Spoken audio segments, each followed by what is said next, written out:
seated.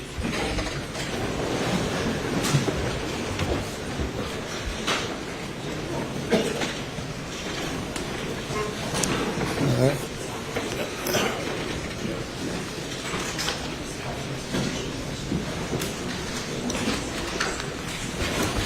Good morning. Good morning. Any further comment or argument regarding the witness from yesterday, the last, Ms. Smith? Ms. Yes, Your Smith's Honor. testimony, yes. Yes, Your Honor. We did get a transcript, overnight transcript of her testimony. It's very rough, but on recross, if you will, at page 90, I asked her, have you ever seen this rain jacket before? And the rain jacket, I'd put a photograph into evidence, Defense Exhibit 87, and she says no. And then I said, did Alex Murdaugh have that rain jacket with him when he came to Ms. Libby's home on the morning, I believe, a few days after the funeral? She says no. And then I asked her, have you ever been in this closet before? Pointing to the State's exhibit, where they show something folded up. She says, no, I haven't. And then I asked her, so you don't know what that is folded up there, do you? And she says, correct.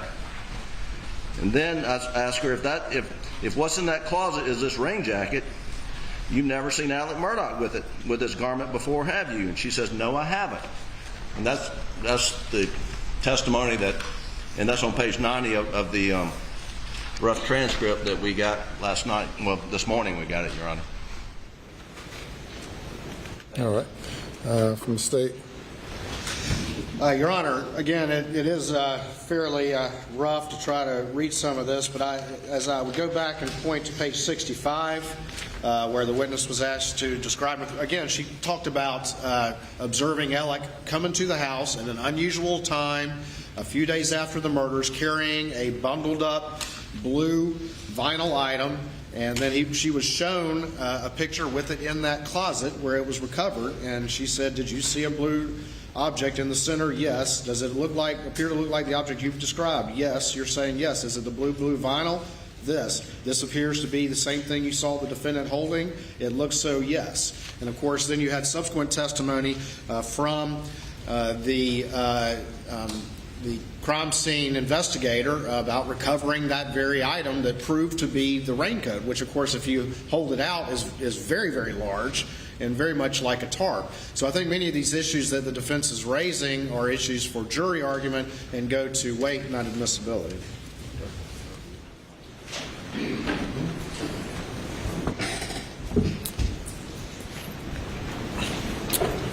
The witness testified on direct examination that the item in evidence appeared to be what Mr. Murdaugh brought into the house that night. She said he was carrying something. It was in his arms. She said it was blue something, that it looked something like a tarp, a blue something, but she did not know what it was. It wasn't opened up, and she could not clearly identify the item either as a tarp, as was shown by Mr. Griffin, or as a raincoat. She testified that the item presented was consistent in appearance with what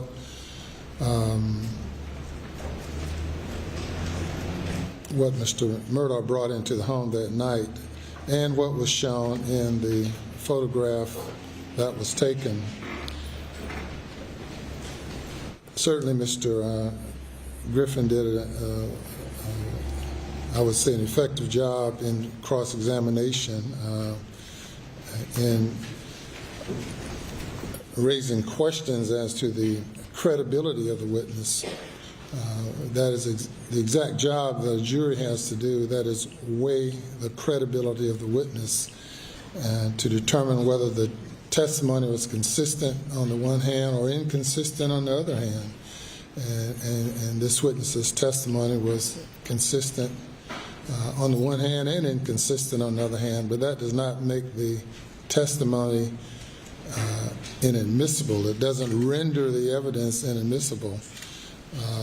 Whether evidence can be made relevant and admissible through inference. The inferences can be drawn from the evidence. It is circumstantial evidence that is a part of this case, which suggests a fact by implication or inference. It could be the appearance of the scene of a crime, testimony that suggests a link to the crime, and if it can, facts can be proven through inference. The facts and circumstances through which the witness testified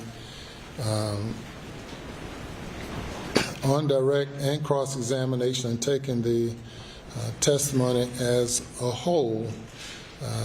The item is in evidence. I find that it is relevant in that it creates, through inference, facts that are in dispute in this case. And I deny the motion to strike her testimony, if that's what the motion is. I deny the motion to declare her testimony as being irrelevant. And the latest motion was that it's prejudicial or the results of an examination of the item is prejudicial. Of course, we haven't had that testimony, but we have an item in evidence. We have many items in evidence. We have, items are being placed in evidence as, what number are we up to now? 400, 500? 400, Your Honor. 400 items of evidence. Witnesses have been questioned as to whether they walked the side of the roadway to see whether anything was along the roadway other than a cell phone. Witnesses have been questioned as to whether or not they looked down the drain pipe or of a tub or shower, or just any number of questions have been posed with the witness to the witnesses as it relates to discovery of evidence. This evidence was obtained through a search warrant. It is in evidence and it's there for the jury's consideration. Certainly, once an item is in evidence, and as long as a chain of custody has been established, there can be testimony as to what it is or of what significance is it. And that's the stage we are here in these proceedings. And I deny the motion to strike it, to find it for relevance purposes or because it creates or presents evidence favorable to the state, which automatically means it would be prejudicial to the defendant. Yes, sir. Your Honor, just to clarify, the motion that the defense made late yesterday afternoon was in advance of Megan Fletcher, SLED agent Megan Fletcher's testimony that there's GSR on the blue rain jacket. And so the motion was to prevent her from testifying as to the GSR, the testing of the rain jacket under 403. I understand the court's ruling. I don't think they're going to call Ms. Fletcher first, but when she does take the stand, we will, for the record, renew the objection. And no, that's just the point. You say you object under 403, claiming it's more prejudicial than probative. And that's a fact-finding issue. That's an issue to be weighed not by me, but by the fact finder. I am to determine whether it's more prejudicial than probative. It's relevant. It's apparently important enough that the state seeks to use it. all evidence adverse to the defendant can be considered to be prejudicial, but I do not find where any prejudice is substantially outweighs its probative value. So I deny that motion. I certainly respect your objection. The witness sort of all over the place with her testimony and appeared to be confused. I'm not sure she obviously was not of the same level of unable to articulate her thoughts through her emotions and through this setting of being examined and cross-examined in this case. But the testimony taken as a whole shows that she identified the item as being consistent with what she thought the defendant brought in. She said he had something in it. It's important enough for her to contact someone about it, and to that landed her here on the witness stand, among other things, other reasons. But everything is noted and protected for the record. Thank you, Your Honor. Yes, sir. Ready for the jury. Safe, ready to proceed, Your Honor. All right. Regarding juror number 729, I spoke with him briefly. So I guess I've now said him. Spoke with that juror briefly this morning, and he's going to stay with us. He's made some arrangements, he thinks, with his job, and he's going to stay with us. We have another juror, however, juror number 548, who made contact with the court and says that he's at the emergency room this morning. We don't know what his situation is. He is an alternate juror, and we'll need to proceed without him. Juror number 548.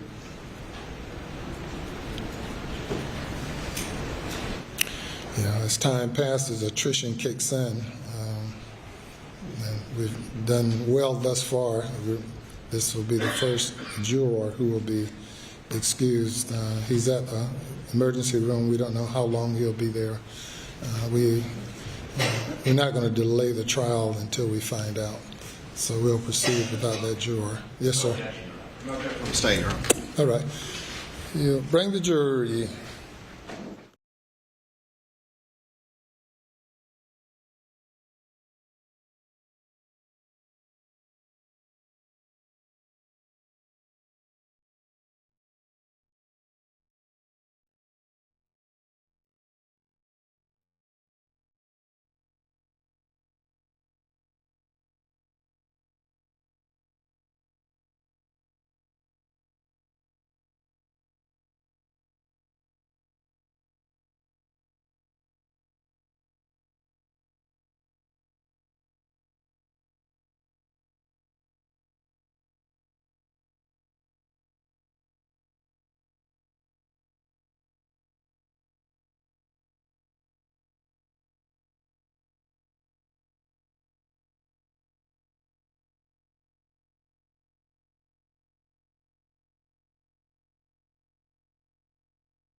The jury is present, sir.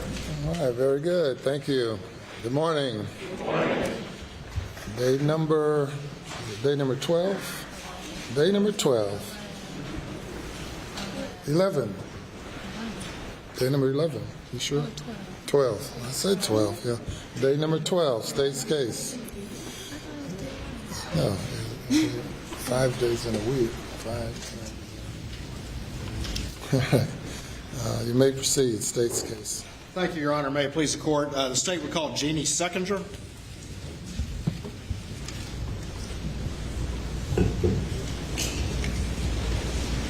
Your Honor, for the record, we bring renew our objection to this witness's question. And Yes, sir. thank you.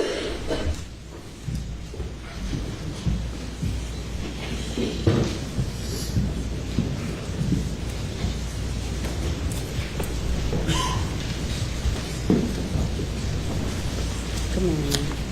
Raise your right hand. Left hand on the Bible. Do you affirm the testimony about to give the court in this trial shall be the truth, so help you God? I do. State your name again for the record when you take the seat. Spell your last name, please.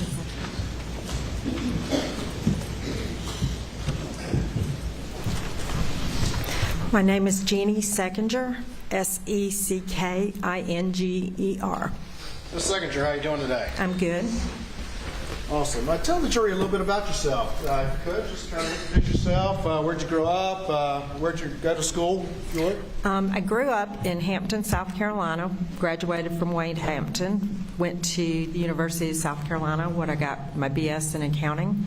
After that, I worked a number of years in public accounting. Then I transferred into as a financial analyst with Westinghouse in Hampton. And after the birth of my second child, I stayed home and worked for my husband just a few years. And in 1999, I came to work with the firm on a part-time basis, doing some special projects, and have not left. And that job has grown since that time till I was over all the business aspects and financial aspects of the law firm. All right. Which law firm are you talking about? Peters, Murdaugh, Parker, Elstrop, Diedrich. Is that PMPED? That's correct. Is that what the firm is currently known, or is it known by a different name? We are now a separate entity that we've reorganized as Parker Law Group, LLP. All right. And do you know the defendant, Alex Murdaugh, over there? I do. Do you see him in the courtroom? I do. Can you identify him, please? He's in the blue jacket and white shirt sitting between Jim and Dick. Your Honor, can the record reflect she's identified the defendant? Yes. Was he a partner in the law firm you're speaking of? He was. Is he a partner anymore? No, And we're going to talk about some of those things, the reasons for that here today. Is that correct? that's correct. All right, so I'm going to call it PMPED, what we're talking about. Is that fair? That's fair. All right, well, tell me, you talked a little bit about your role in PMPED. What would you consider your role, or how would you define your role, particularly as we're moving into June of 2021?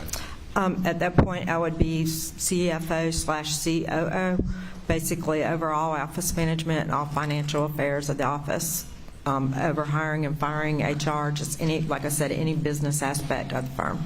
So CFO, that means what? Chief Financial Officer. And COO, that means what? Chief Operating Officer.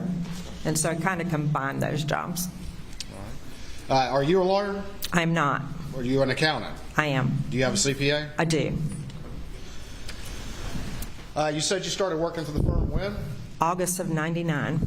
And then when did, was Alec working there at that time, the defendant? I think Alec came to work the year after me. Okay. Did you know him prior to that? I did. I've known Alec since I was 16 years old in high school.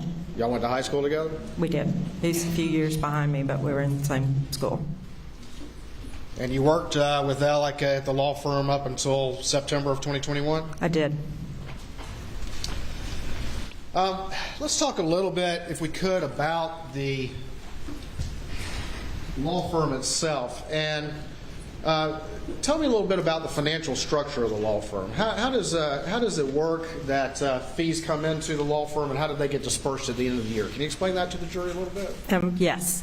So every fee that any attorney makes is property of the law firm. It comes into the law firm and goes into the law firm's accounts, and it is sitting in kind of what we call a holding account that we just amass the money. We have another account called the operating account that we use to pay the daily bills of the law firm, wages, insurance, office supplies, etc. Each attorney in the law firm is also an employee of the law firm. They receive a paycheck just like most people do, with W-2 taxes taken out and a W-2 at the end of the year. When we get to the end of the year, we figure the net profit of the law firm, basically everything brought in and everything paid out to date. And we distribute that money based off a ratio of what that attorney brought in to total. So if an attorney brought in 10%, he's going to get roughly 10% of the net income at the end of the year. And we do that in a form of a bonus one time at the end of the year. When is that bonus typically paid? That bonus is typically paid the last week of December every year. And is that for most cases and most of the partners, as we're going to call them in the law firm, is that the vast majority of their compensation of the year is getting it all in one lump sum at the end of the year in December? That's correct. They receive a salary of $125 through the year that they're paid every 2 weeks, but the vast majority of their money comes in that one bonus check. Okay. Now, you mentioned there was a salary. Looking back at June of 2021, what were the partners in the law firm, what were they getting as a salary? $125,000 a year. All right, $125,000, and that was broken up into checks like 26 times a year, yes. Okay. And then, so that has to be accounted for before the bonuses are paid, correct? That's correct. Salaries not only for the partners, but also for all the other employees. That's correct, all staff. All right, and is there other overhead that has to be accounted for out of the fees before that bonus can be paid? Yes, all the other overhead is the basic operating expenditures like I discussed, rent for the building, insurance coverage for the employees, office supplies, case costs that we advance for our clients. We pay things as we go during the case. We pay experts, record fees. All of that is part of overhead. So after everything that's paid, everything brought in, after everything that's paid out is what we call that net income that we distribute. Is there some sort of 7.5% fund or offset that has to be accounted for as well before the bonus is paid? There is. We have what we call 7.5% kind of profit sharing, and everybody takes their gross fees less their portion of overhead. We take overhead and divide it by the number of partners. And so you would take, let's just use numbers. If your gross fees were $100,000 and your overhead was $50,000, you have a net of $50,000. And we take 7.5% of that and put it in a pot and divide it back evenly in between everybody. And that purpose is meant to cover when somebody has a high year or a low year. It kind of helps people out and it helps account for differences in expenses between each attorney. So all of that has to be taken care of before the bonus is paid out to the partners at the end of the year. Is that correct? That's correct. And then whatever money is left over is divided up based on the percentage of the fees that particular partner brought in of the whole for the year. Is that That's correct. So if you had a better year, you're going to get a little bit more than somebody who didn't have as good a year. Absolutely. Okay. Over time, being the CFO, did Alex Murdaugh have a very lucrative practice? He did. Were there times where his bonus was high six figures? Definitely. Were there times his bonus was seven figures? There has been. And was it typical for the vast majority of his compensation to be in that one-time bonus at the end of the year as opposed to the $125,000 salary? Yes, his and everybody else's. That $125,000 salary for these individuals was a fairly small part of the compensation. Correct.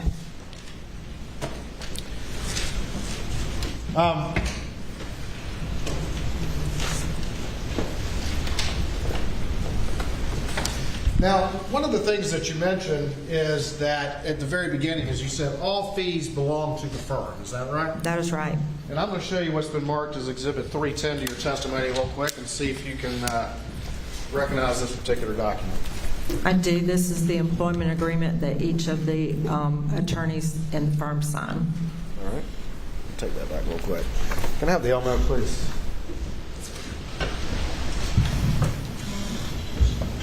I would offer 310 at this time. Notice. No additional objection, Joe. It's admitted. Let this Elmo boot up real quick.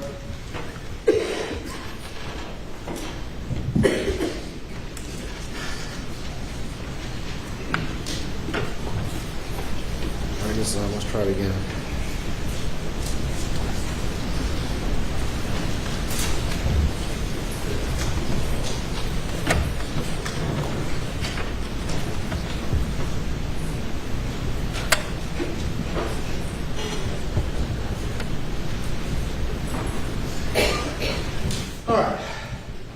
So is this Exhibit 310, is this the first page of that agreement? Yes. All right, and on your little screen up there, can you read that all right? Yes. Okay.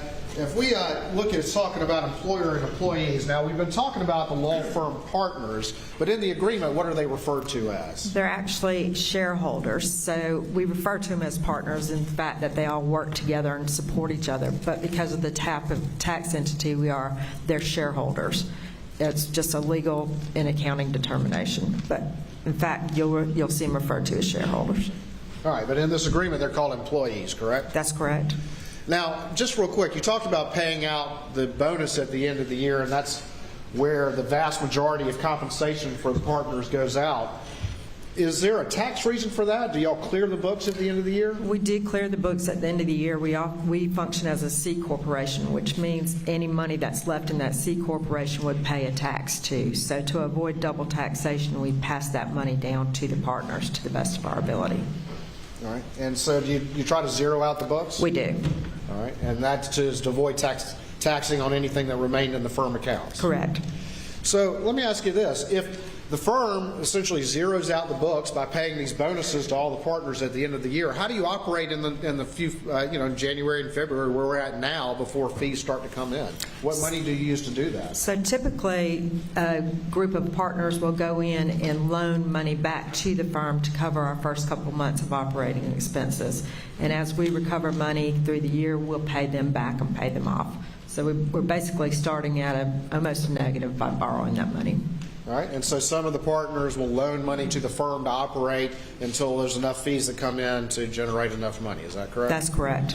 Do the partners have to do that, or is that something they can do if they want? That's something that they can do if they want. Was Alec one to ever do that? Alec never did that. He never did that. Okay.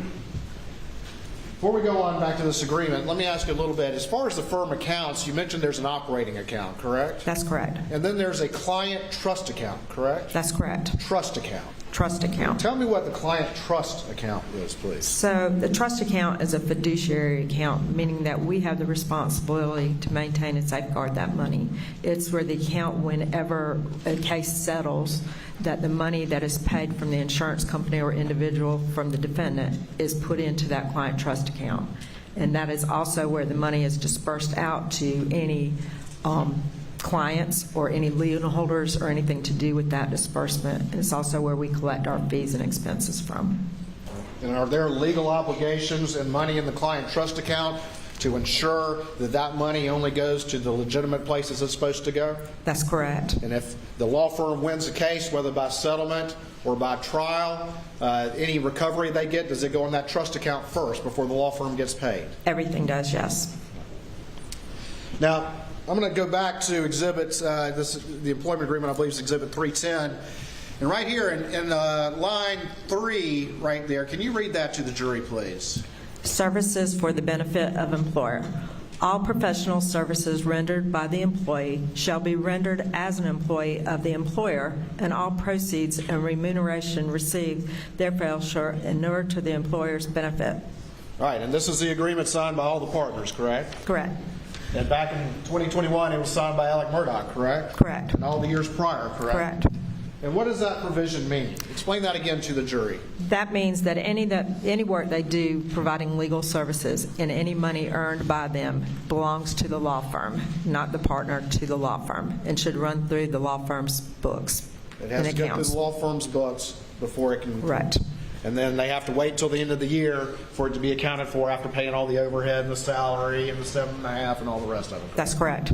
If a law partner were to divert fees to himself personally and not send them to the law firm, what would that be? Stealing? Stealing. Okay. All right.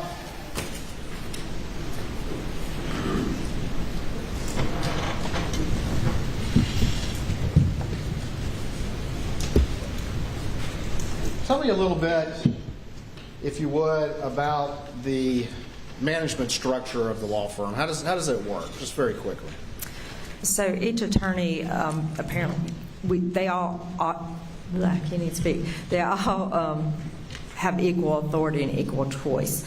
But basically, we'll have a little committee each year that we can go to with day-to-day issues and make some basic decisions that are then gone on and voted by the whole firm. I report directly to each and every attorney. So I would handle day-to-day obligations within certain authorities, and if I had an issue, then I would go to this committee or somebody who is present, because a lot of times attorneys are out of the building traveling in hard, and it would kind of go up the rank from there. Okay. Was Alec very involved in the actual management of the firm? No. Were other partners more involved in the management of the firm? Yes. Tell me, what was your observation of Alec as a lawyer in the office? What was your observations and characterization? Alec kept different hours than a lot of the rest of us. He came in and he would work late. Always loud, always busy, always in a rush. He had the gift of gab, but he always seemed last minute and hurried and frenetic. Okay. Always last minute and frenetic? Yes. What about his cell phone use? How was he with a cell phone? Constantly on the phone. Constantly on the phone.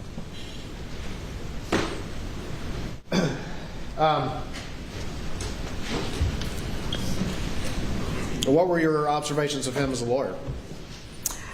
I think Alec was successful more not from his work ethic, but from his ability to establish relationships and to manipulate people into settlements and clients into liking him.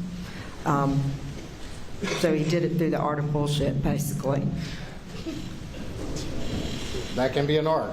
Mm-hmm. Did he, in your estimation, in your judgment, was he more of a technical type lawyer, or was he one that really understood how to use the emotion of the case? He would use the emotion of a case and the emotion of his clients. Did he understand the emotional value that the sympathies of a case could have? I would. He's asked her to testify as what he understands, what's in his mind. I object. I sustain the objection.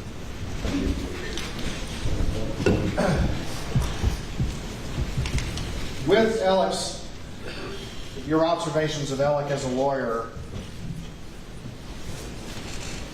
what skills did you see in how he was able to value a case?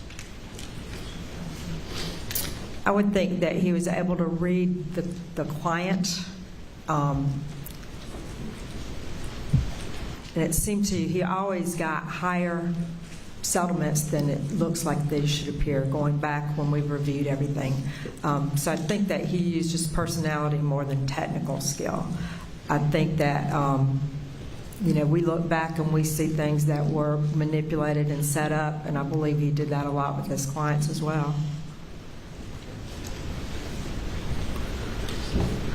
You mentioned, did Alec get good results? Did the defendant get good results? It appeared that they usually did, yes.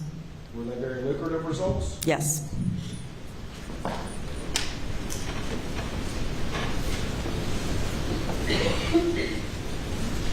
Did you have any observations in working with Alec for 20-some odd years about his memory?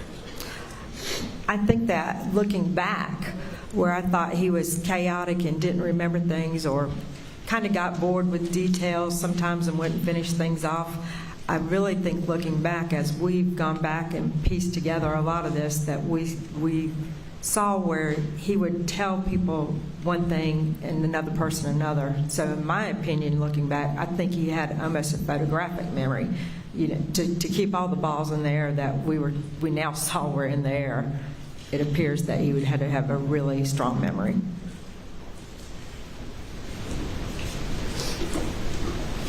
Stand by for me real quick.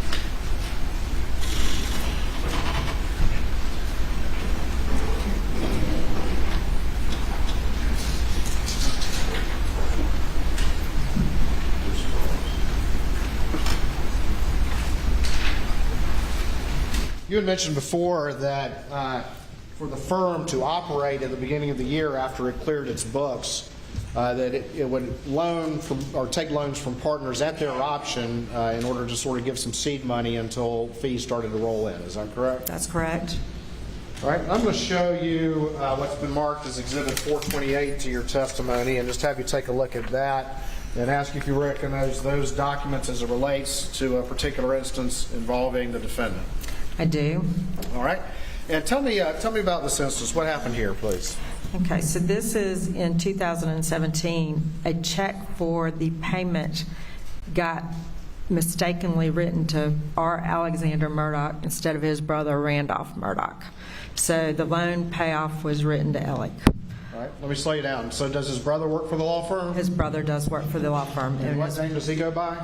He goes by Randy Murdaugh. His legal name is Randolph Murdaugh IV. Had Randy Murdaugh loaned money to the law firm? He did. Had Alec Murdaugh loaned money? No. All right, and so what happened then? So, as we said, we had the clerical error.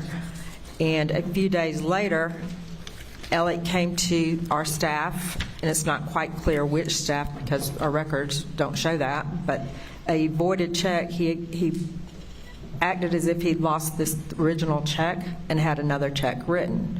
So a replacement check was then written to Alec again, which was a mistake again.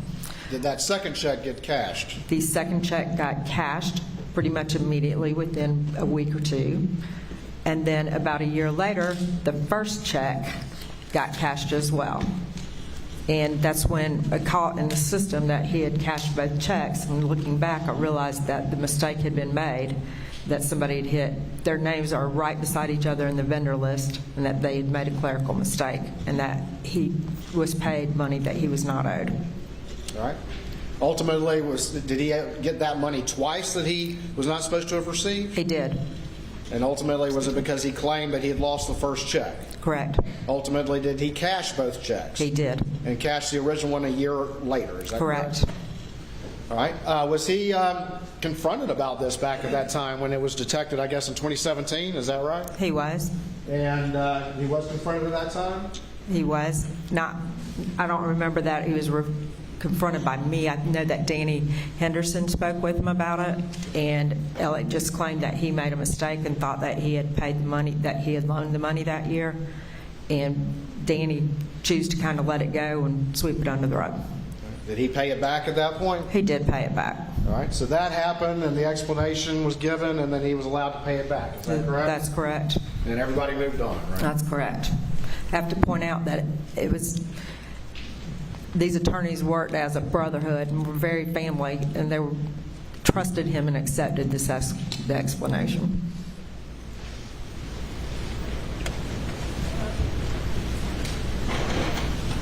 What was that word you just used? You said it was a brotherhood? Yes. And so when the attorneys are dealing with one another, when the attorneys are dealing with you, how are y'all dealing with one another? What's the basis of that? Trust. Trust? Trust. And so over the years, when Alex Murdaugh would tell you to do a transaction or anything like that, what were you relying on? His word and trust.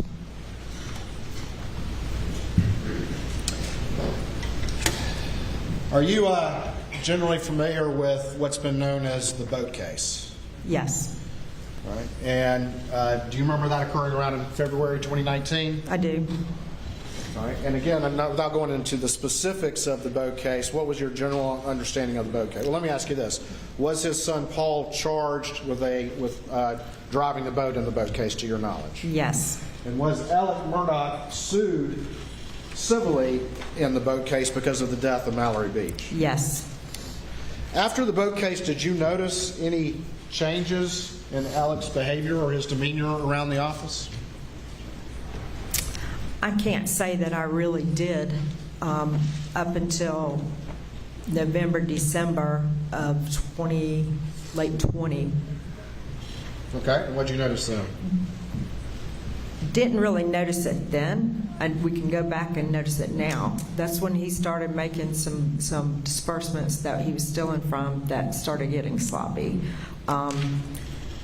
So the things that I noticed are more in hindsight.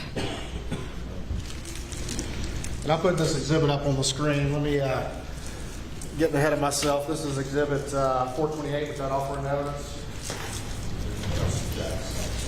No additional objection, Chairman. All right. Submit it without objection. 428. This is this is the loan check you were talking about. Is that right? That's right. This is where Alex erroneously received a check meant for his brother Randy, That's right. and then ultimately managed to get the same amount twice. Is that correct? That's right. All right. And how much was that check for? I can bring it to you if you need to see it. Yeah, you're going to have to. I'll bring it to you. Screen over here is bigger than that. It was for $121,358.63. $121,000, correct? That's correct.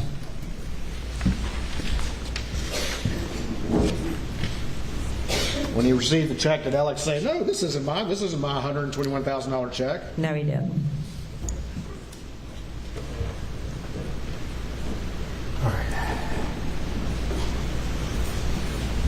Now, you mentioned, you started to talk about some things you noticed in late of 2020, and let's just set the table a little bit more before we do that. You mentioned disbursements. Tell the jury, before we see some paperwork, tell the jury how disbursements go about. Is there certain paperwork that's done, and how do the lawyers interface with the finance stuff for that to be accomplished? Okay, so a disbursement after a case is won, or what we call settled, the money comes into the client trust, just like I talked about. A disbursement will recap how much money was won, how much attorney fees, how much expenses were withheld or earned for our firm in that, and then it will list any loans or liens that need to be paid off. And what I mean by that is like medical liens, medical bills, insurance companies getting their money back for items that they paid, and then it will show the balance that goes to the client. And so then how do they interface with the finance staff? What does the finance staff do as opposed to when the attorneys prepare those disbursement forms? It comes over to our finance department. We have the supporting documentation with it, and we will process the checks based off the attorney's signature. Those then go back to the attorneys that handled the case or the paralegals that handled the case. They meet with the client and explain the disbursement to them and give them the funds. Is the finance staff relying on what the lawyers are sending them to determine what checks should be cut? Yes. All right. With support. With support. Yes. Ultimately, are they trusting the attorneys to provide them the correct information? We are. All right, so you mentioned that something that happened in late 2020 that was the first things that you started to notice in the wake of the boating case that was a little different. And tell the jury what you were about to talk about. As I said, in late 2020, I really didn't notice it at that point. But some of these items that we're going to discuss started happening at that point. My discovery of things started coming to a head in May of 21. In May of 2021. Yes. All right, and tell me what was the first thing that came to your attention? Because the one thing that came to attention was a disbursement that the fees were made out and processed to Forge Consulting. And what that meant is that the fees weren't going into our personal account like they should. They weren't going to the firm. Forge Consulting is a true company that you can do structures of attorney fees, but the way that this was done was not correct. To do a correct structure, Let me slow you down so we can unpack this a little Okay. bit. All right. Let's first talk about what is a structure. What is a structure? What does that mean? So a structure means that you can set up a fee in the agreement with the insurance company that you can put that money into an annuity that you'll get it out later. You can avoid taxes now and take them out when you're 65 or whatever year you determine. So it's a way that they can defer income for retirement. If they're having a good year, they can do that. So maybe an explanation would be kind of like the lottery. You can either get your settlement in one lump sum or you can get it paid over time, correct? Correct. All right. And so this is what a structure is getting it paid over time. Correct. And are there tax benefits associated with doing a structure? They would avoid taxes at the year that they made the fee, and they would pay the taxes when they got it out, similar to your retirement 401k.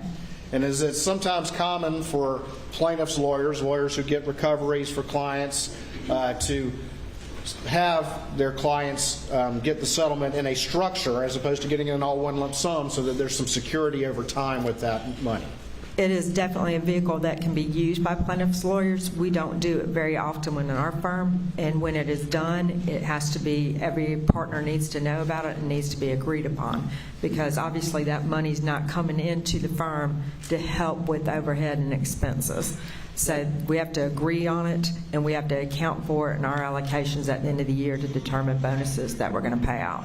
Sure, but I'm talking about with clients right now. So clients that receive a settlement, they can Okay. elect to either get it in one lump sum, or they can get a structured annuity over time where they get it however much a year for the however many years it goes, correct? Yes, that's true too. Kind of like the lottery. You can get the whole big thing but with taxes, or you can get a bigger sum over time, correct? That's correct. All right. And so some clients might choose to get it over time so that their money is more secure over a longer time, correct? Correct, and you generally see that when it's a minor involved or somebody with special needs that has a disability of some sort. And so what is Forge Consulting, the legitimate business Forge Consulting? What do they do? They set up structured annuities for clients like we're talking about. They do special needs trusts for people who are injured or going to need life care plans, and they handle that kind of, they have a few other things that they do, but I'm not familiar as much with those services. Have they provided services over the years, the legitimate company, Forge Consulting, legitimate services to the law firm and its clients over the years in helping them set up structured settlements? We do. We've used them 250 to 300 times. And who's kind of like the main guy at Forge Consulting, the legitimate business? Michael Gunn. All right. Now, you mentioned that we're not talking now about the client structuring their settlements, but what if a lawyer wins a big case and wants to, so he's going to get a huge fee. And let me ask you this first. Generally, what is the legal fees for the firm when they win a case, whether by settlement or by trial? Generally, they're 33% to 40%, and it depends on what stage the case was in or the work we had to do. So if we settle a case before we have to start doing summons and complaints and depositions or going to trial, we take 33 1/3%. If it goes further, we do 40%, and it can go to 45% if it's on an appeal. But generally speaking, it's between 1/3 and 40%. So let's say that somebody's a partner, and let's say they win a case of $10 million, and it was a 40% one, so they're going to get a $4 million fee, correct? Correct. All right, let's say that they decided that instead of taking that fee, that $4 million fee, they want to structure that fee just like a client would. Can they do that? They can do that, and that's what I was referring to before, with the authorization of the other partners and making sure that we have enough money to operate and enough money to account for it. If they do that, it's supposed to be done in the release, and the insurance company will send the money directly to Forge Consulting and not through us. Okay. Because it can't go through y'all directly or it doesn't work. Is that Or correct? he would not get the tax benefit of it. And if an attorney still had to do that, they're going to have to work everything out with y'all to make sure everything's accounted for the end of the year bonuses and everything else. That's correct. Is that a common thing that people in the firm were doing? No. All right. So, kind of setting all that up, did you, what came to your attention as it related to the defendant, Alex Murdaugh? So in May 17, there was a disbursement called Hirschberger that the fees were said I'd have to look at the exact disbursement, but it said structured fees, Forge, and it had an amount. Let me get something marked real quick. Yep.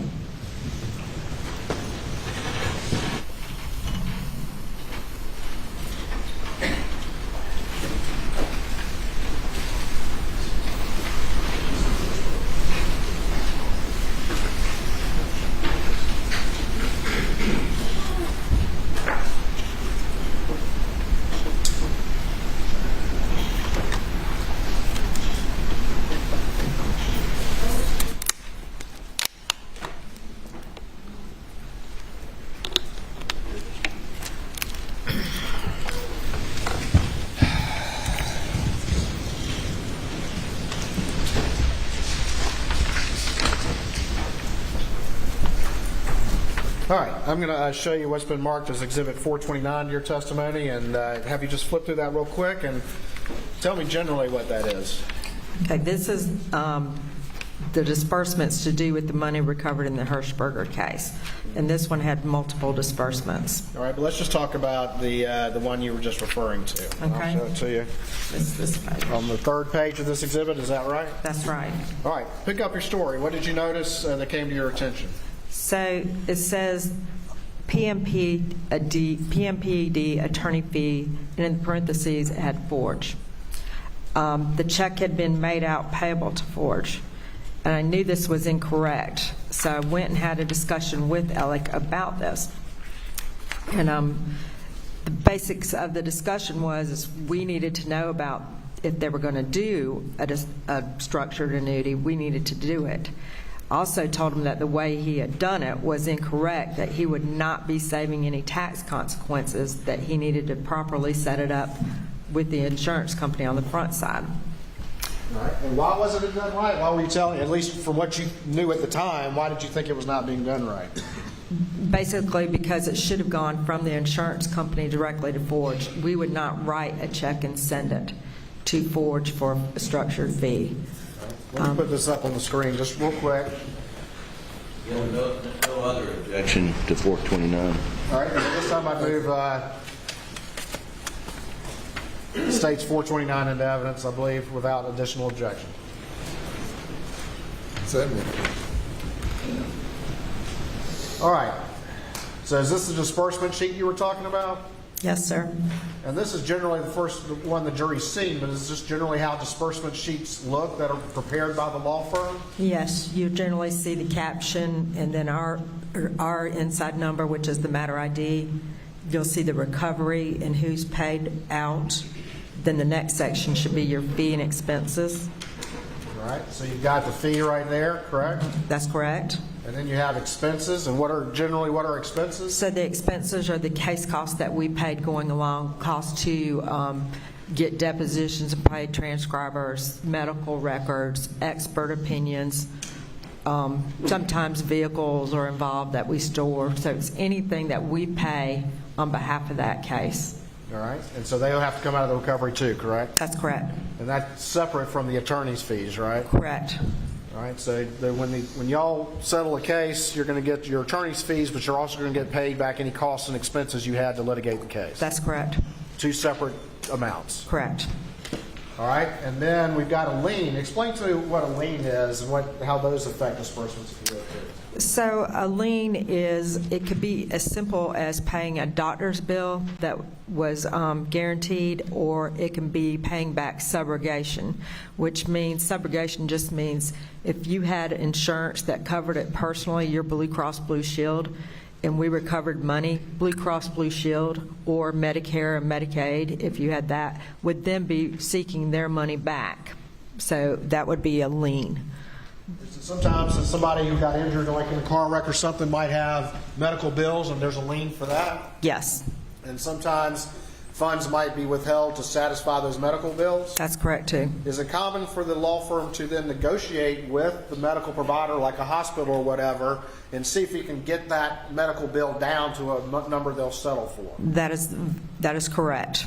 And then if you save any money between what their bill was and what you get them to accept, is that additional money that should go back to the client? That's right. And are those very common in these types of cases? Yes, and generally we will not hold up dispersing the money to the client, waiting on that to happen because it can take a while. So we may have a disbursement that leaves some money in our account, the balance of those bills while we're negotiating them, and then we'll do a second disbursement to pay those clients that money or the provider the money. All right, so you pay them the big amount first, and then if you're lucky enough to settle for a lesser amount, then whatever's left over you'll send to them later. Correct. All right, so then down here we have then the ultimate disbursement to the beneficiaries, the clients. Is that correct? That's right. All right. And then if you're there's supposed to- multiple as this one, you would see the split between the two. All right. And just real quick, whose signature is that right there? That is Alex. And have you worked with him for how long, or did work with him for? 23 years, 22 years. All right. And so you got very familiar with his signature? Yes. You recognize that as his signature? Yes. All right, going back here to this disbursement, we had BMP attorney's fee Forge, and then you had that amount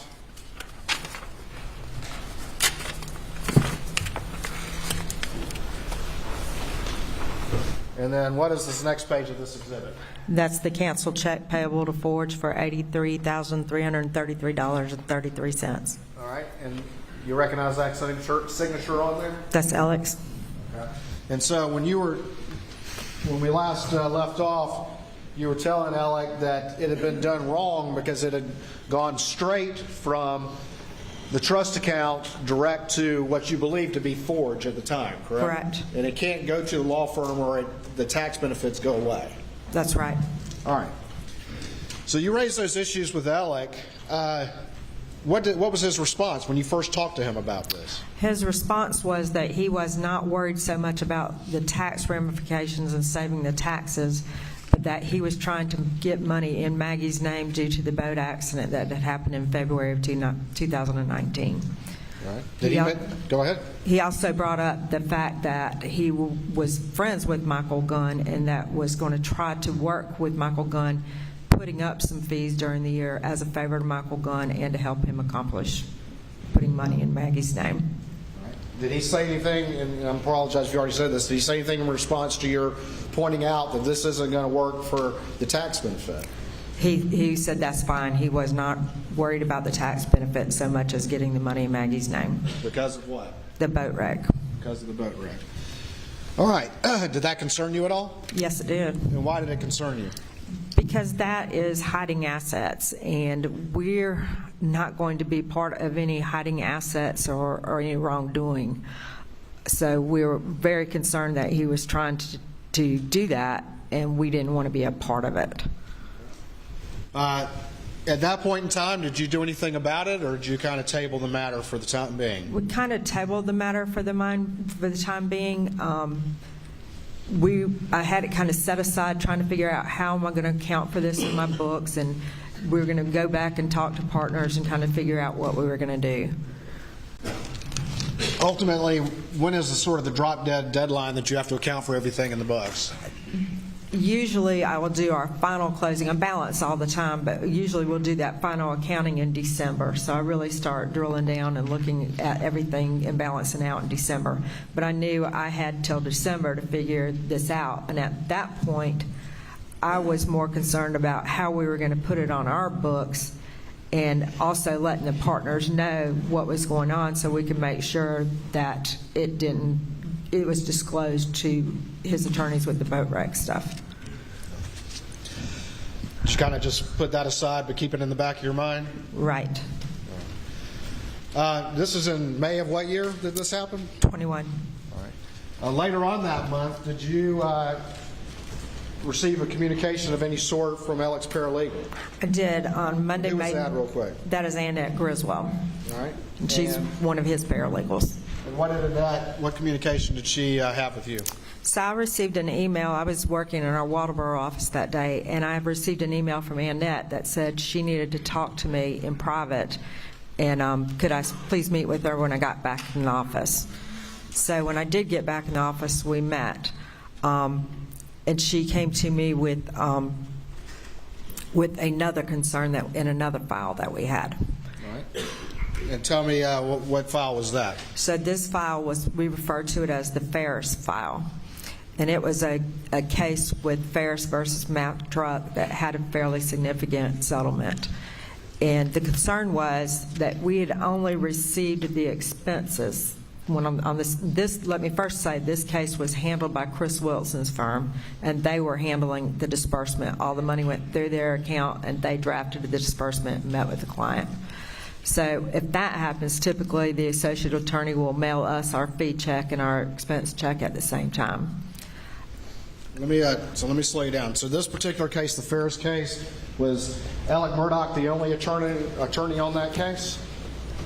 In our firm, I believe he was, but Chris Wilson was the associated attorney. Is Chris Wilson in PMPED, or is he in a different firm? No, he's in his own different firm. And does that happen sometimes that two lawyers, one lawyer from your firm and one lawyer from another firm will share a case? Yes, we have quite a lot of that. All right. And then ultimately those fees have to be split whichever way they agreed to do that. Is that correct? That's correct. And then sometimes if the settlement money or the trial money comes into that other firm, then they have to disperse the fees and expenses to you. That's correct. And tell the jury again, what was Annette's concern? Did she receive part of it but not the other thing?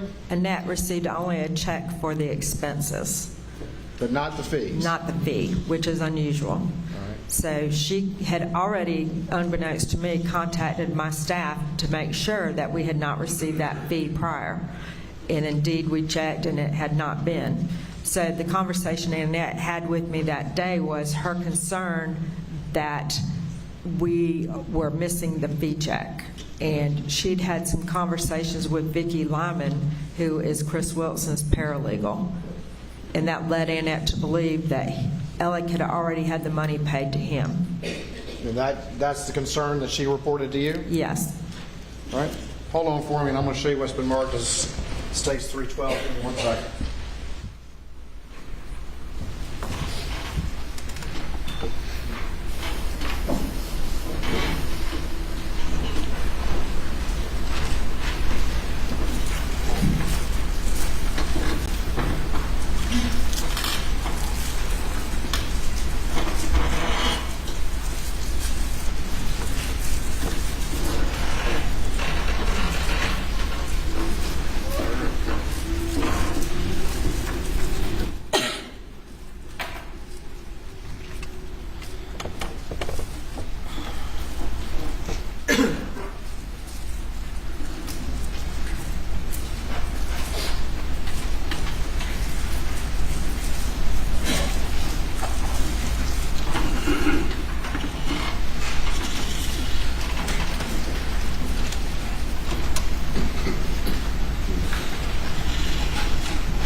Your Honor, I believe States 312 is offered for admission with no additional objection.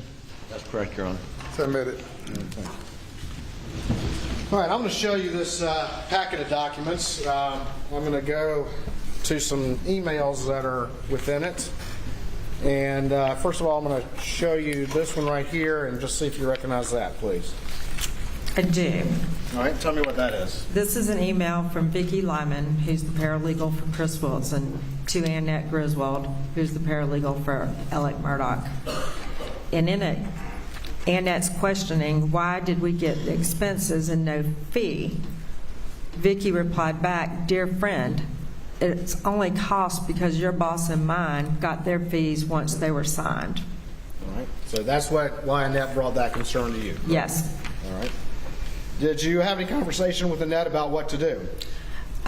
Well, Annette expressed concern about tattling on Alec and perhaps getting in trouble for him or retaliation from him. So I told her... What's the concern? What's the concern right now? The concern is... I just asked her what her concern was, Your Honor.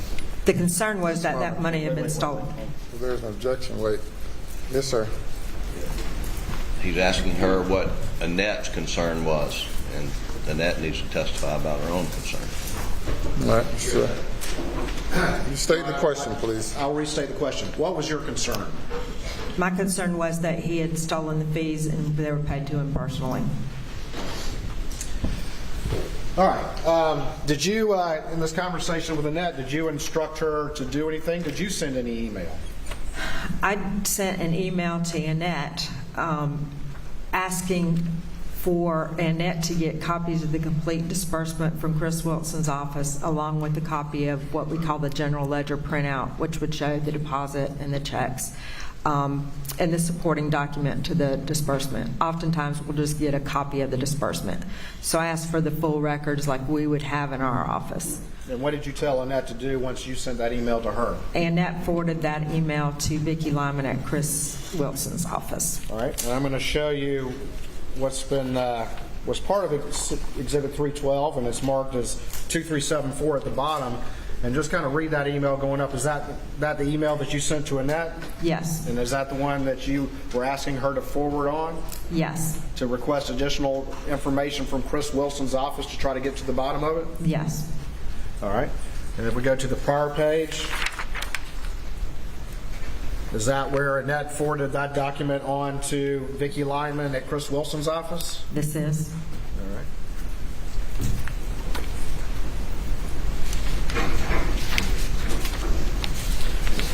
All right, and just real quick, what was the date on that email when it was ultimately forwarded to Vicki Lyman at Chris Wilson's office? That email was sent on May 27th, but Vicki was out of the office on vacation, so Vicki replied to Annette on June 2nd upon her return. Okay, and what was the reply? And the reply was just clarifying what documents that they needed. And at that point, Vicki replies back to Annette that she's not privy to that information, but she'll forward it on to Chris Wilson. To her boss, Chris Wilson. Yes. All right, so have y'all gotten an answer at this point? No. All right, so what's the next step? What happens after that? So we're waiting for a while, and on Monday, May 7th, I went to Alex's office searching for him after lunch. Real quick. After you sent this email on June 2nd, did Alec ever reach out to you or talk to you about the inquiries that you were making about where these fees were? Yes, he actually came in the next day. First thing, Chris did not answer me, but Alec came in the first thing and said, that money's in Chris's trust. Why do you need all this information? And I basically said, we just need it for our records. It's what we have in ours, and it's required for us to keep. He assured me that the money was over there and that he'd get the records and they'd get everything that we needed. And that was some point after June 2nd? I believe it was the next morning. All right. And did you seek him out, or did he seek you out to say, hey, no, that money's there the whole time? He seeked me out. All right. And that's what he told you? Yes. All right. Around this time, did anybody else, did you have any discussions with any of the other partners about what was going on with this? I did. I'd initially gone to Lee Cope because he's one of the partners that does a lot of the managing, and he happened to be the one that was in the office when this was going on that I could find and talk to. And he also helped me come up with the plan of how we were going to handle it so Alec would not think Annette was questioning. Mark Ball also knew some about it. So. All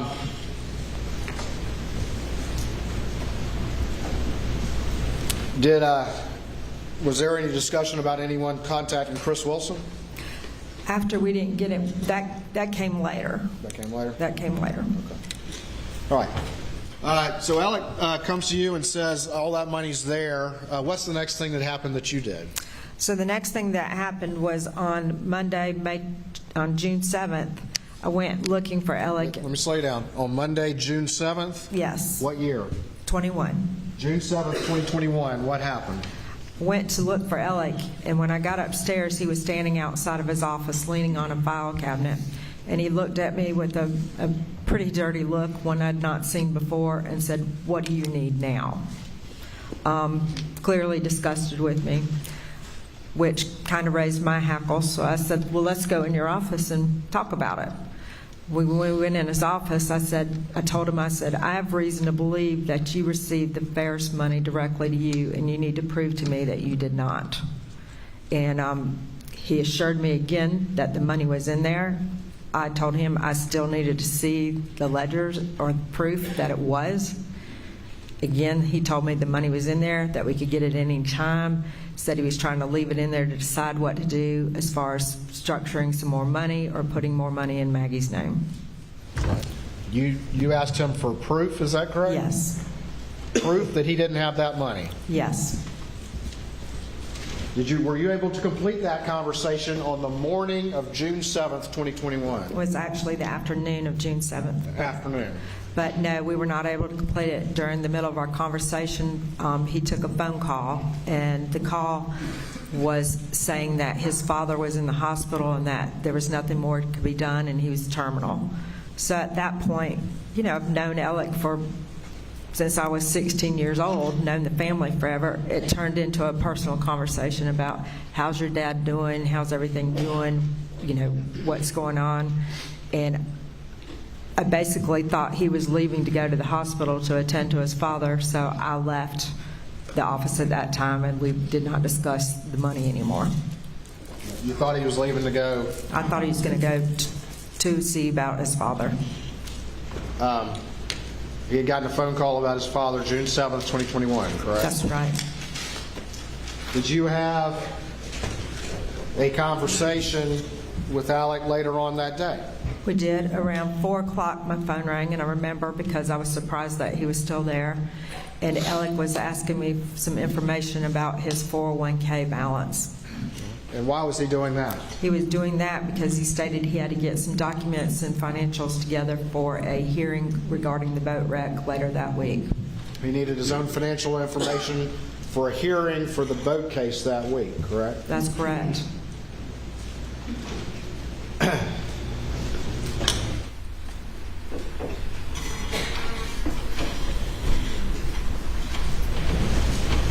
Do you know when the boat case was?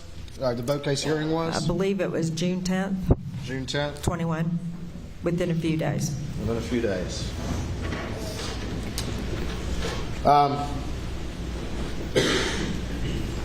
Were you surprised to hear from him in the office? I was, because I thought he was leaving. Thought he was leaving because of the call from about his father. His father.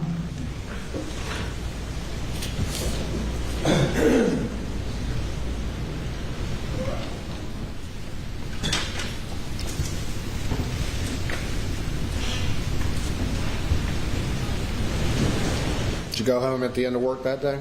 I did, Went back home and had a normal evening? yes, until about 10:30. Tell me what happened at 10:30.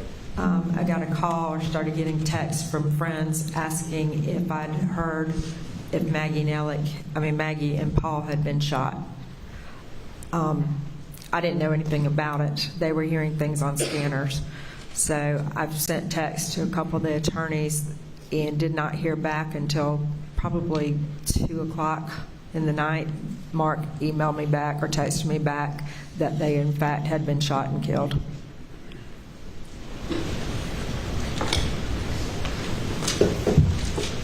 Was that shocking? It was very shocking, Was everybody scared? very scary. You know, nobody knew what was going on, so very scary. You said this law firm is like a brotherhood, correct? That's correct. Did everyone rally to Alex aid? We did. Nothing happened that week at work. Everybody spent time with Alec trying to support him, bringing family meals, attending the funerals, so nothing happened all week. After the murders happened, was anybody at all concerned about getting the proof for those missing fees after those murders happened at that point in time? We weren't, because we were concerned about Alec. He wasn't working a whole lot. He was erratic. We knew he was taking pills. We were just worried about his sanity, so we weren't going to go in there and harass him about money when we were worried about his mental state and the fact that his family had been killed. It just wasn't even on our mind at that point. Wouldn't be on your mind, would it? No.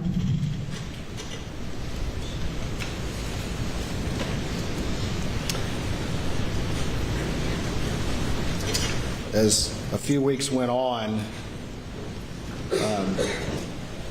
did you ever receive any communication about those fees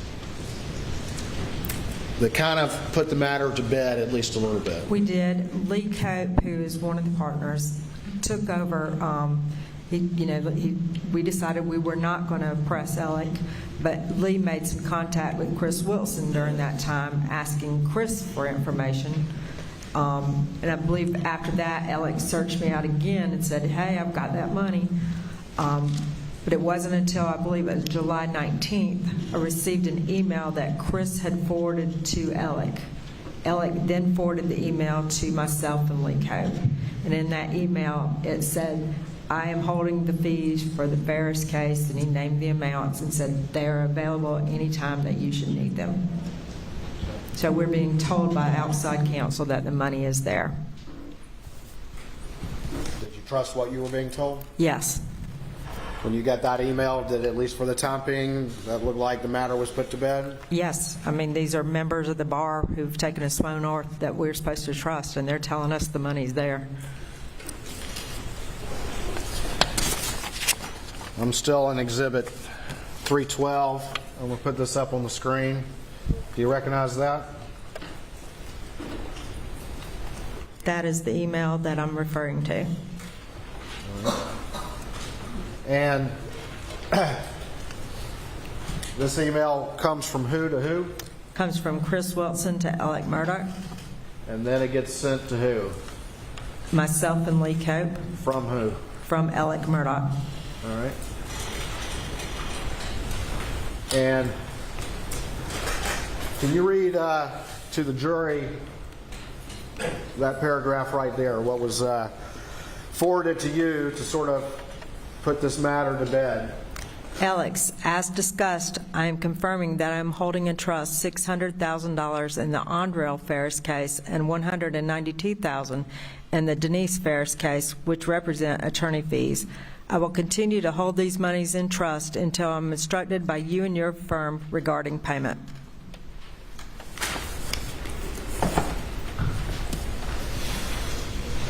Does that leave you to believe that those monies have been there all along?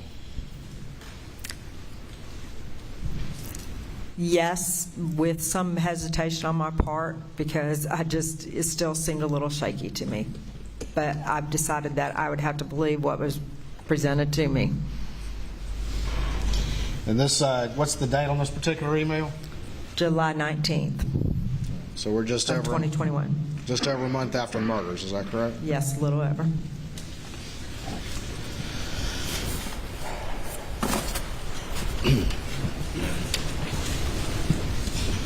I take you forward a little bit.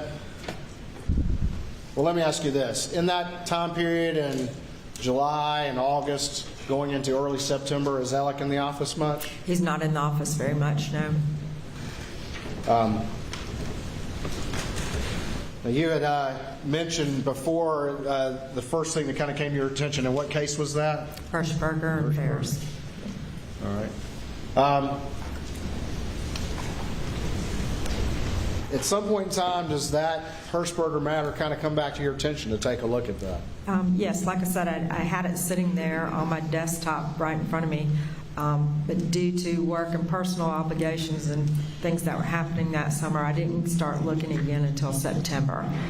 And I decided to start combing through his fees for the year and just making sure that we had not missed anything else. Before you go on with that, around that same time as you're doing that, does Annette Griswold come into your office? She did. Incidentally, during the day, after I'd found what I'm about to discuss with you, she walks into the office and had found a check on Alex's desk that was made payable to Richard Alexander Murdaugh, and it was from Chris Wilson's trust account, and the amount, I believe, was $225,000, and it was signed on the memo, Ferris fees. All right. I'm going to show you what's been marked as States 313. See if you recognize that. That's the check I'm just discussing. All right. Your Honor, this time I would move States 313 into evidence. No additional objection.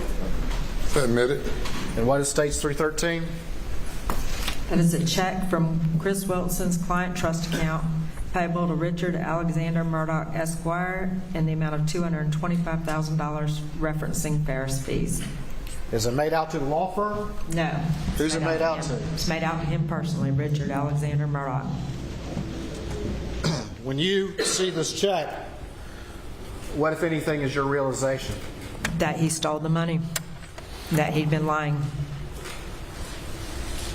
And what's the date on that check? March 10th, 2021.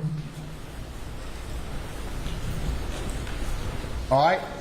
So, and that brings you that check, and you're also looking at the forward. You said, explain what you were doing as well when this is going on. So simultaneously that day, I decided to print out a listing of forged payments to Forge Consulting. And as I was printing those out, I was printing supporting documents and canceled checks And as the canceled checks hit the back of my printer, I could see Alex Murdaugh's signature on the back. It would say Alex Murdaugh, and a lot of them were Bank of America. And as everyone come out, I started noticing it more and more, and the sickest feeling you could feel in the world. I knew that he was stealing all this money. At that point, William Barnes just happened to call over to my office and said, "What are you doing? How are you doing today?" And I said, "I'm about to throw up. You need to come over here." And showed him the checks, at which point he verified that he thought that was Alex's signature as well. From there, we called Mark Ball. Mark Ball came and looked over the information. We showed him the proof of the check of the $225,000, and Mark noticed that one of the cases that he definitely knew it could not have been going to forge because it was a workers' comp case. Which case was that? That was Thomas Moore. Okay, keep going. So he knew that that money couldn't have been sent no matter what. We also discussed this with Lee Cope, and we were trying to decide how are we going to handle this, what are we going to do. Lee Cope, it was decided that Lee Cope would contact Michael Gunn directly, and we named a few of the cases, we got a few of the names. Lee contacted Michael Gunn, asked him if there'd ever been, to please verify if there'd ever been any structures with that, and also asked Michael Gunn if they'd been banking at Bank of America. Michael's reply to Lee was that they had not banked at Bank of America in a number of years, and that he was unable to verify that those were indeed set structured fees for those clients. All right, so let me slow you down real quick. You researched what name in there? Forge Consulting. So you're researching in your system Forge Consulting, correct? Yes. To see any instances where it was an Alex Murdaugh case that went to Forge Consulting, correct? Correct. And did you find a number of checks? We did. You have access to the firm trust account checks on your system. Yes. And when you saw those checks, what did you observe that caused that sickening feeling you just described? They were made to Forge instead of Forge Consulting, but also the fact that his signature was on the back and the endorsement on the back was Bank of America.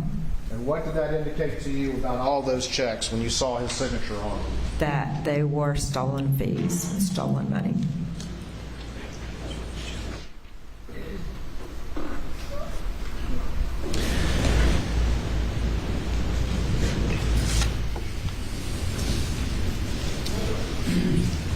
That's different from this, correct? That's correct.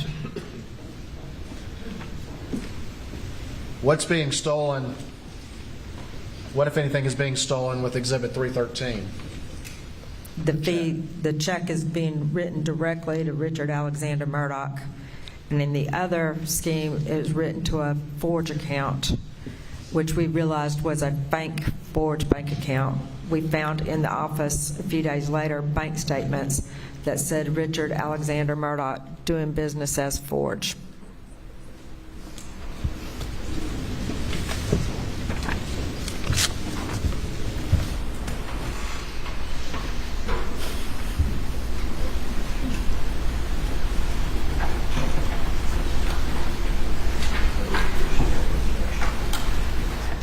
All right, so you say a few days later in Alex's office you found some bank statements. That's correct. Do you remember what bank they were on? Bank of America. And I'm going to show you what's been marked as Exhibit 335 and see if you recognize that just as an example. I do. And what is that? This is a bank statement from Bank of America with the name Richard A. Murdaugh, sole prop, which means proprietor, doing business as Forge, and it has Alex's home address as the contact on the bank account. And you found bank statements on this account in his office, correct? That's right. Is this the legitimate Forge bank account? It's the fake Forge bank account.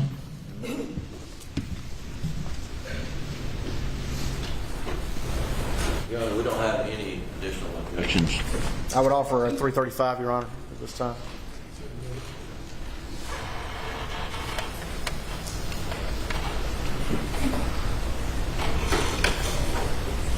Is that the name that was on the account that you found? Yes. And And you called it, quote, fake forge. Fake forge.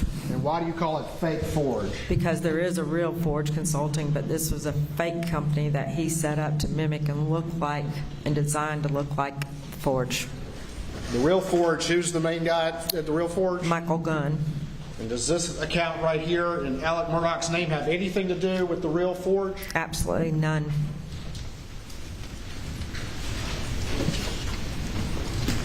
Going back to Exhibit 313, this check, the problem is, who should have this check been made out to? That should have been made out to Peters, Murdoch, Parker, Elsdroth, and Dietrich. To the law firm, correct? That's right. All right, so who is not getting what they're supposed to get in this instance for this check? The law firm. When we start talking about the fake forge account, who's generally not getting what they're supposed to get? Is it the law firm or someone else? Generally the client, sometimes the law firm, but generally the client. Generally clients. All right.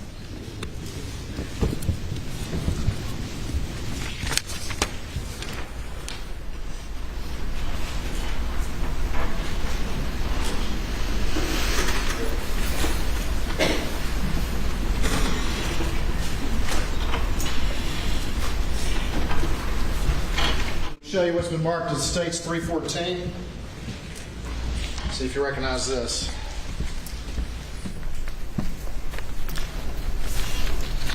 Yes, this is a spreadsheet of all the payments made to the fake forge, referencing each client and the amount that was stolen from each client.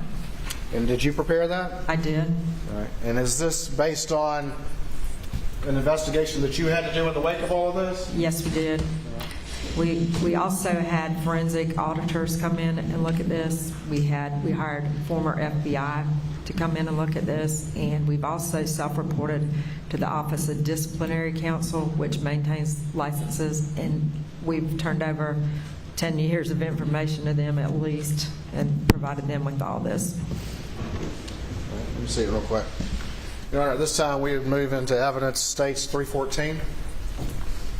Your Honor, we do not have any additional objections, provided we understand that it's being offered for the limited purpose for which Your Honor instructed the jury yesterday. It's not character evidence. It's only the motive, according to the state's theory. Yes, sir. Thank you, Your Honor. All right.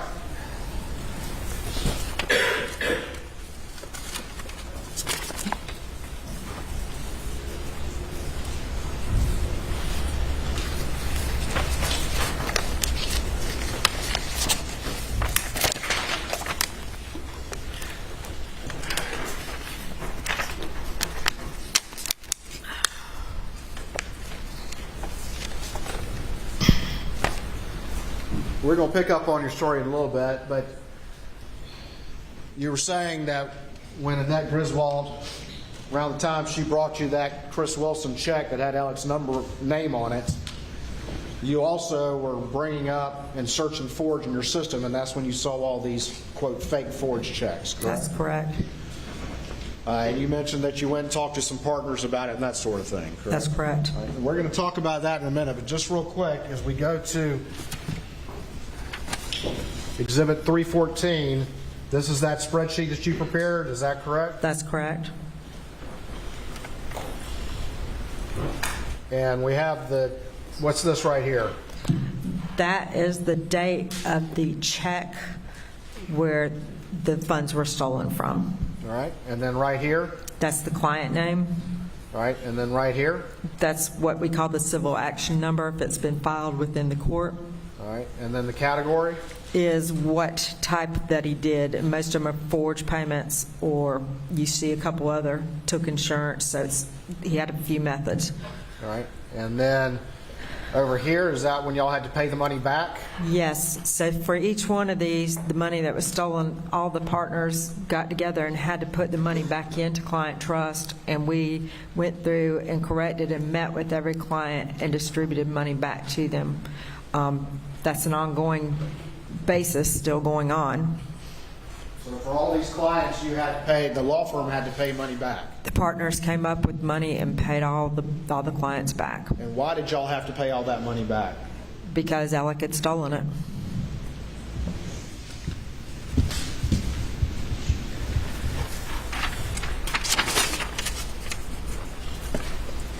We're going to talk about these in a minute, but if we look at the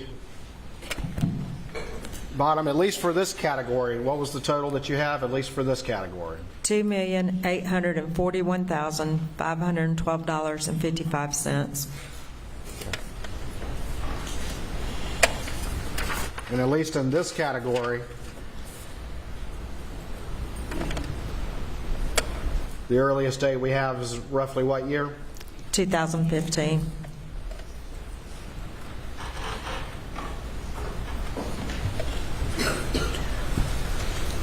All right, let's go back to early September. Do you remember what day it was that all this was happening? September 2nd. All right, and that brings you this check. You're finding these things. You say you talked to some of the partners about this. Correct. And what happens after that? What do y'all do? We had a partner meeting at Lee Cope's house the morning of Friday, September 3rd. Is the defendant there? No. All right. Is Randy Murdaugh there? Randy is not there initially. Okay. Initially, we showed all the remaining partners what we had found and that he had been stealing. The consensus was, let's get Randy in here and let's show him, so he wasn't blindsided. Randy came in, we presented him the evidence, and he immediately hung his head and said, he stole it, we've got to do something about this. All right. And did anybody then go make contact with the defendant? So Danny Henderson and Randy Murdaugh went to confront Alec about it. And what was reported to you after that conversation? The report was that Alec had admitted that he stole the money and that we were forcing him to resign.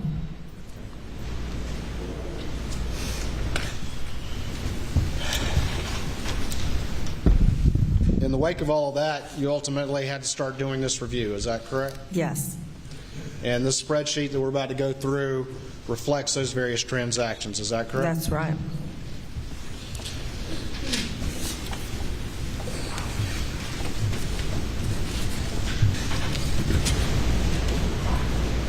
All right. Let's do it. Ladies and gentlemen, we'll take a break now. If you go to the jury room, please do not discuss the case.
Please be seated.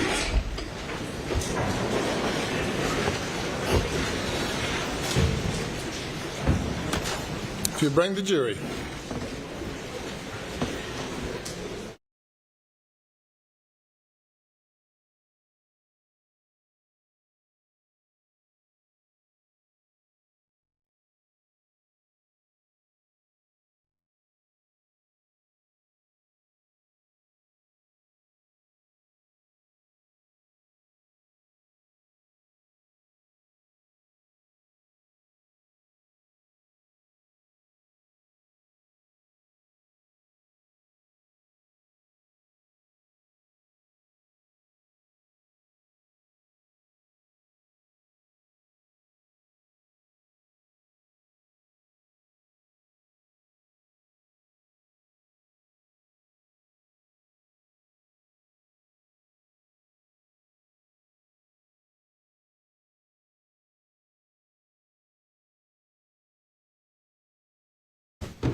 Jury is present, sir. Thank you. You may proceed. Thank you, Your Honor. May it please the court. Yes, sir. Ms. Seconder, before the break, just to reset the table, you had gone in. Did you go into Alex's office on June 7th, 2021 for proof that he had not taken the Chris Wilson fees? Yes. And then that conversation got delayed, correct? Yes, got disrupted and delayed. The murders happened. Correct. Did you receive an email in July leading you to believe that the Chris Wilson fees were in the account all along? We did. And then we moved to September when Annette Griswold, Alec's paralegal, did she bring you a check showing that in fact those checks had been written to Alec back in March of 2021? That's correct. And at the same time, you were going through the system and looking at payments to Forge, correct? Correct. And the real Forge is headed by who? Who's the main guy there? Michael Gunn. All right. And then ultimately, though, you determined these were going to what you called what? Fake Forge. Fake Forge, which was accounts set up to look like Forge, but in the name of who? Richard Alexander Murdaugh. The defendant? Yes. And then once you uncovered that, that started to pull the thread into a series of things you're about to testify going back the preceding years. Is that correct? That's correct. And so that's kind of where we left off? That's right. All right. We're going to go back and look at States 314, and we're just going to do these in order and move expeditiously as we can.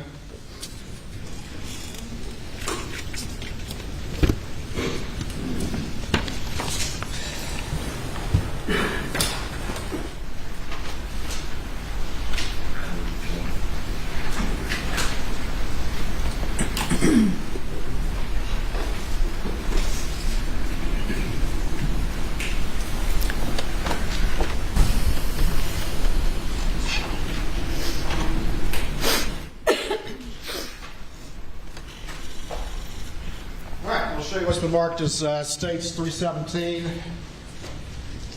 So you're to this trial, and see if you recognize that. I do. This is the disbursement statement for Adriana Hay. All right, Your Honor. At this time, the state would offer States 317 into evidence. No additional objection, Your Honor. So admitted. All right, and tell the jury what this is very quickly. So in this one, there's a recovery of $247,500.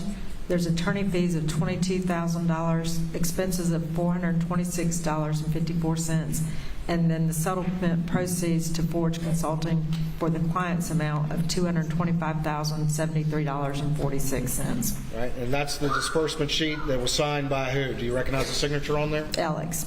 All right, and let me put it up on the screen if you could.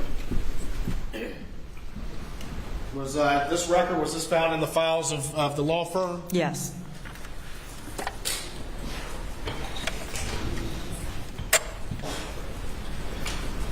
And whose signature is that right there? Alex. What's the date on this? 12/20/2018. And what's the first name of the client here, please? Adriana. All right.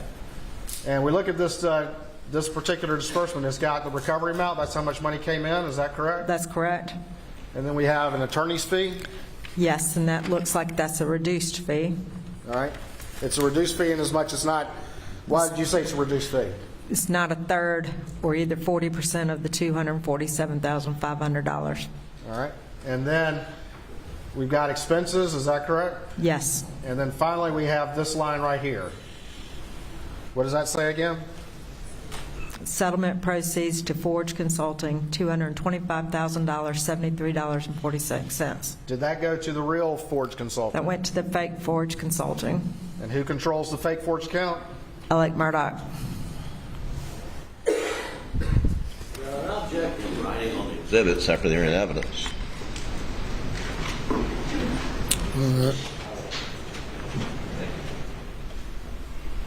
Is it any in evidence or not? This particular exhibit? Yes, Your Honor. Thank you, Your Honor.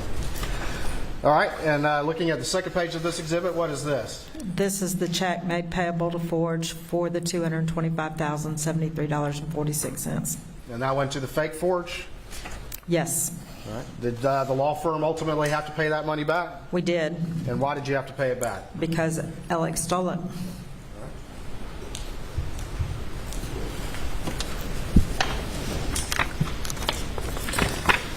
Again, looking at these disbursement sheets, these are prepared by the attorneys and their staff, is that correct? That's correct. And then they're delivered to the finance staff? Correct. And then the finance staff uses that to do what? To cut the checks and give them back to the attorney to disperse to the clients. So this first sheet was delivered to your staff, is that correct? Correct. And then they did what? They wrote the checks as per the disbursement. And why did they do what Alex Murdaugh requested them to do? They trusted him, and he was their boss, and that's what they thought they should do.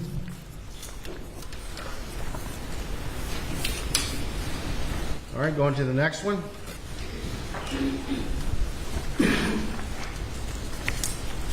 States 318.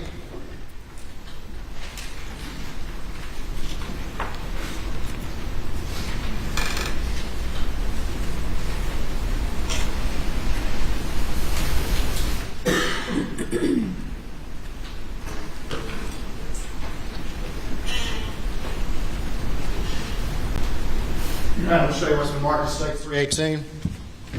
See if you recognize this document. Yes, this is a disbursement statement for Barrett Boulware. All right, Your Honor, at this time I would offer States 318 into evidence. No additional objection, Your Honor. So admit it. All right, we'll put it up on the screen. If you have problems seeing, just let me know and I'll bring it back to you, okay? All right, again, this is the disbursement statement for this particular case. That's correct. And who's the first name of the client, please? Barrett. All right. And looking here on this particular one, we have, again, a recovery, and then we have some expenses, and then ultimately we have this right here. Is that correct? That's correct. And who is that disbursement? What did it say on the disbursement sheet? Forge, but that's the fake Forge. All right. And do you see a signature on there? I do. It's Alex Murdaugh's. All right. And going to the next page, you recognize that? This is the check payable for $279,850 and I believe 85 cents or 65 cents. All right. And do you recognize that signature right there? That's Alex Murdaugh's. And do you recognize this writing right there? That is his handwriting. All right. And did this money go into real Forge or did it go to the fake Forge? It went in his fake Forge account. All right. And did ultimately the law firm have to refund this money? Again, we refunded the money. Each partner put up money and refunded the money to the client And why did the law firm have to refund it? because he stole it. Who stole it? Alex Murdaugh stole it. All right. And we go to the third page of this exhibit. Do you recognize this particular check right here? I do. All right. And what is that? So this is an insurance proceed payment from, I believe, Southern Fidelity Insurance in the amount of $75,193. That check never even came through our books. He stole it, endorsed it, and put it in his Bank of America account. And we found a copy of it on his desk later as we were investigating. All right. Did the law firm ultimately have to replace that money? We replaced that money as well.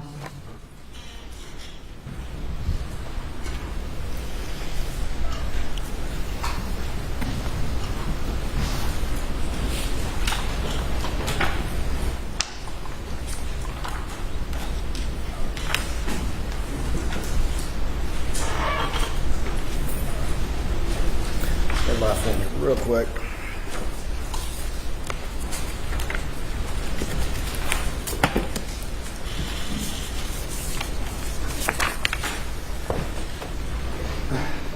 show you what's been, I believe, admitted into evidence. It states 429. Okay, this is disbursement sheet for Hirschberger. All right, and on that particular one, let me, first of all, I'm going to put it up on the screen, and again, if you can see it, if you have, if I need to bring it back to me, to you, let me know, okay? Okay. All right, I'm going to go over to the third page of this exhibit. And this is a disbursement sheet in this matter, is that correct? That's correct. All right, and we look on this third line, and what does it say right there? The PMPED attorney fee forge, All right, and what's the amount? $83,333.33, and that's the one we discussed earlier. That's the one that first came to your attention? Yes. All right. Ultimately, go over to this next check. Do you recognize that? It's the corresponding check for the payment to Forge for $83,333.33. Do you recognize that signature? Alex Murdaugh's. All right, and you recognize that writing right there on the endorsement? Alex Murdaugh's. All right, and this is a check that you thought had gone to a legitimate structure? Correct. Where did it actually go? It went to his fake Forge account, the one in his personal name.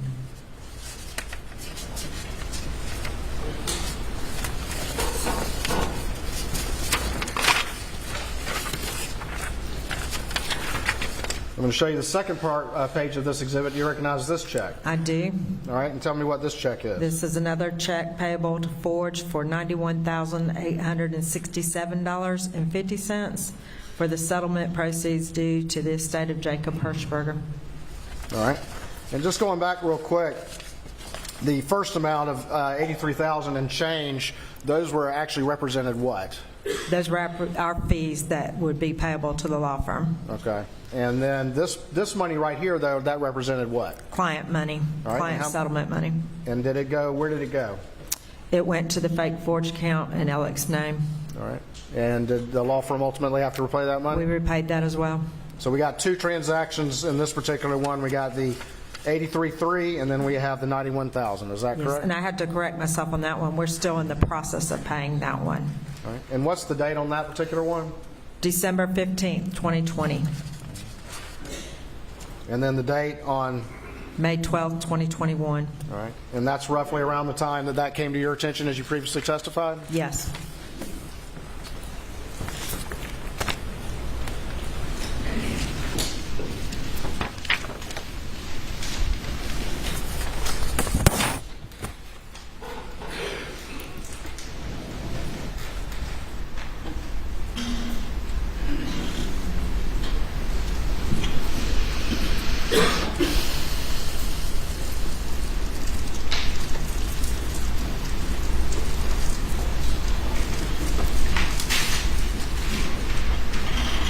I'll show you what's been marked as States 319.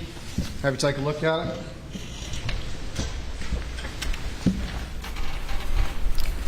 This is the disbursement sheet for Blondale Gary.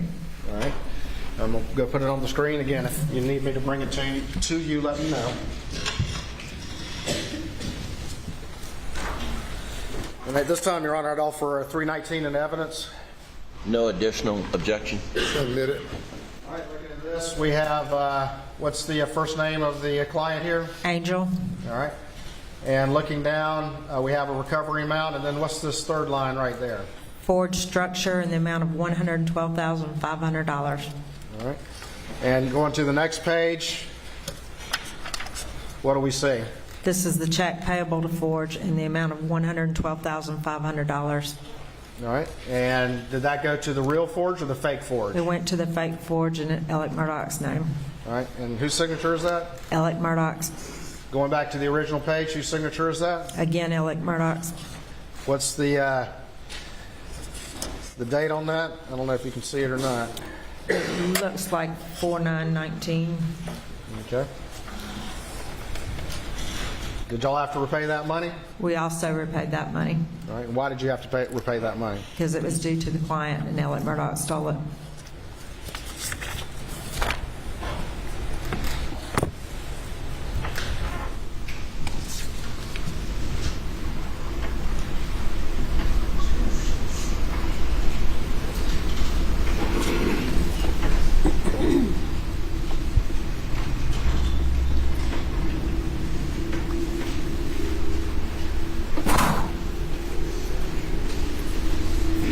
show you what's been marked as States 320. See if you recognize this document.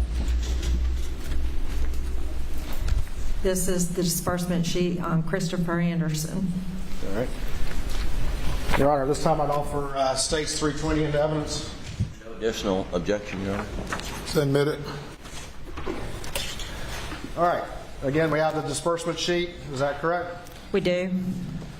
All right. And then we have a recovery. Is that correct? Yes, of $750,000. And then how much on this disbursement sheet was written to Forge? $750,000. Every bit of it. Yes. And whose signature is that? Alex Murdaugh's. Second page. A check payable to Forge for $750,000. What's the date on it? February 20, 2020. Did this go to the real Forge or the fake Forge? It went to his fake Forge personal account. In this particular case, were there multiple recoveries? There were multiple recoveries in this one. All right. So did some of the money actually go to the client back when all of this happened? Some of the money did go to the client, and when meeting with the client to go over this, he told me that he was unaware of the second settlement. All right. And how much of the second settlement did Alex Murdaugh take? The 100% of it, the entire $750,000. What's the date on that? February 20, 2020. Do you recognize that signature right there? That's Alex.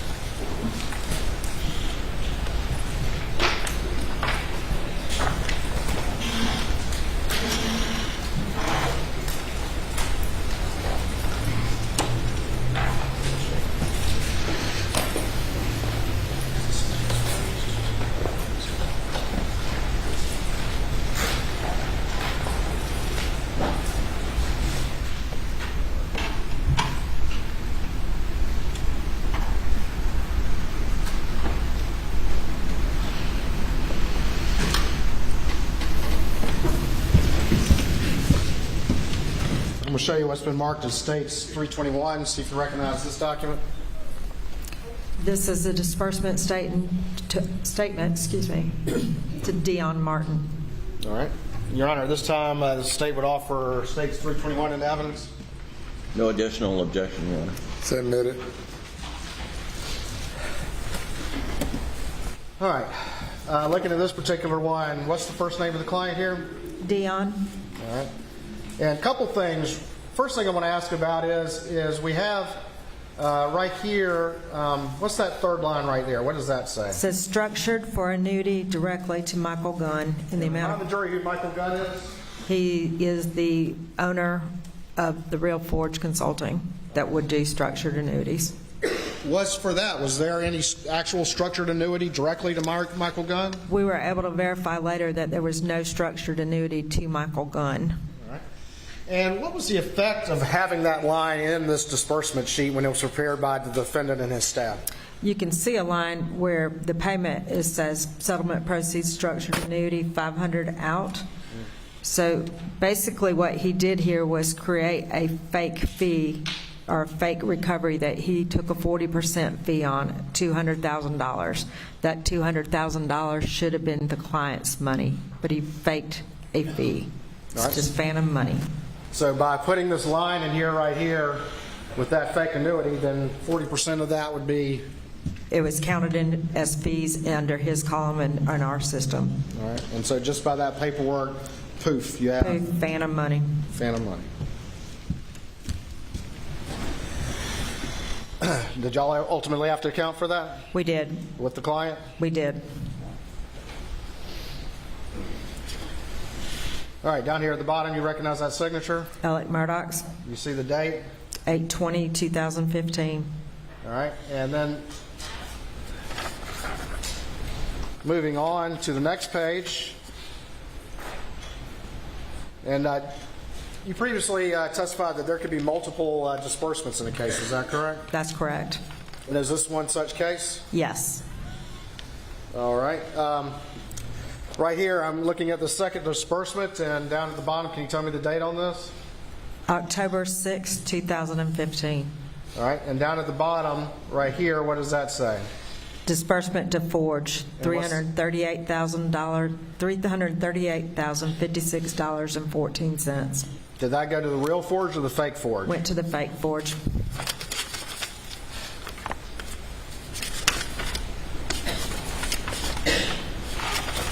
Looking at the next page, you recognize that?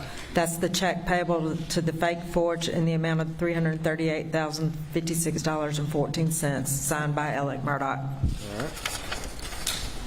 Did y'all ultimately have to pay that back to the client? We did, we paid that and the $200,000 back And why'd you have to do that? because Alec had stolen it. Going to the next page, we have another disbursement in this case, is that correct? Yes. All right, and what does this line say right there? Structure to Forge, marked through $45,000. Where did that $45,000 go? It went to the fake Forge account in Alex Murdaugh's name. All right. Going forward, we see this check, you recognize that? That's the check payable to Forge in the amount of $45,000. All right, you recognize that signature? It's Alex Murdaugh's. You recognize that writing right there? Alex Murdaugh's. And where did that money go? To the fake Forge account in his Bank of America, Richard Alexander Murdaugh name. So we had three things here. We had the phantom fee, correct? Correct. We had the $338,000 and change. Correct. We had the $45,000. Correct. And did your law firm have to pay all that back? We paid every cent of it back. The Why'd you- attorneys put it in because Alex stole it.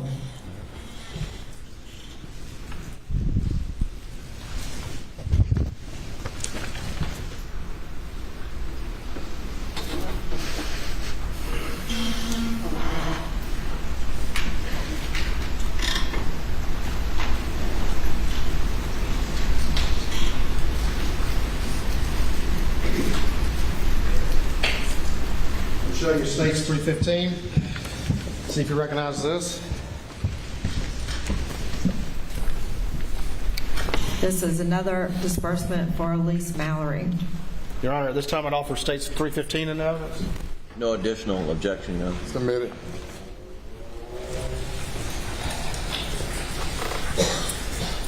All right, who's the client's name on this one? Just the first name, please. Elise, All right, and this particular, what's the total recovery amount?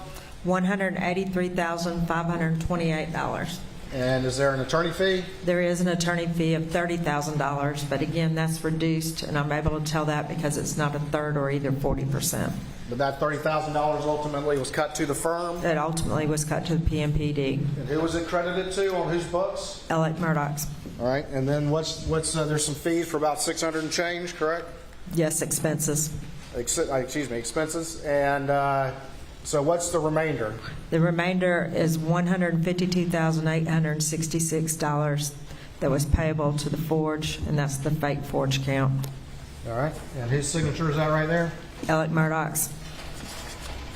Do you recognize the second page? That is the check that was payable to Forge.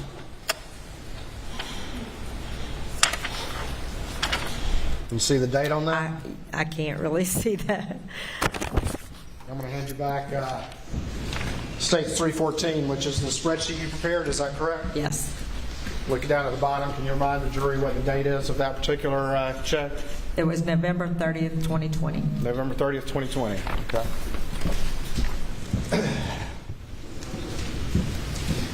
Did any of the recovery in this case actually go to the client? And that one, none of it went to the client. It either went to Alex fees or it went to where?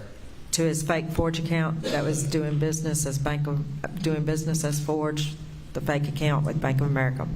Was there ever any conversation with Alec about this case as it related to those fees? There was. Later in the summer of 2021, his secretary called over to accounting and said that he wanted to disperse some money to Elise Mallory. And at that point, we informed her that the money had already been dispersed. So then Alex said that he wanted to give a portion of his fee back to the client because she was just a sweet lady that he felt she needed some funds given back to her. He'd like to do her a favor. Of the $30,000 in fees? Yes. Was that after all of that $152,000, the bulk of that recovery for that case had been instead dispersed to the fake forge account? Yes. Do y'all have to account for that and pay the client back? We did, And why was that? because he stole the money. Going to 322.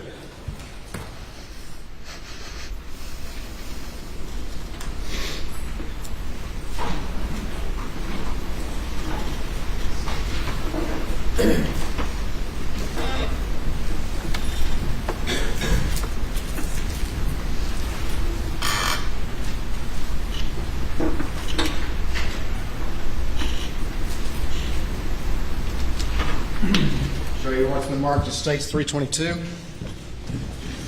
See if you recognize this. Yes, it's another disbursement that has actually several parts, but it's Jamie and Risher. Okay. Your Honor, this time I'd offer States 322 into evidence. No additional objection. Submit it. All right, what's the first name on the, Jamie and all right. And looking at this particular disbursement sheet, what is this amount right there? $90,000. And what's it made payable to on the disbursement sheet? Forge, We see a signature right there. It looks a little different. Do you recognize that signature at all? I still believe it's Alex. Okay. And going to the next page, what is that? This is the check payable to Forge in the amount of $90,000. And what's the date on it? It cleared on 9/1/16. It was written sometime in August of 2016. Where did that check go? It went to the fake Forge account with Bank of America that is in his personal name.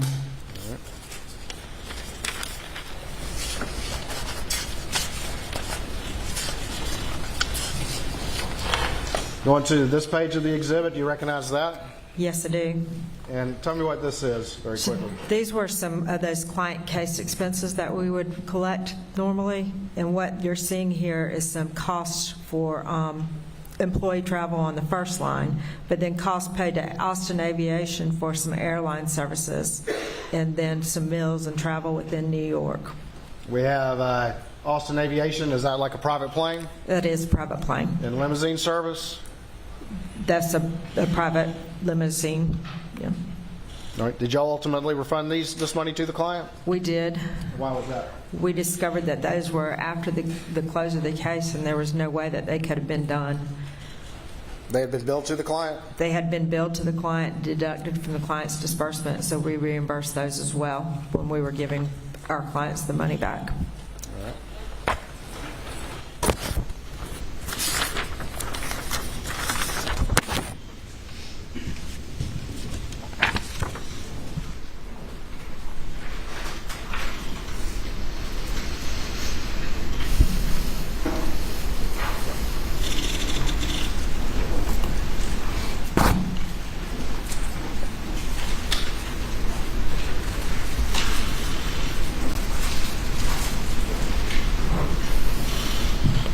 I'll show you what's been marked as States 323 to your testimony, see if you recognize that. This is a disbursement for Johnny Bush. Okay. Your Honor, this time I'd offer States 323 in evidence. No additional objection, man. Submit it. All right, very quickly. Johnny, Johnny, all right. Down here, we've got, what does that line say? Forge, $95,000 Where did that money go? to the fake Forge account that Alec held. All right. Is that the check? It's a corresponding check for the $90,000 with Reckon- Alec's signature.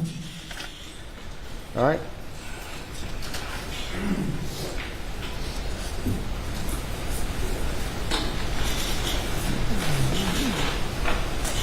And did y'all have to pay that money back?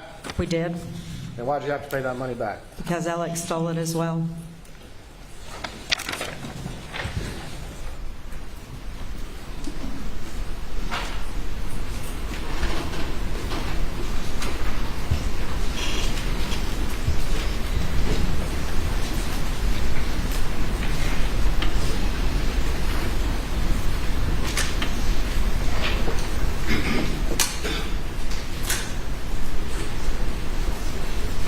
show you Estates 324, see if you recognize that.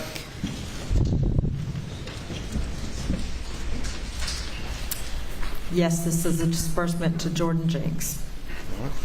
Your Honor, this time I'll offer Estates 324 in that one. No additional objection, Your Honor. Submit it. All right. Right here, looking at this particular one, who's the first name of the client? Jordan, Right here on this disbursement, what do we have right there? a payment to Forge in the amount of $85,000. Okay. And whose signature down at the bottom? Alex Murdaugh's, What's the date? August 1st, 2018. Looking at the second page, what is this right here? The check to payable to Forge for the $80,000 All right, and where did that money go? to the fake Forge account. You recognize that signature? That's Alex's signature as well. All right, looking over the next page, what is this? This is a second disbursement with another check payable to Forge in the amount of $65,000. All right, you recognize that signature? Alex Murdaugh's, All right, and what's the next page? a check payable to Ford in the amount of $65,000 with Alex Murdaugh's signature. All right, and what date did that clear? October 4th, 2018. All right. This $85,000, where did that go? To the fake Forge, The $65,000, where did that go? to the fake Forge account. Did your law firm have to account for that money? We accounted for it and reimbursed the client due to the fact that Alec had stolen it.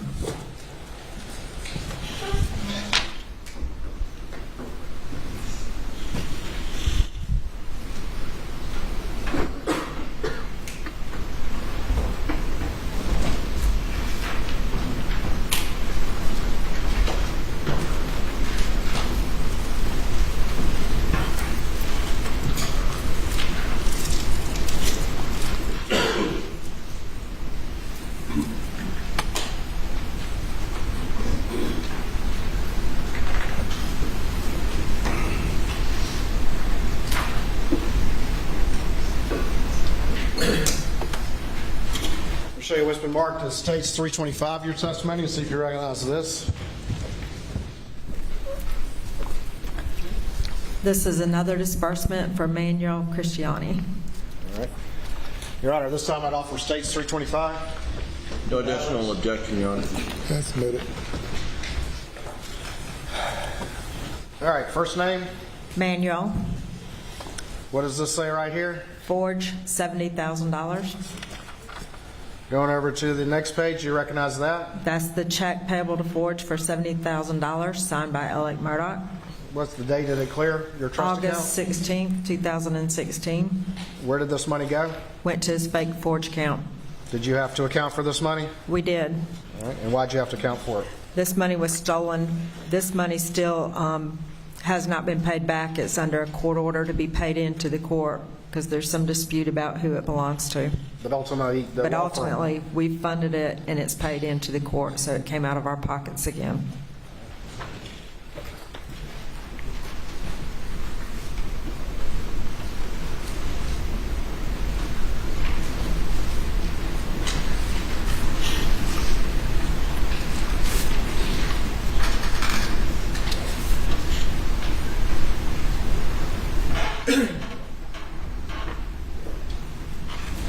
I'll show you what's been marked as States 326 to your testimony, see if you recognize this.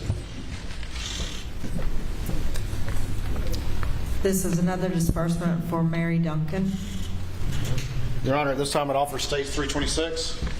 No additional objection, Your Honor. Submit it. All right. First name of the client. Mary, Looking down here, what is that line right there? settlement proceeds to Forge in the amount of $19,500. All right. See the date? October 3rd, 2018. Do you recognize that at all? Alex Murdaugh's. That's the signature, you mean? Yes. All right. What's this right here on the second page? This is the check payable to Forge for $19,500, referencing Mary Duncan's settlement proceeds. And what day did that clear? October 22nd, 2018. And how much? $19,500. All right. Where did this money go? to its fake forge account. Did your law firm have to account for that? We did, and we reimbursed the client for that Why'd you have to do that? because Alex stole it.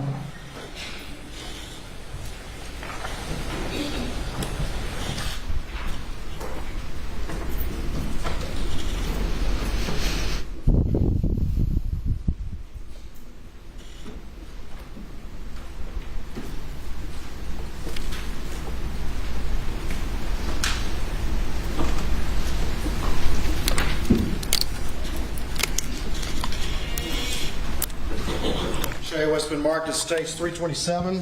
See if you recognize this. This is a disbursement sheet for Randy Drawdy.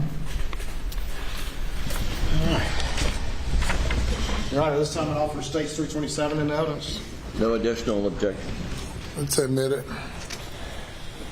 All right, disbursement sheet, what line do we have right here? Forge, $9,569.30. Do you recognize that signature? Alex Murdaugh's. Looking at the next page, It's the check payable to Forge for the $9,569.30. and what's the date on it? It is dated October 3rd, 2017. You recognize that signature? Alex Murdaugh's signature. Did your law firm ultimately have to account for those funds? We did, and we reimbursed the client that money as well because it was stolen funds again. And where did these funds actually go to? They went to the bank Forge account that was under his control.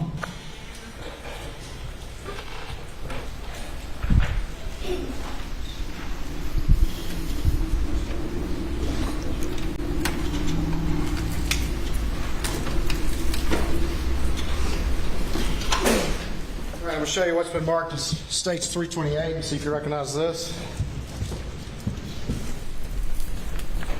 This is a disbursement for Thomas Moore. Your Honor, this time I'd offer States 328 in evidence. No additional objection, Your Honor. Let's admit it.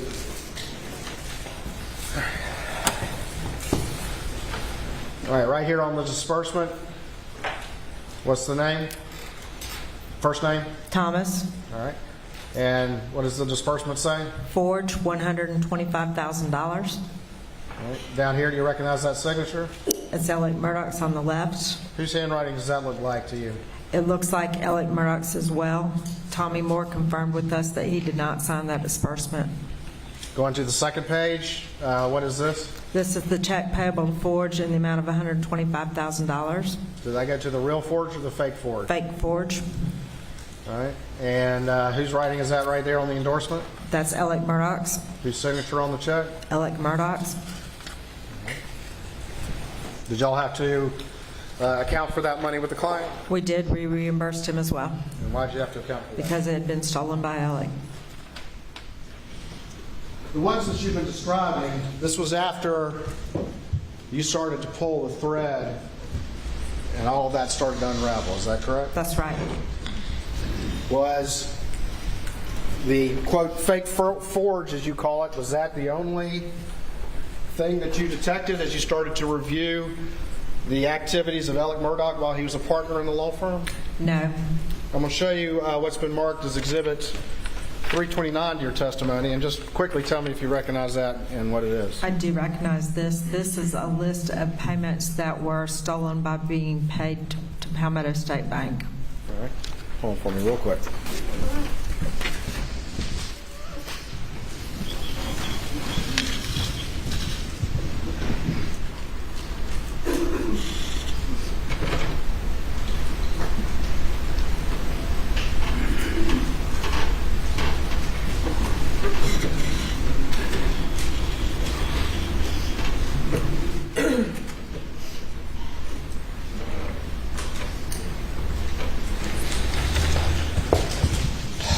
All right, going back to States 329.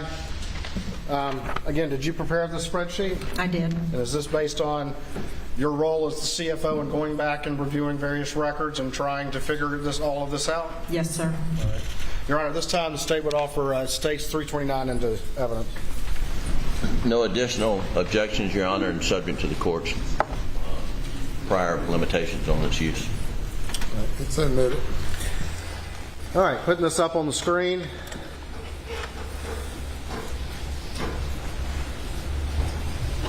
Can you see that all right, or I need to bring it to you? Yes, and I can see it. All right.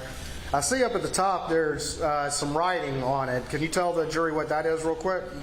That was a mistake when I made up the worksheet that we discovered when I got here. Those checks were written in the period of 2012 instead of the 7/5 that I had down. So we scratched through and I initialed my correction. So that says 2012 and then your initials, is that right? Yes. And then over here, what is this right here? That's the client's name that the money was stolen from, All right. And then what's that? the civil action court number, All right. And then the category? the method that he used to get away with this, and in this payment was Palmetto State Bank checks. And then this line right there? The date that we put money back into our trust account to be able to refund the clients. And then finally, the amount. $2,079,826.54. Does this include what was in, we've already gone through in stage 314, the other spreadsheet, or is this different money? It's additional money.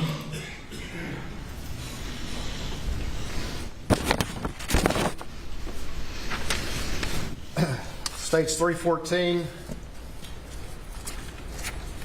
what was the amount, the total amount? $2,841,512.55. And then the new one we're about to talk about?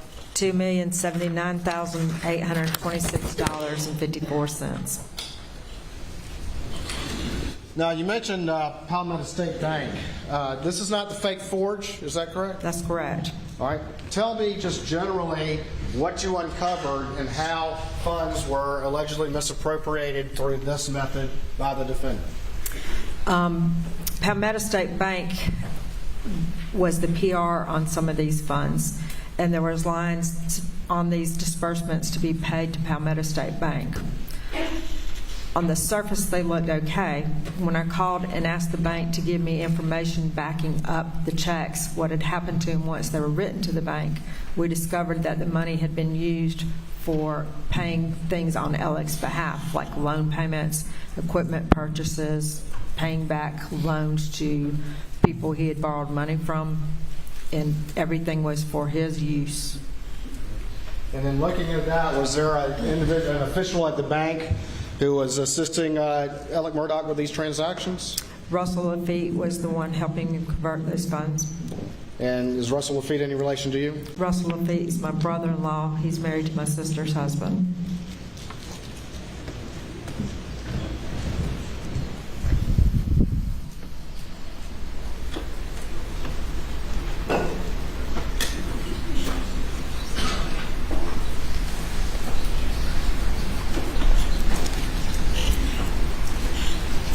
There must be marked as stage 330, home stretch. Stage 330 to this trial. Let's see if you recognize that document. This is the Badger disbursement. All right. Your Honor, this time I'd offer stage 330 in evidence. No additional objection, Your Honor.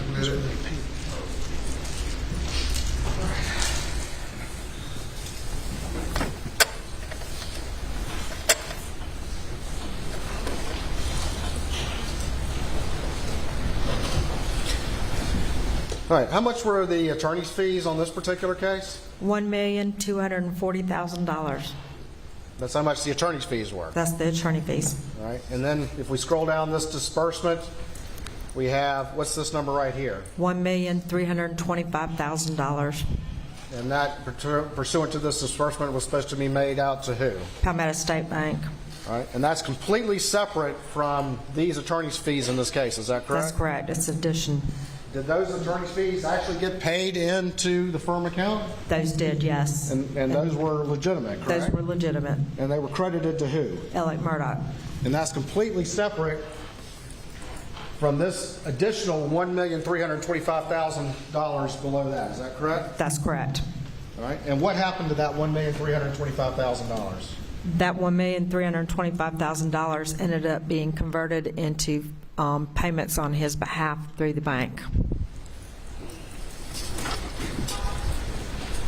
All right. Can you tell me the date on that? November 19th, 2012. Now, this particular amount right here, well, let me go.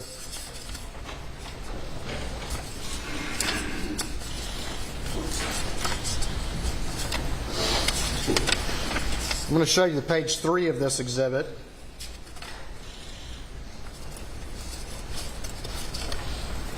And is this an email that you found in the records of your law firm? We did. All right. And who is this email from and who's it to? The email is from Russell Lafitte to Alex Murdaugh. All right. And what does it say right there? It says, Alex, can you get Jeannie to recut check 43162 dated 11/19/12 as follows? And then it lists 4 different amounts. And it says, thanks, Russell. All right. And then below that, the next page, is this another email that was found in the records of your law firm? It is And what's the date on this email? February 6, 2013. All right. And please, who's the email from? So this email is from Alex Murdaugh to Russell Lafitte. All right. And tell the jury what it says.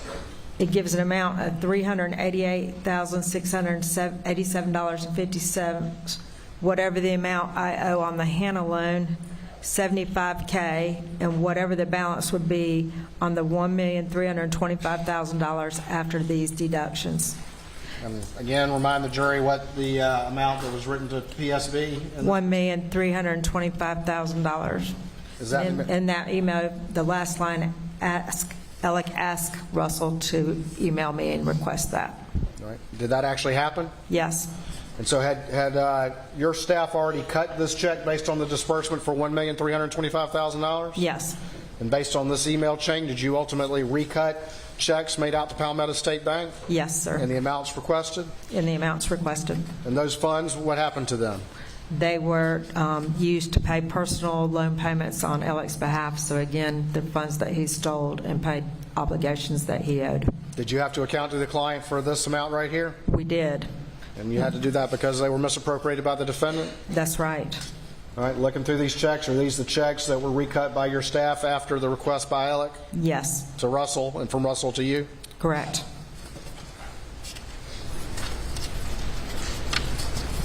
And incidentally, in this one, we also reimbursed the client the PR fee because the PR had not done their job. So we made sure that we reimbursed the client for that as well.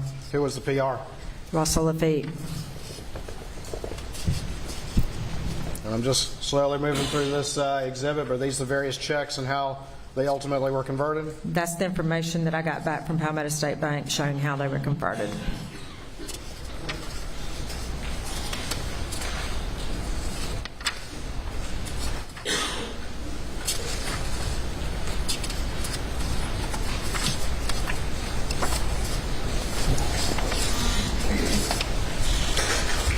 I'm looking at this check right here, which is the 5th page of the exhibit. Can you see the date on that? February 8th, 2013.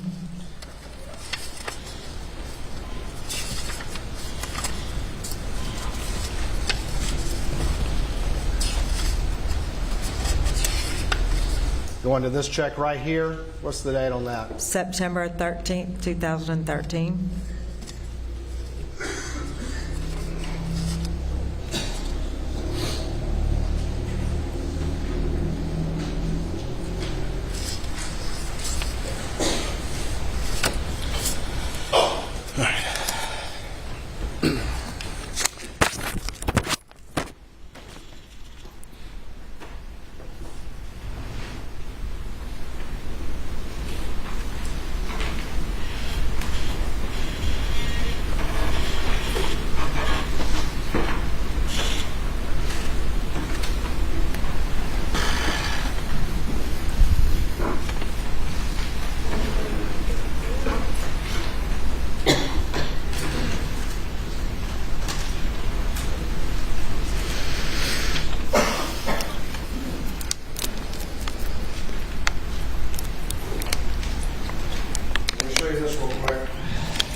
States 331. See if you recognize this.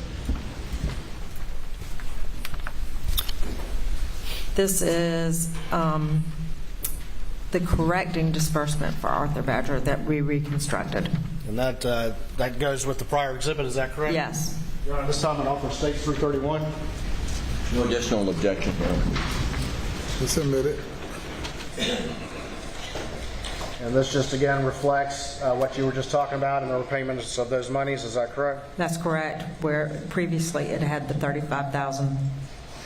And so our total repayment to the client was $1,360,000, which is the 35 and the 1.325 And the 35 was the, PR fee. Yes.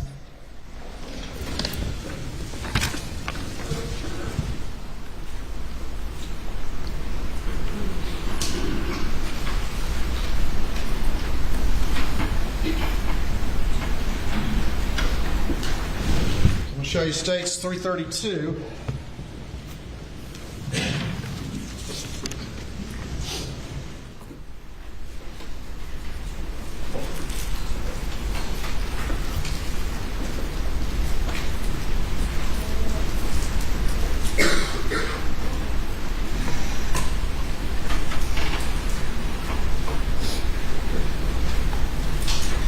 And 334.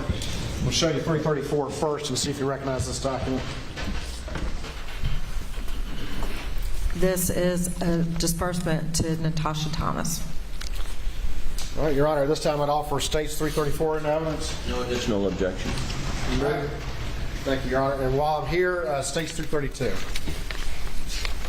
This is the correcting disbursement that we drafted to return the money to Natasha Thomas. Your Honor, I'd offer states 332 in evidence. No additional objection. Submitted.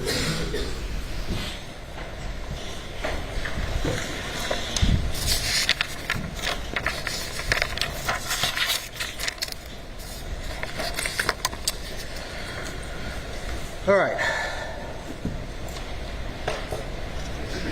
Looking at this particular disbursement, again, what's the first name of the client? Natasha, All right. And we have various recovery amounts here, is that correct? that's correct. We have the actual legal fees received in this case, correct? Yes. And who were those actually credited to? Well, 800 of that is to Alex Murdaugh, and then the other portion of the fee was the $15,000 fee payable to Russell Lafitte as conservator for this case. Okay. And those fees were actually credited to who? To Alex Murdaugh. And on top of that, though, go down to the bottom and we have this last line. What's that right there? Natasha Thomas, Palmetto State Bank, $325,000. That $325,000, where did it go? It went to Palmetto State Bank and was converted into funds for personal use again, paying loans, buying equipment, etc. Personal expense for who? For Alex Murdaugh. Did y'all ultimately have to account to the client for that money? We did. And why did you have to do that? Alex stole that money. You recognize that signature right there? Yes, that's Russell Lafitte's. What is that check right there? Do you recognize that? This is the check that we wrote to Palmetto State Bank, And what's the date on that? 12/20/2011.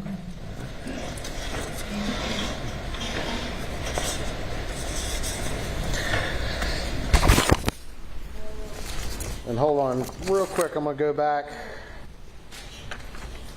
just to make sure on states 330. This was Arthur. That's the case you just talked about a little bit ago? That's correct. The one with the 1.325 million? That's correct. And on this disbursement sheet, what was the date? November 19th, 2012. All right. Back to Natasha.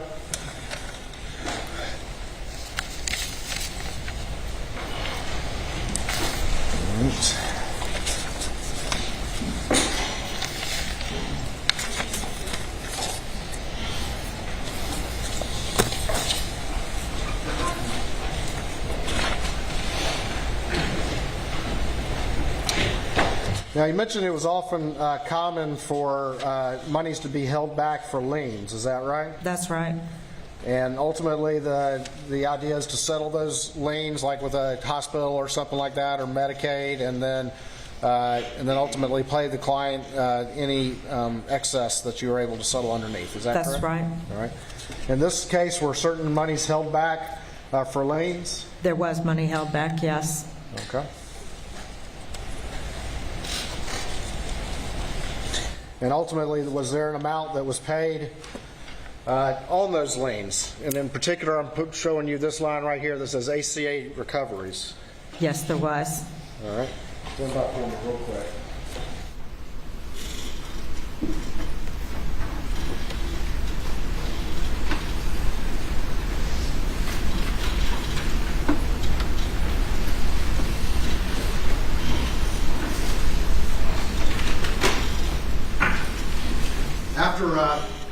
that particular line. How much was that amount? $110,965.27. And was ultimately Medicaid paid back some amount of money? Yes. Was it less than their actual bill? Yes. And so that meant that there was some money left over that should have gone to the client. Is that correct? Correct. Did that money actually go to the client? No, it did not. All right, I'm going to flip towards the end of this exhibit.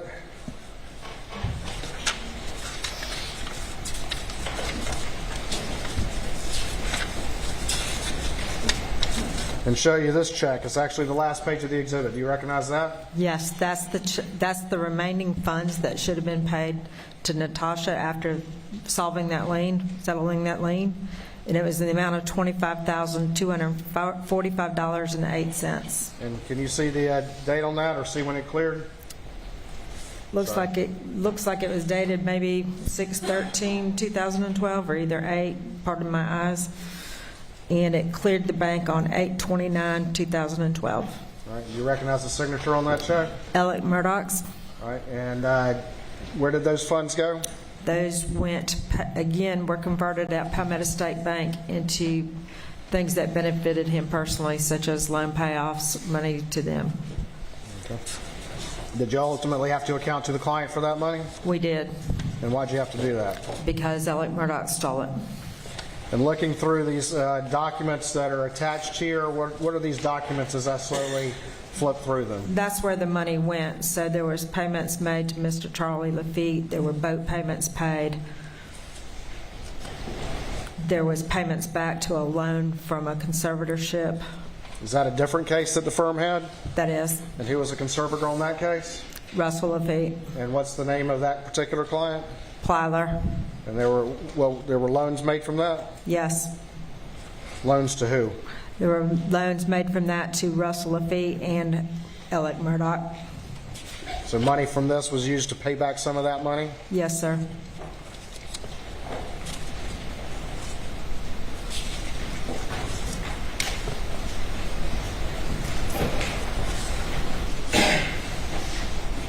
Whose signature is that on this particular check, number 219721?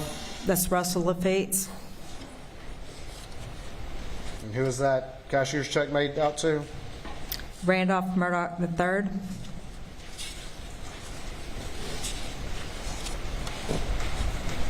Who is that cashier's check made out to? This is made out to R. Lafitte as conservator for Malik Williams. Who's Malik Williams? Do you Malik know? Williams was another client that Russell was a conservator for, that Russell loaned money to Alec out of that conservatorship, and this is a payment back on that conservatorship loan. When you say conservatorship, Russell was put in charge of dealing with clients' Investing in money on their Hampton. behalf? Yes. And he was loaning money to himself and to Alec?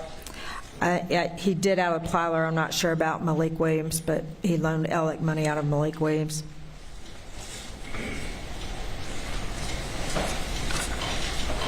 And then money from some of these misappropriations you've identified was used to pay those loans back from the conservatorship? Correct.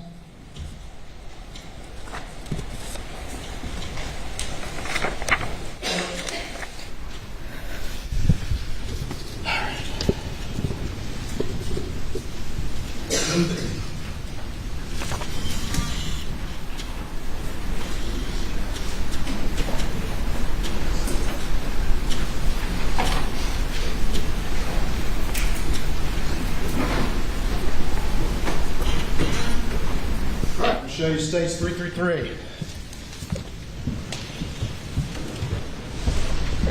You recognize this? This is a disbursement for Russell Lafitte as conservator for Hakeem Pickney. All right.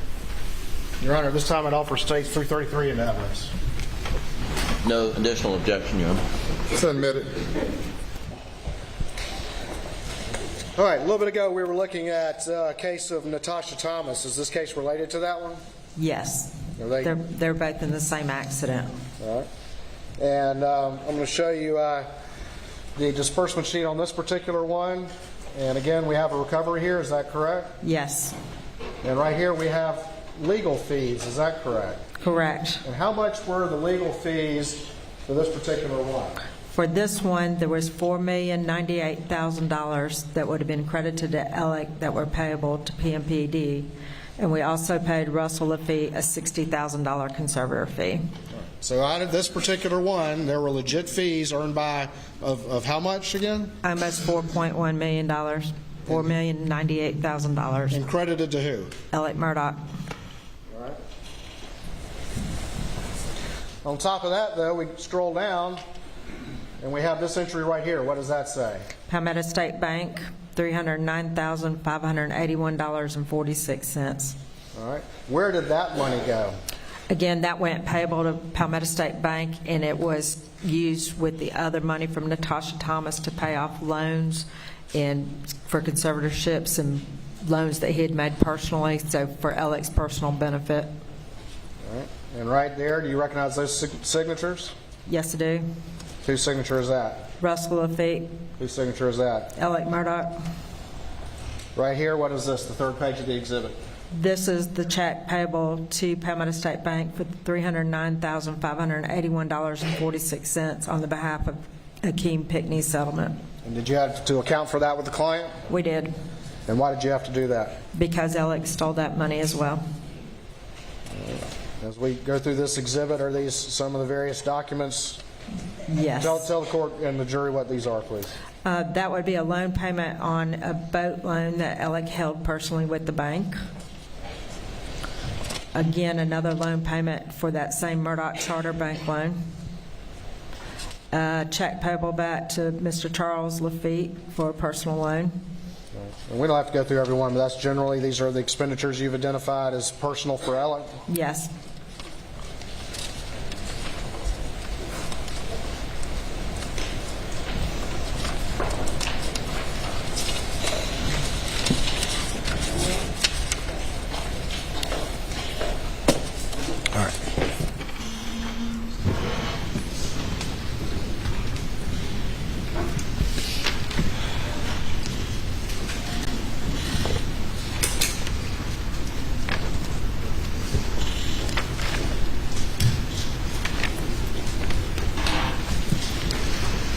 Couple more. I know we've been going for a long time. You had mentioned that that one instance in which there was the loan payment that should have gone to Randy Murdaugh that instead went to the defendant, correct? That's right. And ultimately that happened twice, and then it was detected, but he paid it back. Is that right? That's right. And the matter kind of went away. Is that right? That's right. Were there other instances in which Alex Murdaugh used the firm credit card for expenditures that were not business related? He did. And in those instances, what had happened? In instances that he used it for personal, we would deduct it from his annual bonus at the end of the year, and he'd pay it back. He'd pay it back, and the matter would be forgotten. Is that correct? Yes. When those things were happening at the law firm, were you all aware of all of this? No.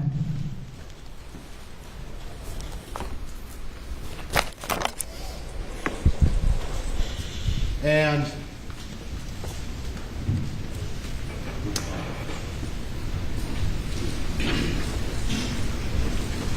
stand by for me real quick.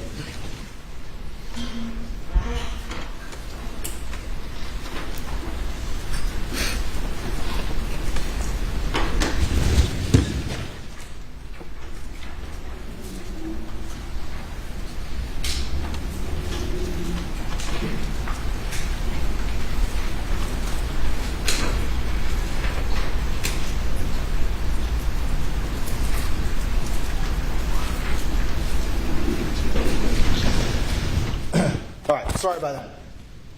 Just real quick. When y'all allowed Alec to pay back the money in those sort of smaller instances, were you aware of all of this? No, sir. When you or your staff received these disbursement funds from Alec and his staff, did they cut them in the manner in which they were instructed? Yes, And why did they do that? because they trusted him. And in the majority of those instances that involve client money, did Alex Murdaugh also receive substantial legal fees in each one of those cases? Yes.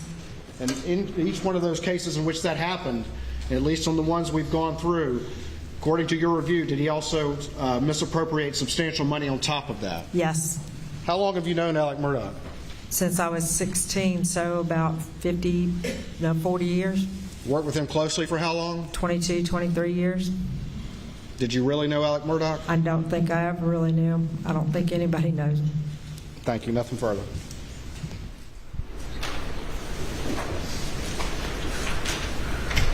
So I'll stand for a moment.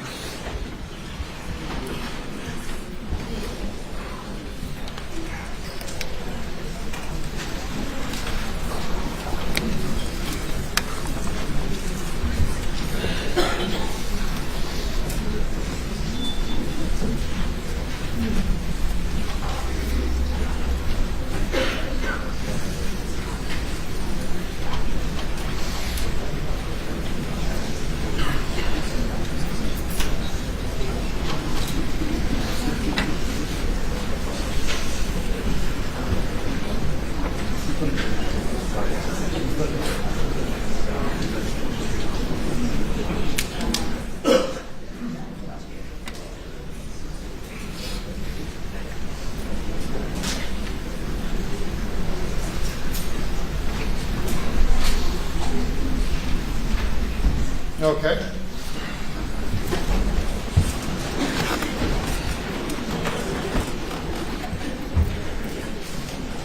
Cross-examination. Thank you, Your Honor.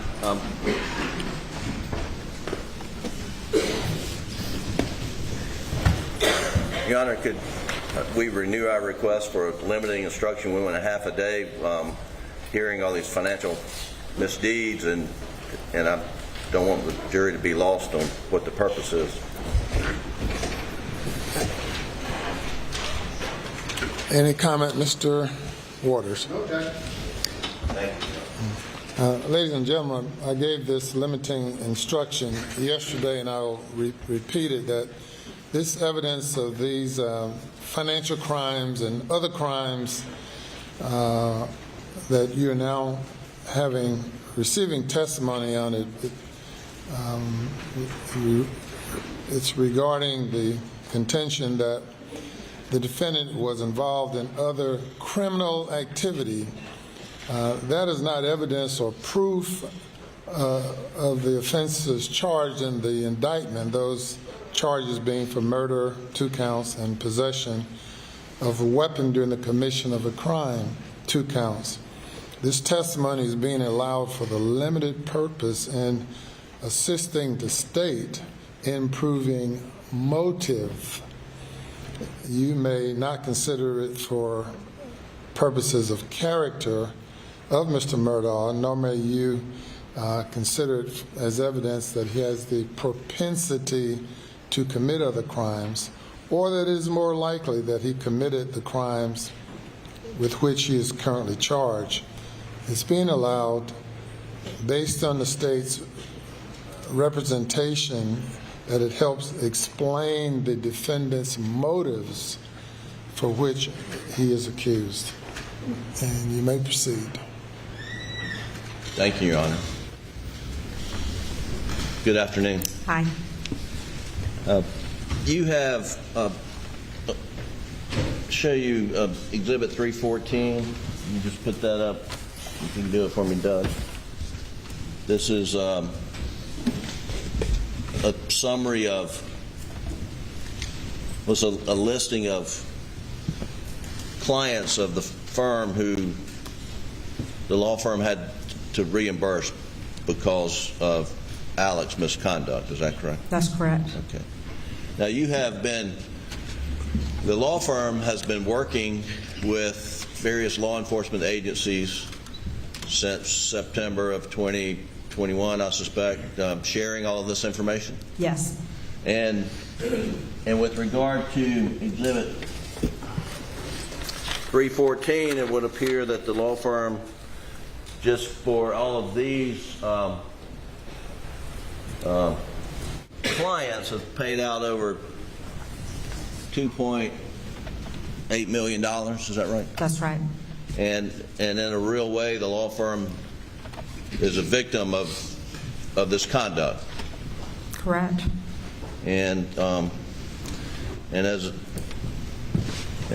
for each one of these client transactions that the law firm had to repay.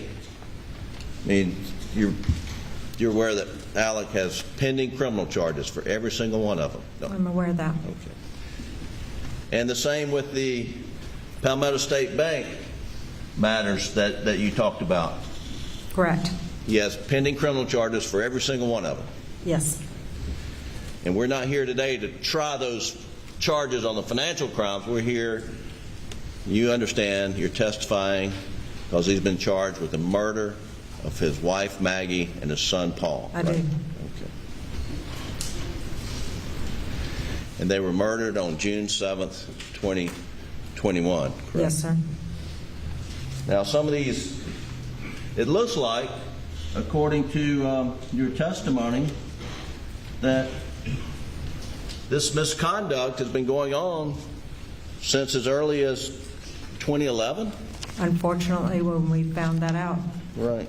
So some 10 years before the murders of Maggie and Paul, correct? That's correct. He managed to fool a lot of people, myself included. I understand. And I understand you have the right to be very hurt and angry about that. And are you hurt and angry about that? Oh, yes. I take it very personally. It haunts me that I that this happened. You feel like it happened on your watch, and I think anybody would feel normal feeling like that. It's a big betrayal of trust. And Ms.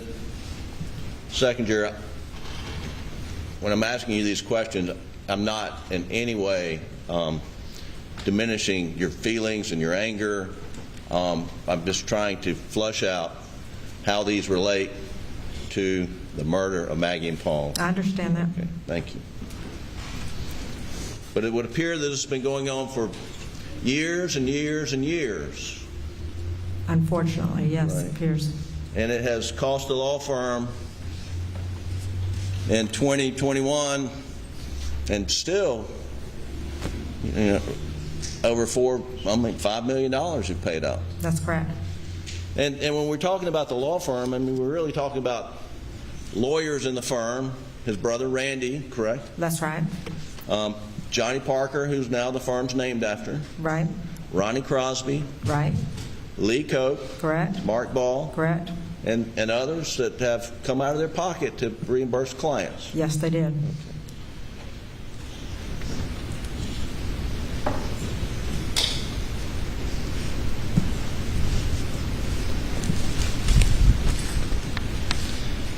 Now the forge. Well, let me strike that.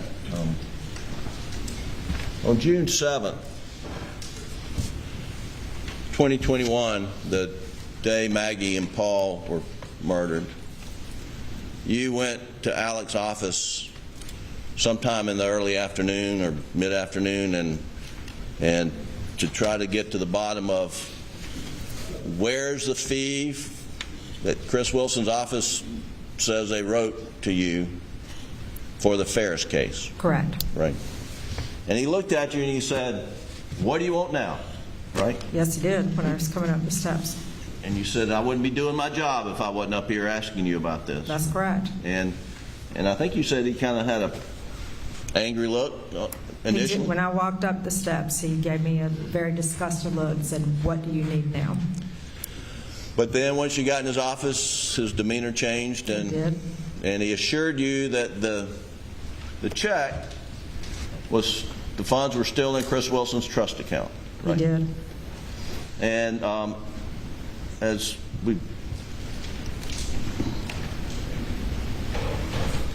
sort of fast forward, in September the 3rd, I believe it was, 2021, Annette Griswold from your firm found a canceled check written from Chris Wilson's law firm directly to Alex Murdaugh, right? Yes, sir. Okay. And that check wasn't written to Ford's Consulting. No, it was written to Richard Alexander Murdaugh, Esquire. And of all of these papers that you have been introduced in part of your investigation, that's the only time that, at least in these documents that you brought to court, where Alec has gotten a check directly, personally from another law firm, and it didn't go to PMPED, right? We discovered during the investigation that there had been another time that had happened, but that was not discovered by myself. Okay. And that was with Chris Wilson's firm also? Yes. But all of the other stuff that you brought here and talked about since 9:30 or so this morning involved this fake forge account, right? Correct. And then there's some stuff involving Palmetto State Bank going back 2010, 2011, 12, 13, early on. Correct. With regard to the events of June the 7th, when you went and talked to Alec and you were asking him about where's the fee money, you had previously spoken to, I guess, Lee Cope or someone in the firm? Lee Cope. And wasn't the concern at the time that Alec was trying to shield income from disclosure in the lawsuit that where he was a defendant, where he was being sued following the boating crash where Mallory Beach lost her life tragically? Yes, at that point we thought he was trying to shelter money or move money into his wife's name or reduce his income for the year by not claiming tax, by not collecting a fee. Right, and it really, and one of the reasons you thought that is because you had talked to him about what looked to be an odd way to structure an attorney's fee with the Hirschberger case. Correct. And he explained that he didn't care about the tax consequences. He was just trying to get money in the Maggie's name and not his name because of the boating accident. That's correct. And that was the concern and alarm within the firm, is that we're not going to participate in any way to shield high income from civil disclosure in a court proceeding. That's correct. Because that goes against the ethics and standards of the law firm and lawyers in that firm. That's correct. And no one at the time was thinking that Alec was stealing money from the firm, right? I had my suspicions on whether it was really in there, but we were not pursuing it as stolen money. Okay. And you had seen that, and I think it was May of 2021 or May 12th or something, that a disbursement sheet where attorney's fees went to Forge on the Hirschberger settlement. Correct. Now, it's not the first time that lawyers in the firm have previously structured attorney's fees in big settlement cases, haven't they? Once. One time. And the way that works is the money goes from the defendant insurance company or defendant company or the source of payment. It goes not to the law firm and then to the lawyer. It goes to some financial entity, whether it's an insurance company or something, and then that money is then paid out in annuity over the years to the lawyer. That would be the correct way. And you delay taxes by not taking the money, right? Correct. And that's how it was done in the past. Correct. The one time it was done. Right. Okay. And your concern here was that's not how you do it, because it looked like the money came into the firm and then it was written out to Forge for structure of a payment according to Alec. Correct. It would not have been, the way it came in, it would not have been credited to his account. It would have just looked like it was going out as an item, so it would not have been accounted for correctly. Right. And he also did not discuss it with anybody in the firm or have permission to do that. And the one time that it happened previously, I don't know what the amount of the fee was, but the point of the matter is that money never came into the firm. But all the partners knew about it, you knew about it, and you were able to included in your calculations, Yes, including the 7.5% that the lawyer is responsible for paying into the, I guess, to the to the kitty. distribution fund or whatever it is? Yes, That's sort of a leveling account that helps lawyers who haven't had a good year, brings them up, and it just sort of smooths out. and kind of smooths out overhead, the different offices having different costs. And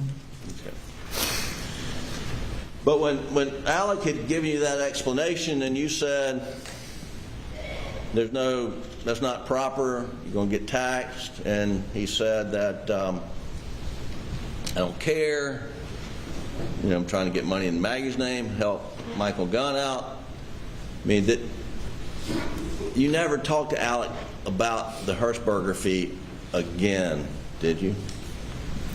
not to my recollection, not since after the murders happened, we did not discuss any of that.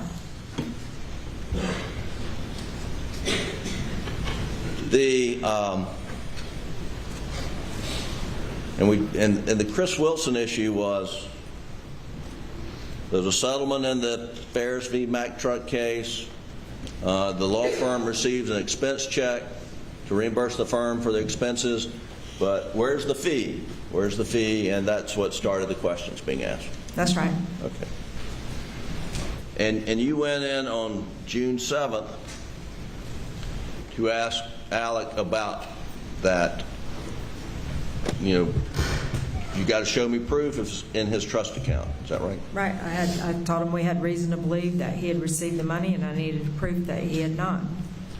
And during that meeting, he received a call that his father was being put back in the hospital. Or was in the hospital and was terminal, that they had decided that there was nothing else they could do for him and he'd be terminal. And you took off your CPA hat and your CFO hat and you befriended him. Correct. Because you knew how close he was to his father, is that right? I do. And and this father was a well-known lawyer and was a legacy name in that law firm? Well, that didn't really mean anything to me. I've just known him since I was 15, 16 years old. I didn't think of him in terms of that. I thought of him in terms of a friend and my friend's father. Right. And Alex close to his father? Yes, And his mother? as far as I know. And his family, he was close to his family. As far as I know, I had not spent any time with him around his family in over 17 years. But after you learned that his father was going back in the hospital or was in the hospital and was terminal, well, just fast forward. This was the 7th of June, correct? Yeah, the Monday, the 7th. Yeah. And on the 10th, Mr. Murdaugh died, did he not? I believe that was the date, yes. Okay, just a few days after this, he Yes. died. Of natural causes. Yes. And so when you learned on the 7th that his father was terminal or going back in the hospital, you became his friend and you didn't continue your inquiry anymore that day, correct? No, because I had told him what I needed, and he knew what I was expecting to get back, and I was under the impression he was leaving to go care for his father. And in our firm, we're very family-oriented, and anytime there's an emergency or something we need to do, we grant the person the time off, and I made the assumption he was going to go take care of that. Right. And then you learned that night that Maggie and Paul were murdered. Right. What was I think you said in your testimony that your initial reaction, you were scared, you were afraid. What were you scared of? Well, when this happened, there was a lot of rumors rolling around. Nothing this violent had ever happened. We didn't know who had gone after his family, if somebody was going to come after him, if somebody was going to come to the office and come after him. There was just a lot of dissettlement within the office. and constantly having to, employees were scared. But your mind didn't go to, gosh, I bet he killed his wife and son because I asked him about the Ferris fee, right? No.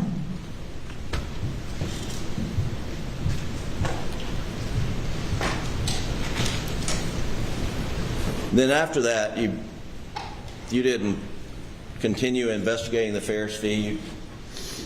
You let Lee Cope deal directly with Chris Wilson.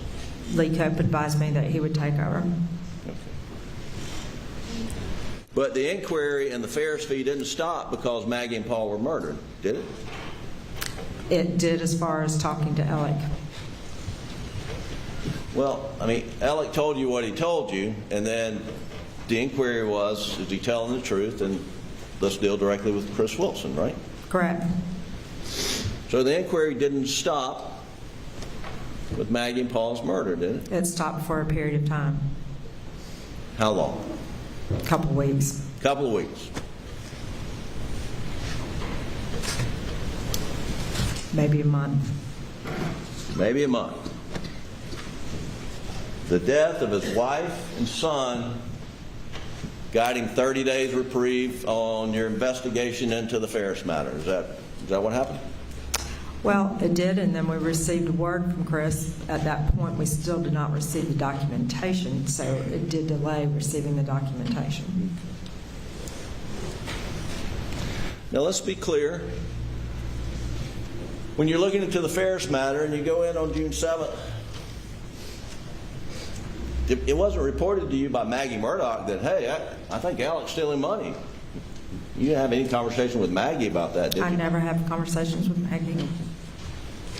Or Paul. He wasn't involved in any way with the Ferris fee, to your knowledge, was he? I've never had a conversation with Paul.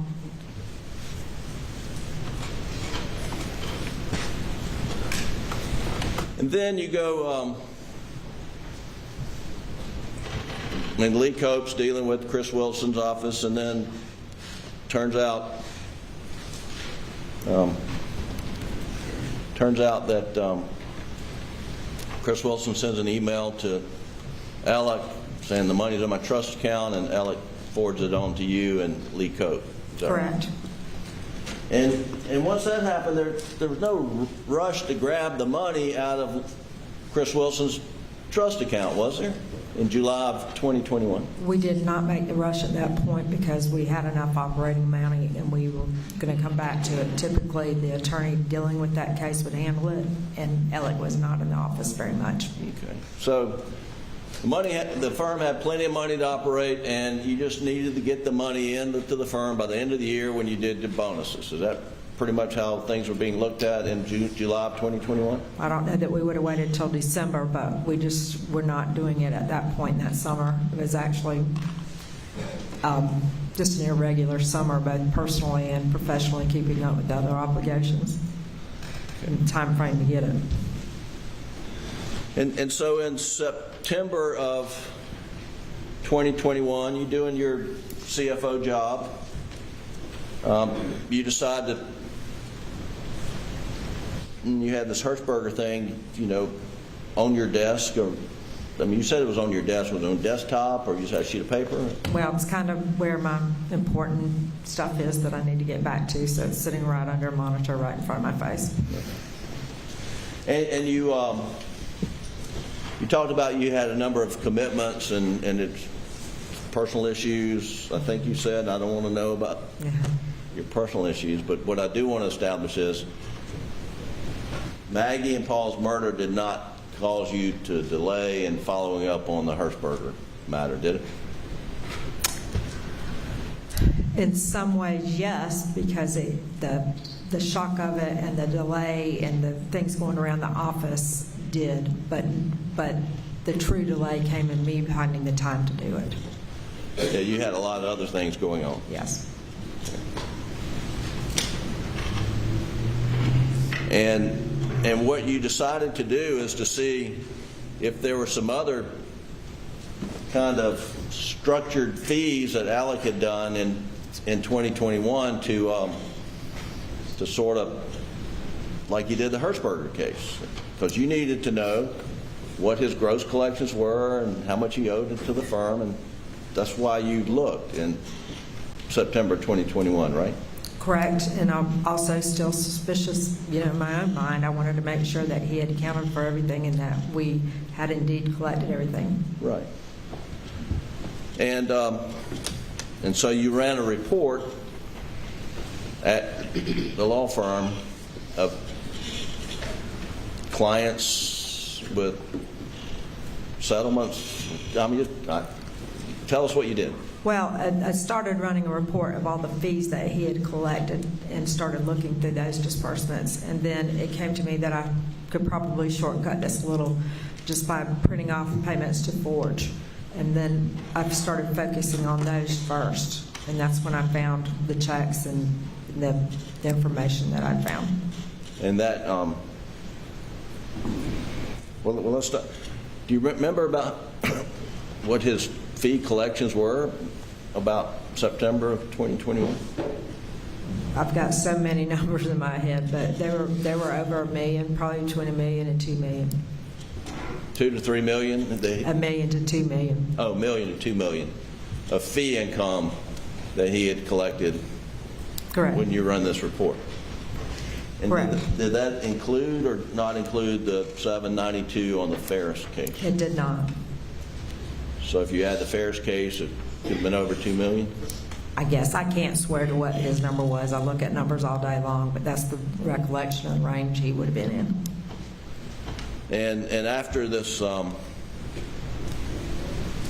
after you've learned about this fake Forge account, Alec didn't.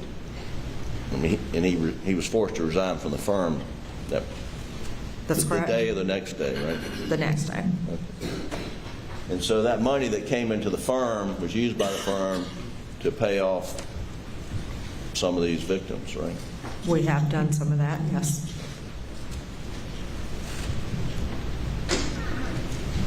Now the discovery of the fake Forge account, when you were when you ran the report on Forge, that shocked you, didn't it? Yes. That information had been in the systems of the law firm going back, I guess, to 2015 when that fake Forge account was first opened.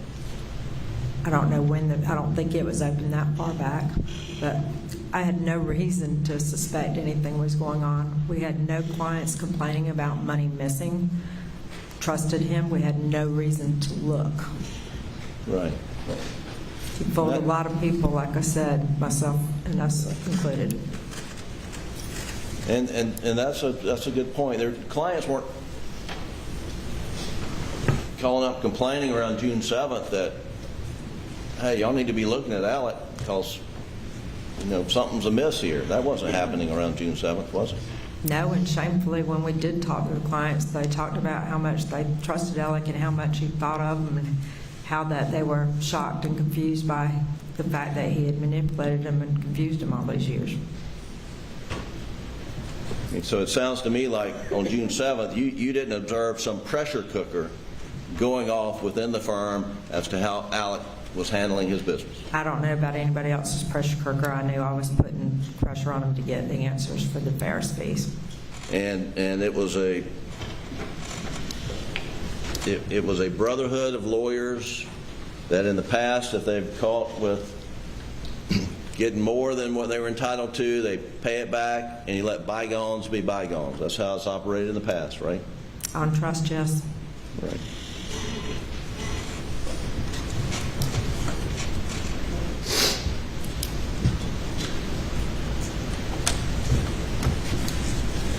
Now, so you ran a report on information that had been in the systems for years. Is that correct? Correct. And the tragic murders of Maggie and Paul didn't do anything to affect what was in your systems. No. Right.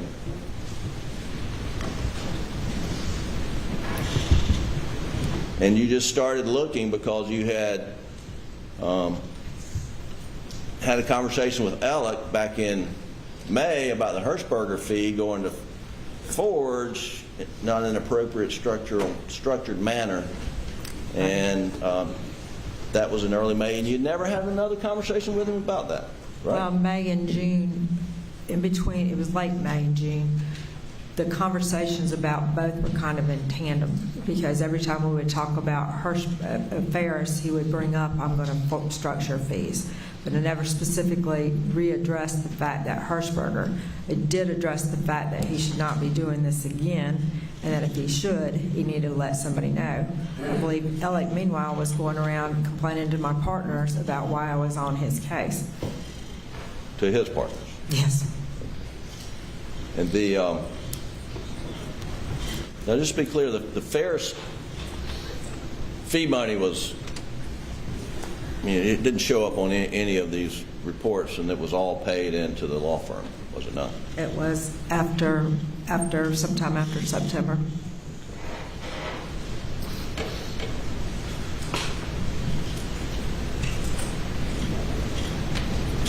So here you are on September the 3rd, and you are running a report.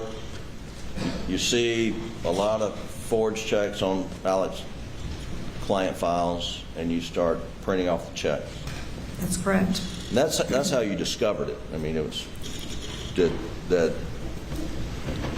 Alex, and not only he's signing checks to Forge, he's endorsing the checks and putting them into the bank. Correct. And at the same day is when Annette found the check on his office that had been payable to him for the Ferris fees. Yeah, I was going to get to that. So Okay. it just, I mean, that was pure coincidence. Yes, That the it happened timing on the of same of that is pure coincidence. Yes.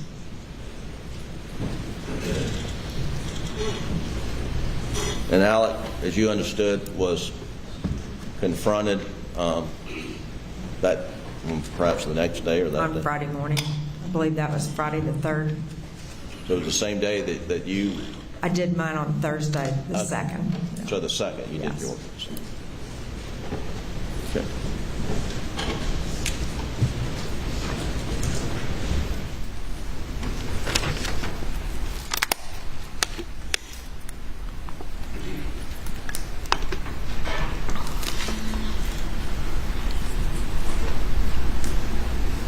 Now, on the 7th in the afternoon, Alec called you and asked you what his balance was in his law firm retirement plan, Yes, sir.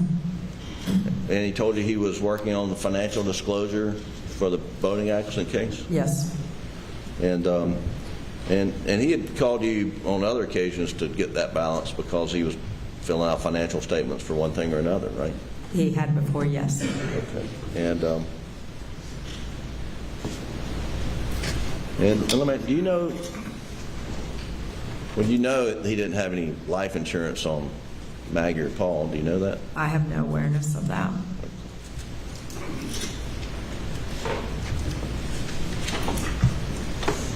One second.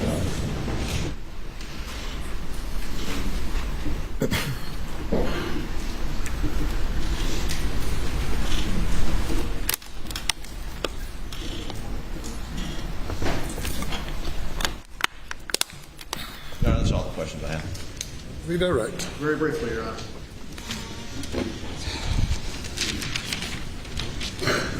You were asked some questions about when you had the conversation about the Ferris fees, and what was your concern then with just the Ferris fees back at that point in time on June 7th? That he was trying to shelter money from the boat wreck or move assets out of his name or either delay collecting fees. So trying to hide income from the boat wreck. At that point in time, did you have any idea about any of all of this? I did not. You were asked about prior instances in which there had been like the loan, the double loan payment and the credit cards, and Alec paid that back, right? That's right. And he paid that back and everything was forgotten, is that correct? That's right. You were asked about whether or not all of this was in your systems. That's correct. And it was in your systems, wasn't it? It was. Since 2011, correct? That's right. And he'd gotten away with it all that time. He did.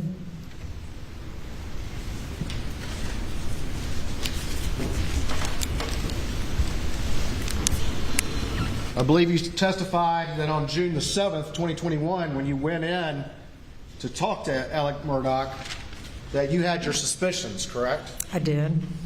And you demanded what? What did you demand from I him? demanded proof that the money was actually in the account. I wanted the ledgers showing the transactions.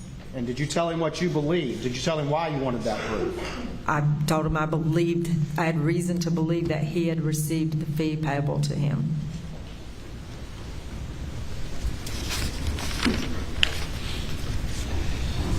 You were asked a little bit about the law firm, and his father was in the law firm or had been? He had been, yes. Was his grandfather in the law firm? Yes.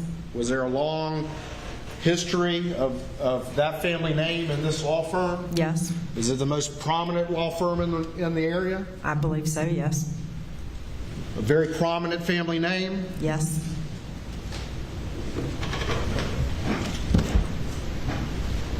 All this has been in your system since 2011? Yes.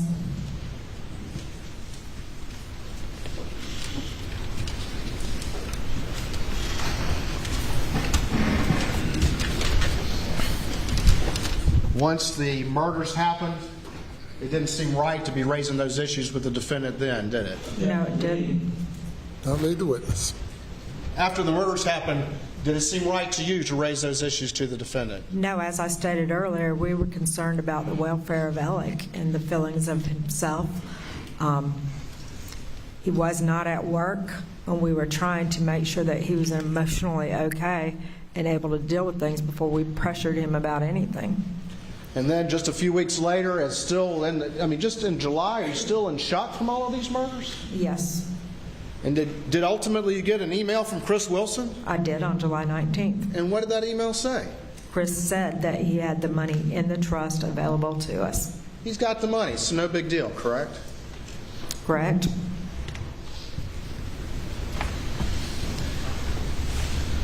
Did you still, though, in the back of your mind, have some suspicions going back for a while?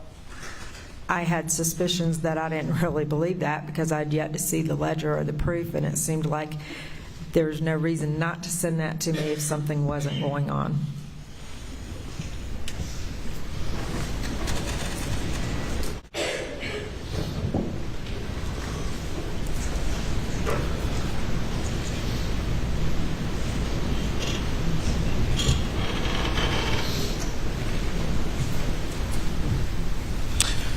When ultimately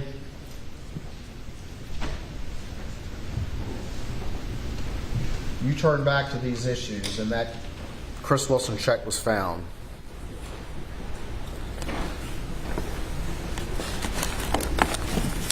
did that result in the uncovering of all of this? It did. Did that result in him losing his job at the law firm, It did. where his family name had been a fixture there for decades? Correct. Did that result in him losing his license to practice law? It did. And the defense asked you that. Did that result in him facing a ton of criminal charges based on all of that? Yes. All of that was on the cusp of being uncovered, was it not? Yes. Was that on the cusp of being uncovered? Yes. Question's been answered. Any further exam? Very briefly, Ms. Seconder, the finding the Chris Wilson check was coincidental to your work on the forged account research, correct? Yes, but as we uncovered the forge, we knew we had a problem. I understand. And it was the forge issue that led to all of this. It would have eventually been the issue if we'd requested Chris Wilson. Regrettably, that we did not at July, we would not have received the money because the money was not in there. We found that out later. Well, we'll find out about that. But the Chris Wilson issue is a one-off compared to all these other transactions that you brought here today, right? That's right. All right, thank you. You may step down. Thank you.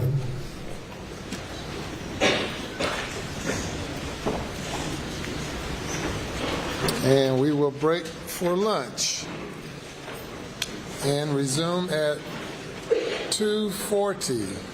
2:40.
Please be seated.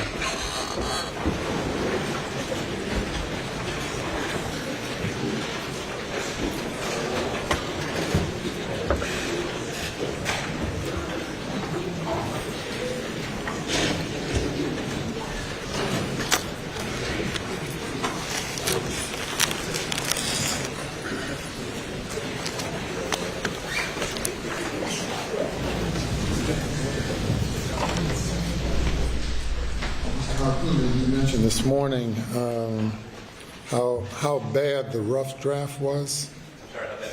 How bad the rough draft was that you received? That we paid $450 for? Yes, sir. Okay. Wanted the record to be clear that those rough drafts are not provided by the South Carolina court reporters, South Carolina judicial reporters. I want to make it clear that if I said that, I never implied that our South Carolina court reporters would produce such a deficit product. Yes. It was made clear to me by court administration that it's, what's the name of the company? FDR? FTR.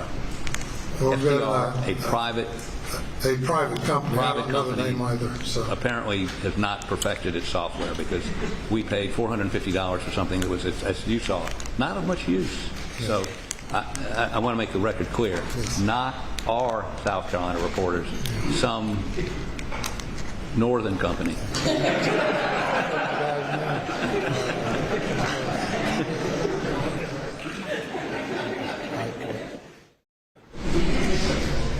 Certainly, Ms. Harris and I have been working together for probably a decade, and I've worked with Mike as well, and they're excellent court reporters. Okay, ready for the jury?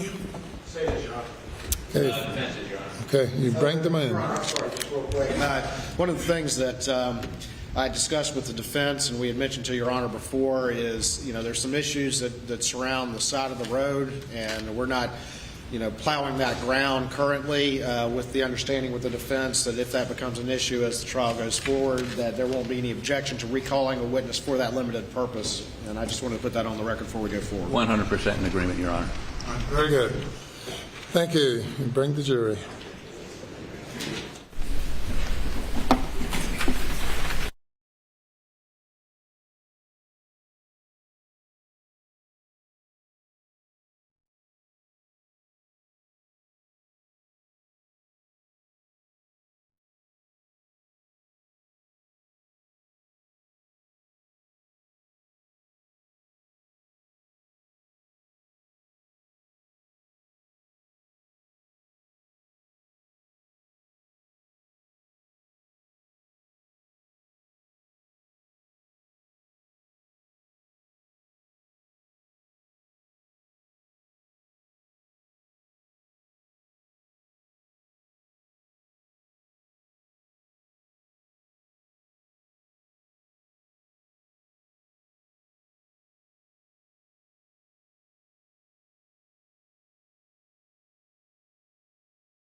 Present, sir. Okay, thank you.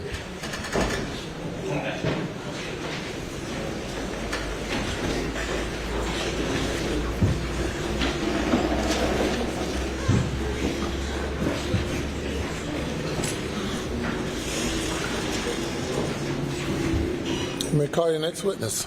May it please the court, Your Honor, the state calls Ronnie Crosby.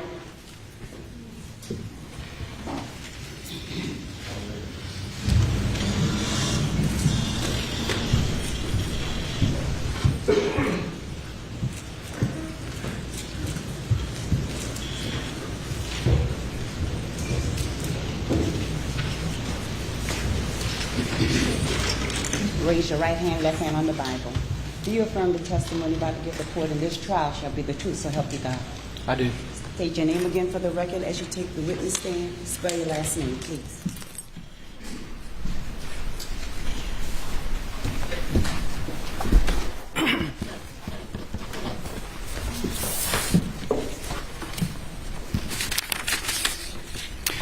Ronnie Crosby, Crosby.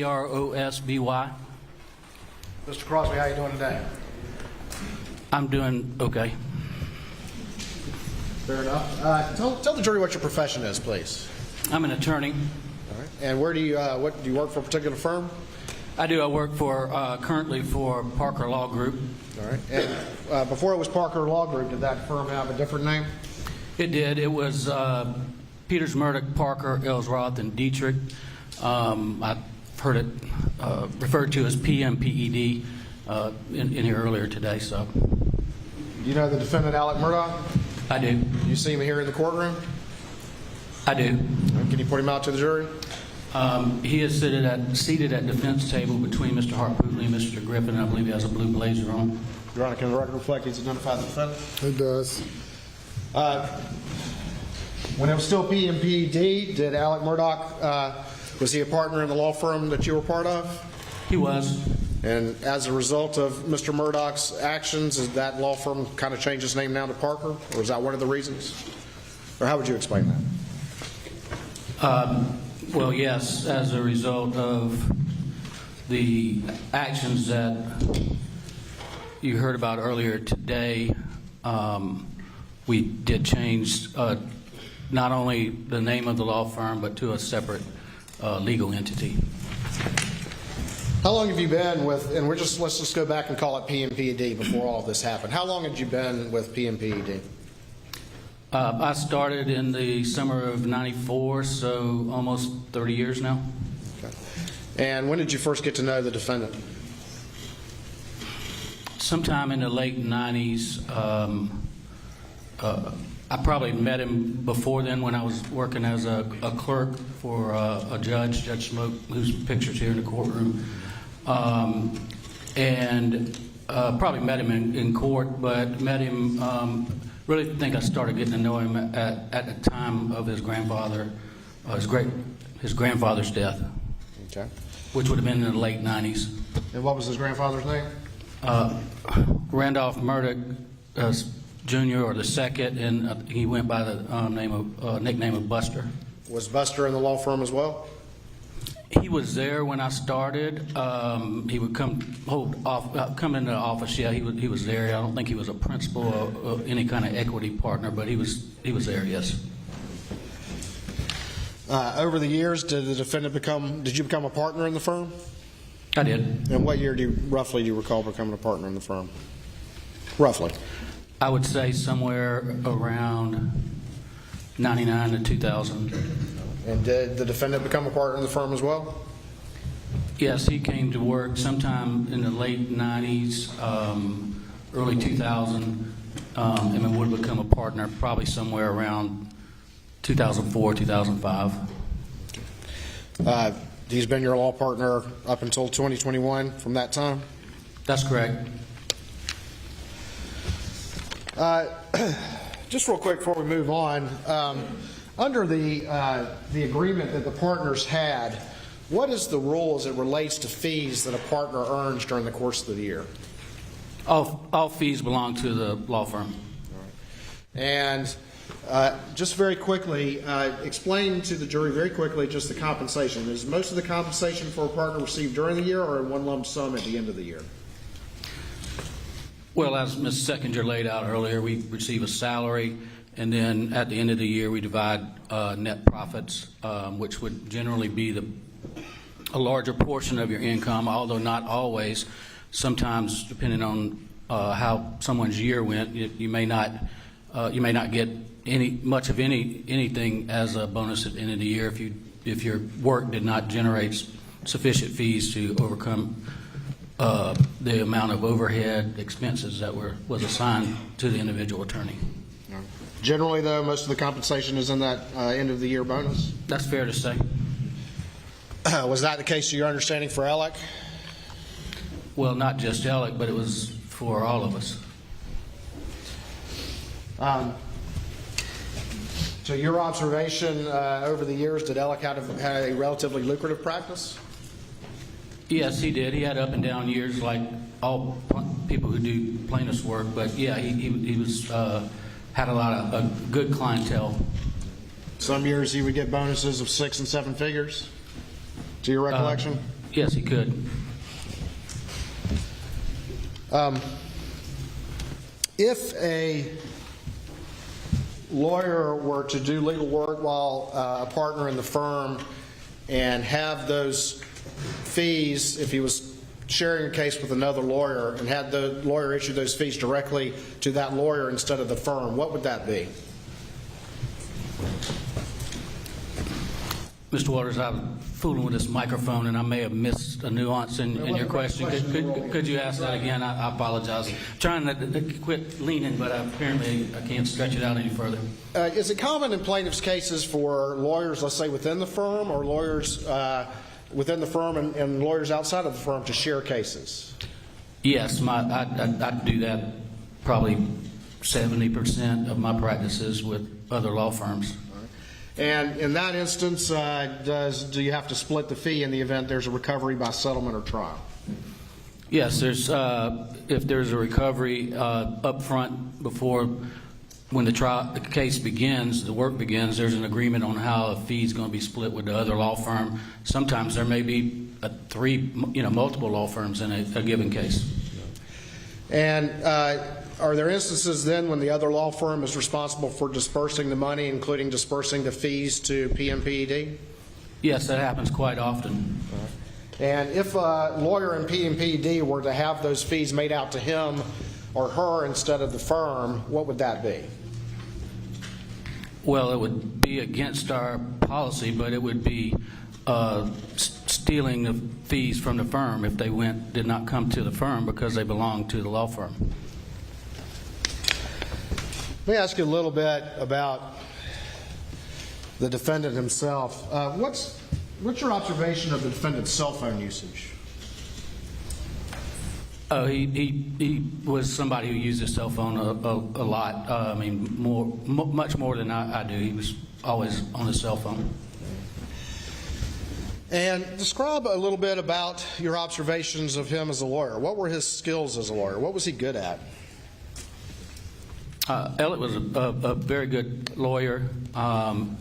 He was good with people, very good at reading people, very good at understanding people, and very good at making people believe that he cared about them and building a rapport and trust with them. And he was very good with strategizing against insurance companies and opposing lawyers that ultimately got oftentimes results that the lawyers in the firm would be really amazed at what a good job he was able to do.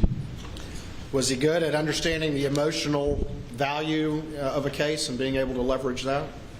Yes, I mean, that goes hand in hand with what I just said. It was very much a strength that he had. Was he a good technical lawyer? Did he have a lot of academic and technical skills as a lawyer?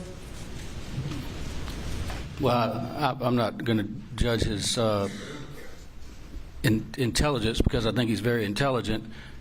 As far as being a real student of the law, probably wasn't, and never developed a technical expertise like some lawyers will. Some lawyers specialize in one thing, like medical malpractice, and that's all they do. But he didn't. He was more of a general practitioner.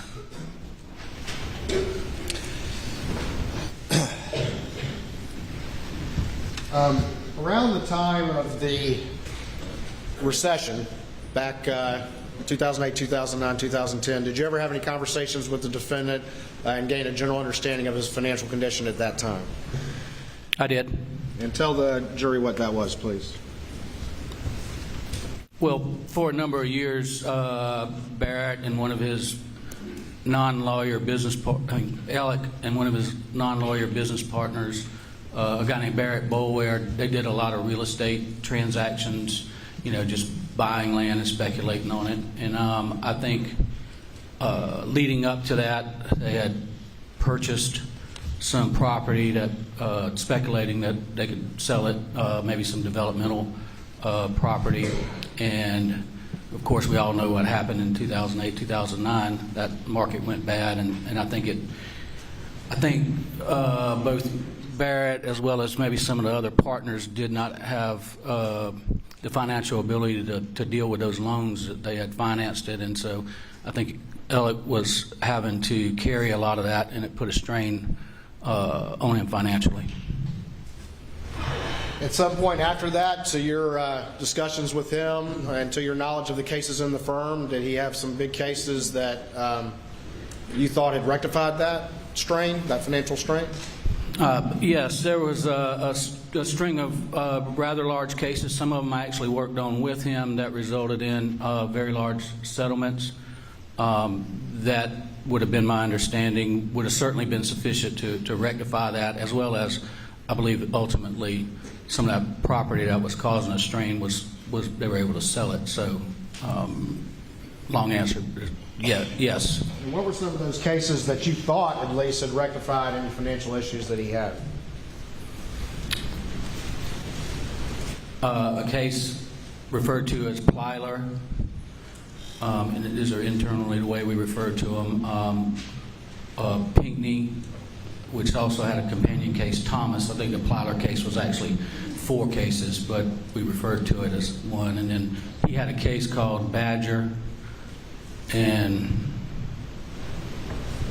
those cases would have been large cases.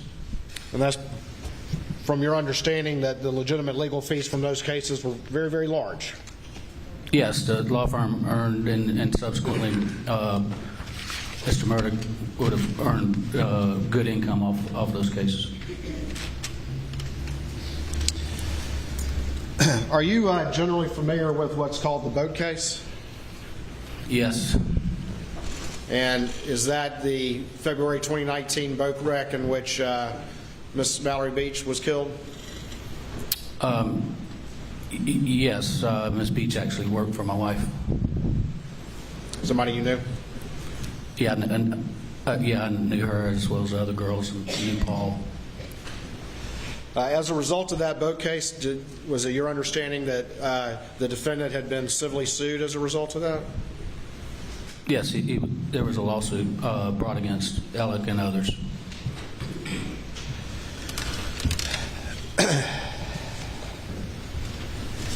Moving on from the boat case, did you ever have any conversation with, after the boat case, did you have any conversation with Alec about structuring his fees in a particular case? You know, that conversation had come up around the office with not only him but other lawyers over the years. To my knowledge, I was the only lawyer to ever do that. But he did sometime in the spring of 2021, he had a conversation with me about that. Okay. And what was the conversation you had with him?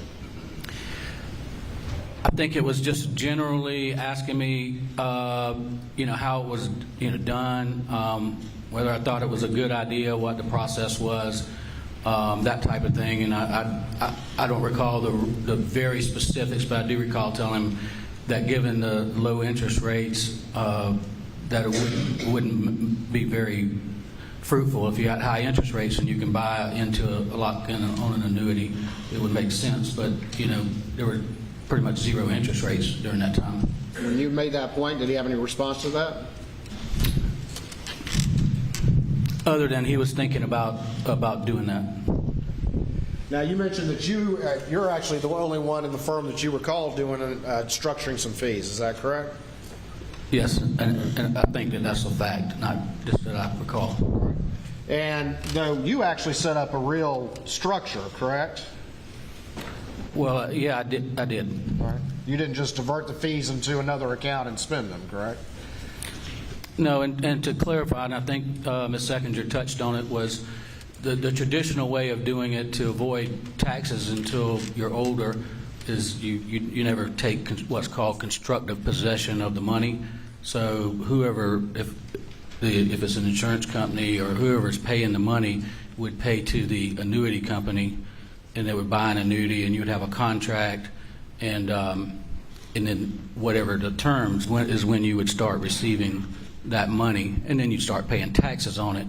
You can take a structure there's since then become other ones, but they don't have the tax advantages. They don't really make much sense. Where you can take the money and then you're basically just buying an annuity.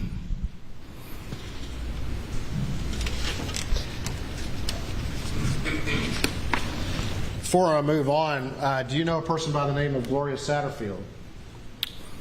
Or do you know of a person by the name of Gloria Satterfield? No, I knew Gloria. I knew her for a lot of years. And did she have any employment relationship with the defendant, to your knowledge? Yes, she did. And when my children were first born, she helped my wife out a little bit with some laundry and stuff. What, to your understanding, happened to her, if anything?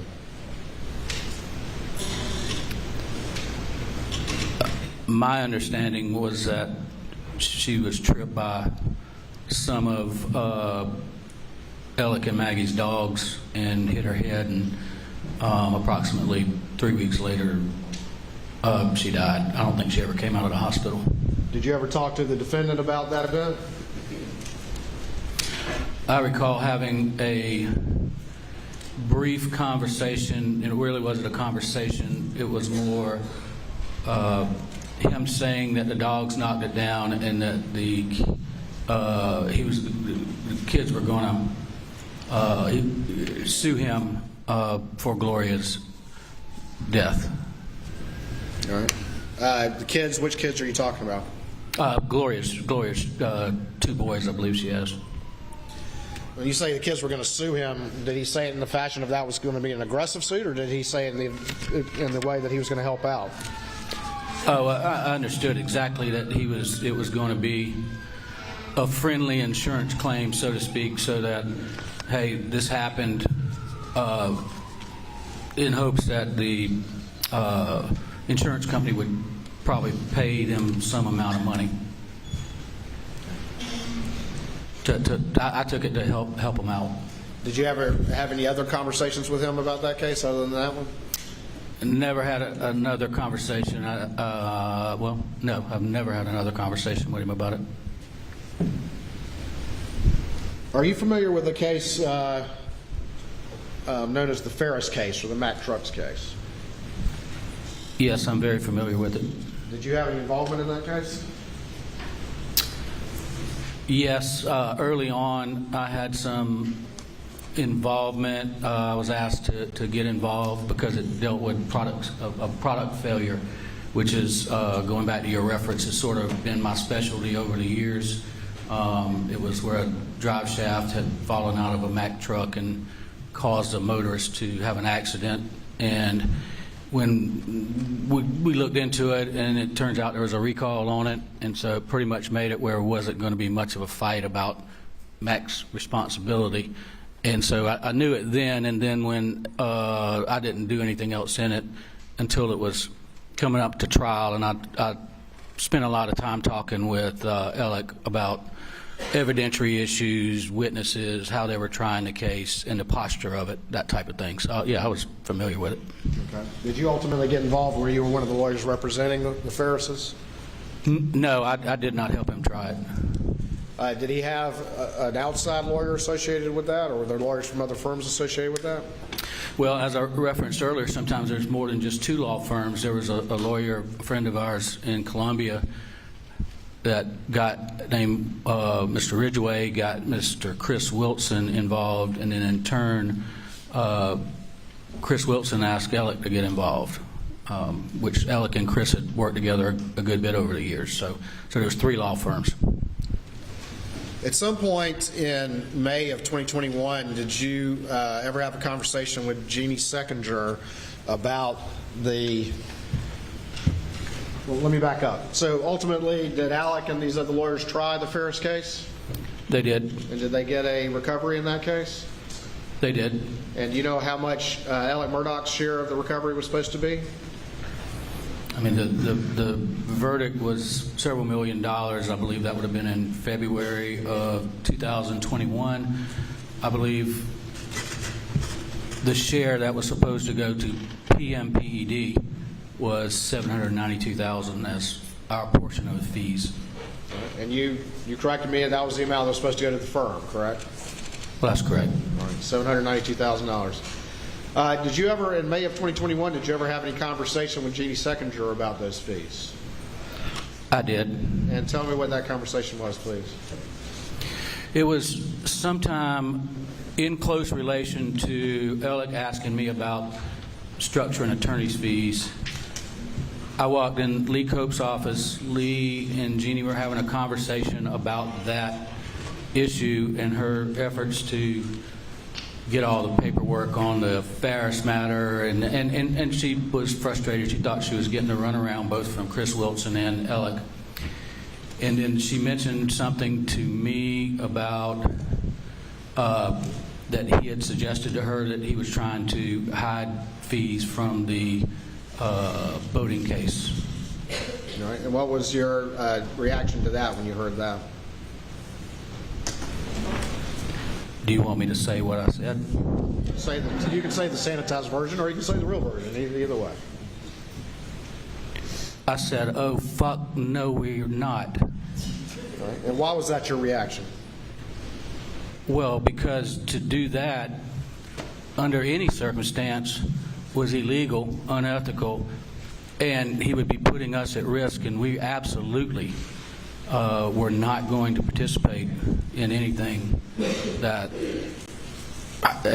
was illegal, unethical, or subjected us to liability or created issues with the South Carolina Bar. Was it the discussion of the firm leadership that needed to be gotten to the bottom of to make sure that didn't happen? Well, it was Lee, I, and Jeannie, and we put it in her hands because if she told us that she was being told it was in trust at Chris Wilson's office, and I had no reason to doubt that. I thought he was just trying to take it out in some other way so it didn't go through our system or something, which it would also have been tax fraud on our part not to have that accounted for, because we would have got a 1099 at some point in time, and just it was myriad reasons why that wasn't going to ever happen. But I thought if they're saying it was there, Jeannie, just take care of it, get the money, and I didn't think any more about it, to be honest with you. I didn't think it was any stealing going on or anything. I thought that, okay, he's got pressure on him from this boating case, and maybe he thinks if he did an annuity out of Chris's trust account that it wouldn't be accounted for, but it ultimately had to be accounted for, and I knew that. I do it involved a lot of our overseeing, a lot of the accounting and understand it, and there's just no damn way we were going to do that. At that point in time, you just said you didn't think there was any stealing going on at that point. Not yet, at least. Not. No, that never came up during that period. We're talking late May of 2021. Let me ask you this. You've known the defendant since the 90s? I have. Did you get to know his family? Yes, I did. Did you get to know Maggie? I knew Maggie. Did you know her fairly well? I felt like I did, yes. She was a very nice person. Did you know Paul? Yes. Tell me a little bit how you knew Paul.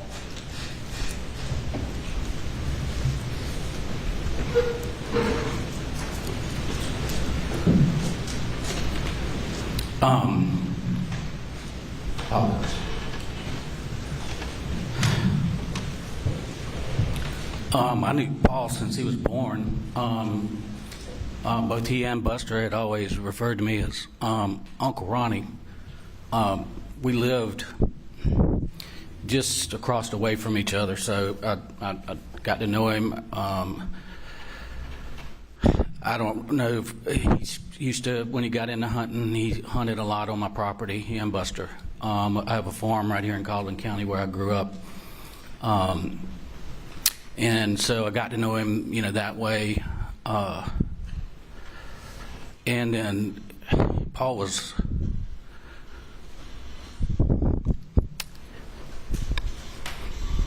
didn't think this would be that hard. Take your time. Paul was really good with kids. and he took a liking to my son, who was younger, but he spent a lot of time with him. He'd take him hunting, fishing. They did a lot of hog hunting together. Paul had some hog dogs, and just was around him a lot. He had a great personality. Just really, somebody, kid I really loved,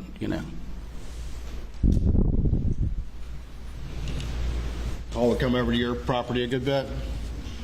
Yes, and then, and then sometimes as my son got older, he would go over to Moselle and hunt with Barker.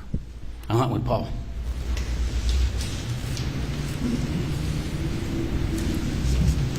Do you remember June 7th, 2021? I do. Did you see Alec earlier that day? Can you ask that again? I'm sorry. Did you see the defendant at any point during that day that you recall? I don't recall whether I saw him at the office. I was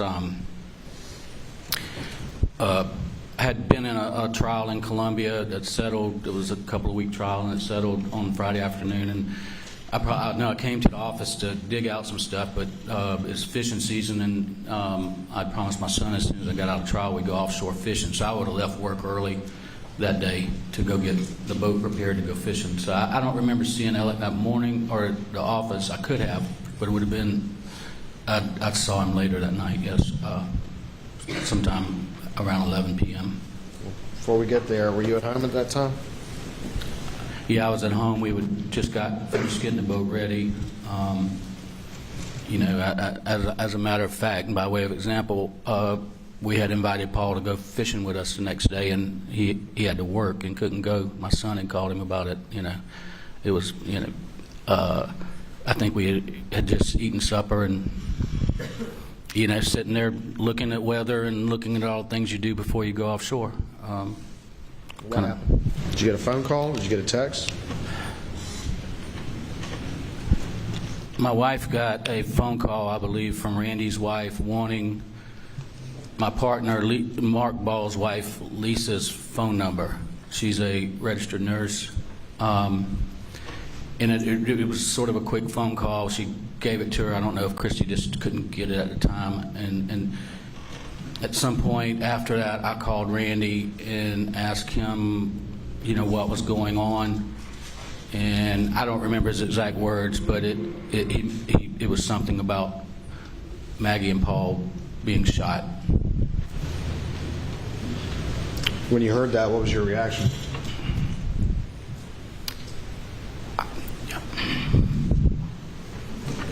I guess the best describe as shock, alarm.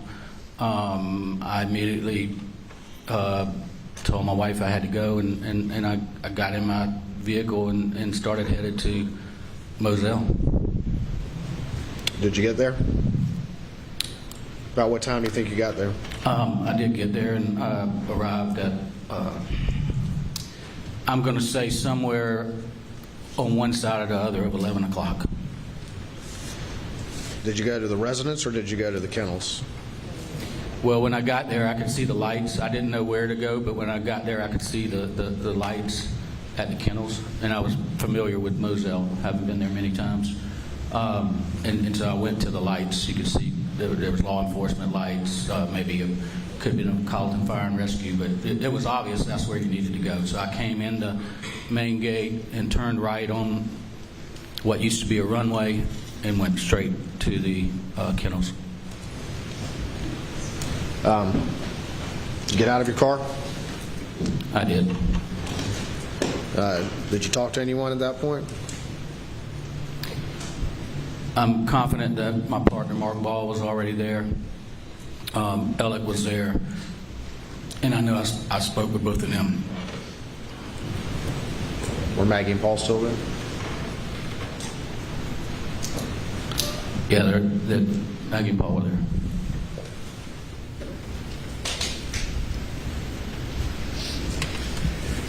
Did you talk to the defendant at any point that night? I did. How long did you stay at Moselle after that first time you arrived, after Maggie and Paul's murder? We stayed outside, and at some point, I'm going to say I stayed until about 3:30. It just seems we were standing around back in the house, and it just like we didn't know what to do or what to say, and I knew that Ella was going to have a long few days, several days coming up, and I was like, guys, we're not doing any good here.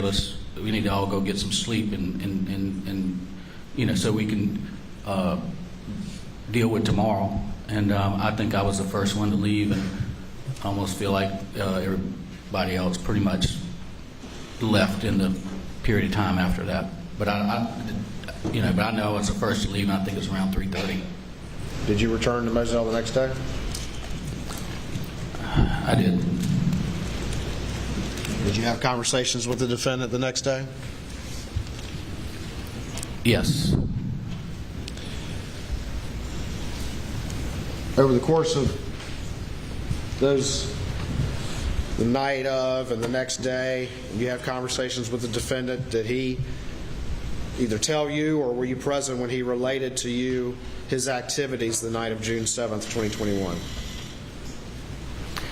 Yes, I gained an understanding of the events of that night over multiple conversations and sometimes perhaps just questions, because, I mean, without being a lawyer, you would want to figure that out, and being a lawyer and just having something so horrific, we wanted to contribute anything we could to help figure out who did this, who did it.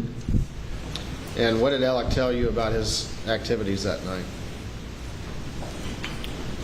He told me, and when I say me, there may have been multiple people in these conversations. I mean, we were all back at the house at Moselle providing support for, our friend who just lost his family,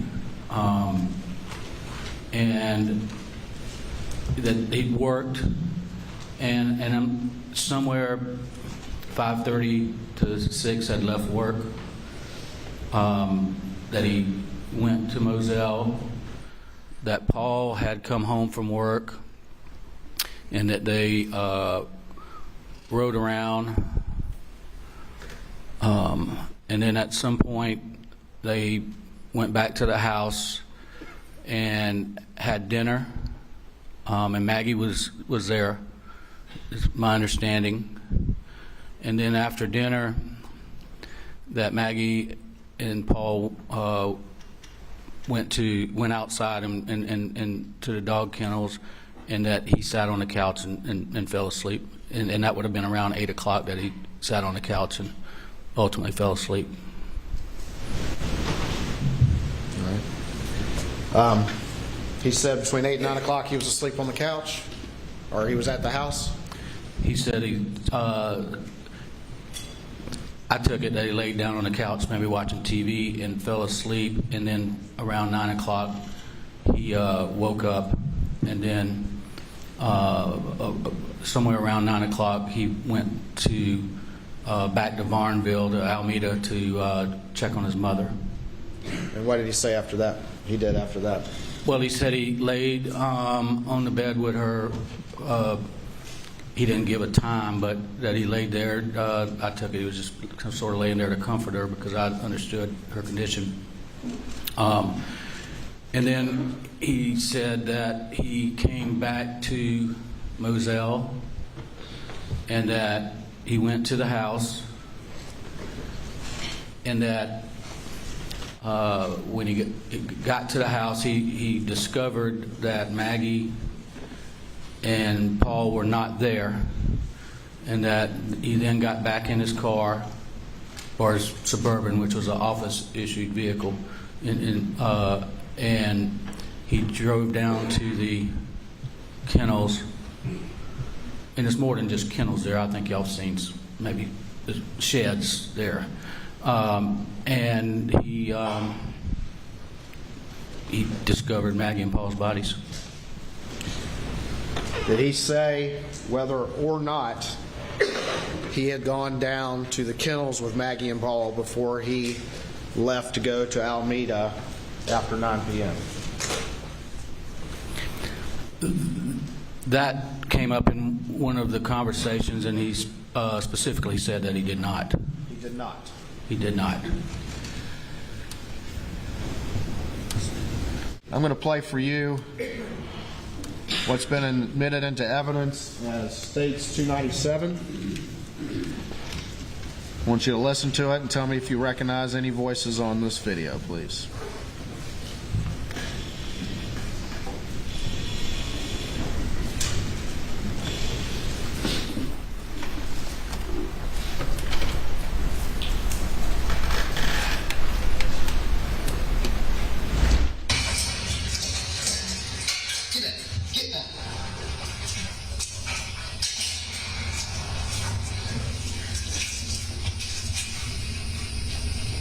Quit, Cash. Quit. That's all right. Come here. Come here, Cash. Cash. Hey, he's got a bird in his mouth. Hey, Mama. It's a guinea. This is a chicken. Come here, Mama. Come here, Cash. Come here, Mama. Cash. Quit.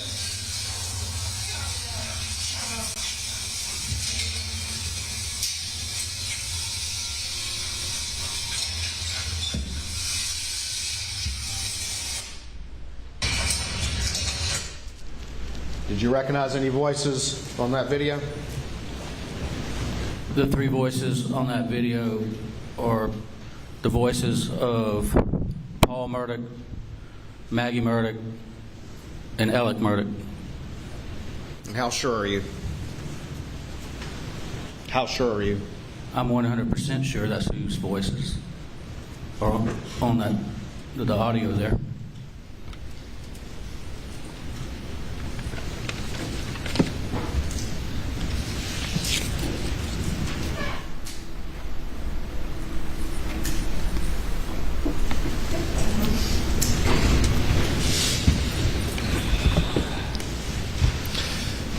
Is this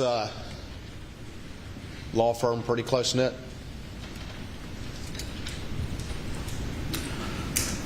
Yeah, we're very close knit.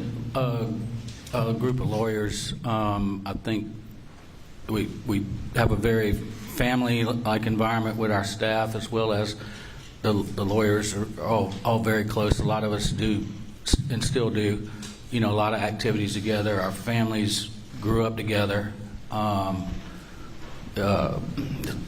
Been a great experience working with these guys. Did these murders of Maggie and Paul, did it send a shockwave through the law firm, greater family? Well, yes, it did. Just beyond the horror and disbelief, we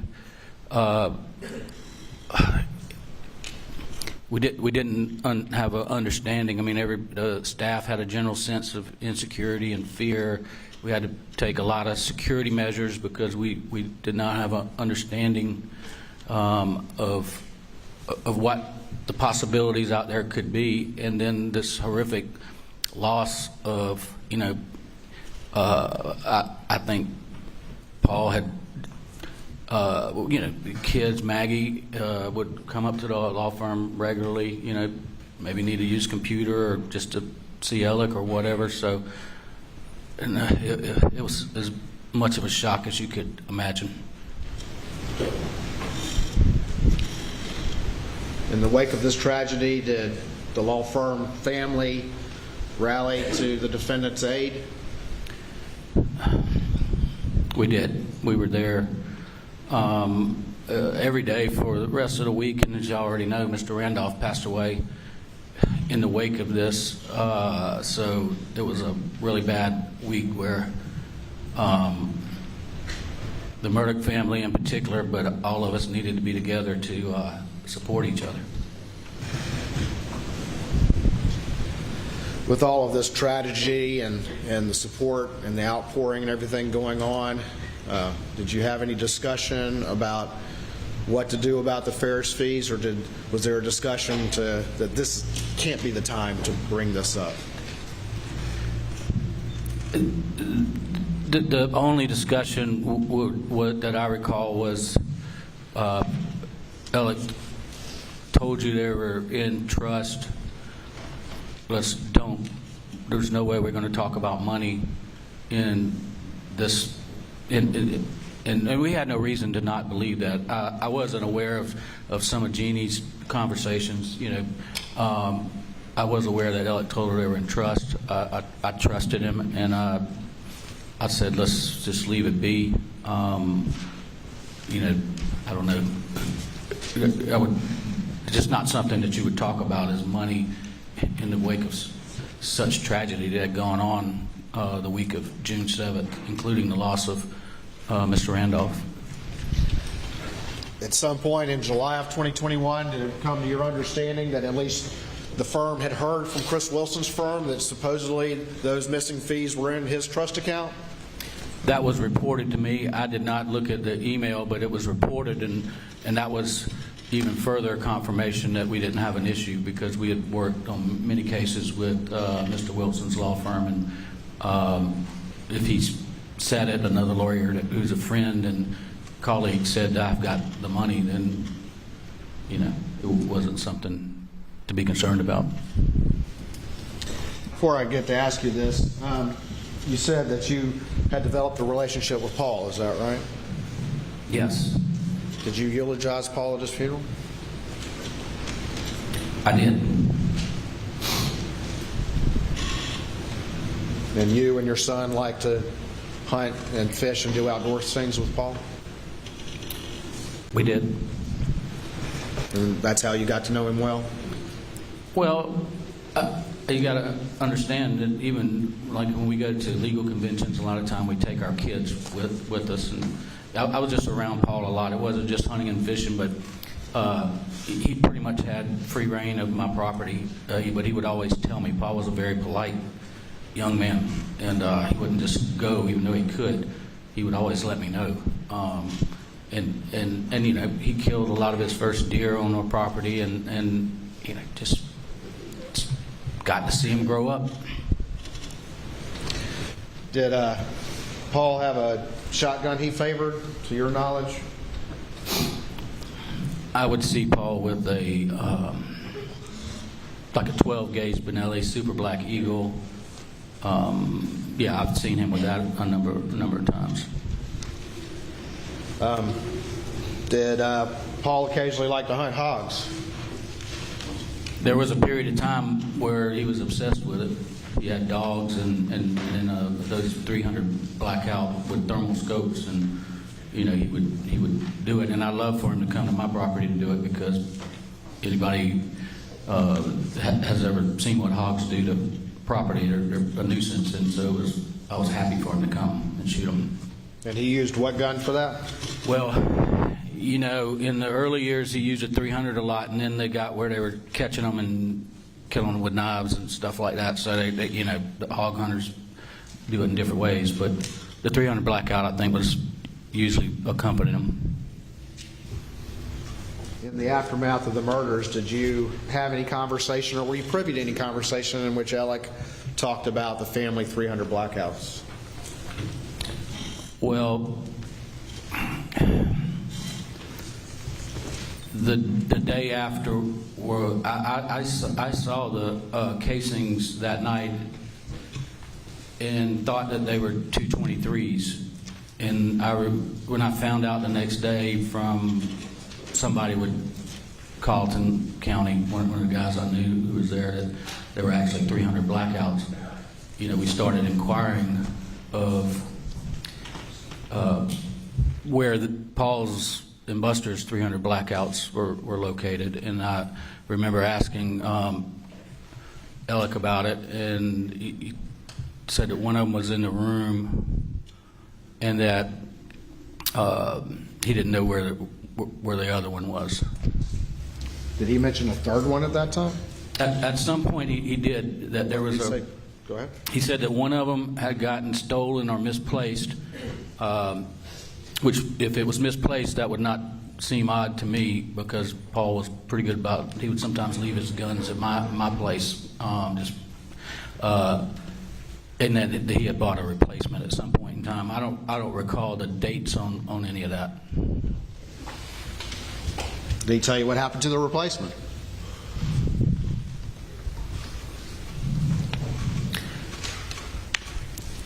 No, I assumed that the replacement was, that they still had the replacement. I never heard anything about anything with the replacement, just that they had a total of 3. And I remembered that Mr. Bedingfield had built those rifles.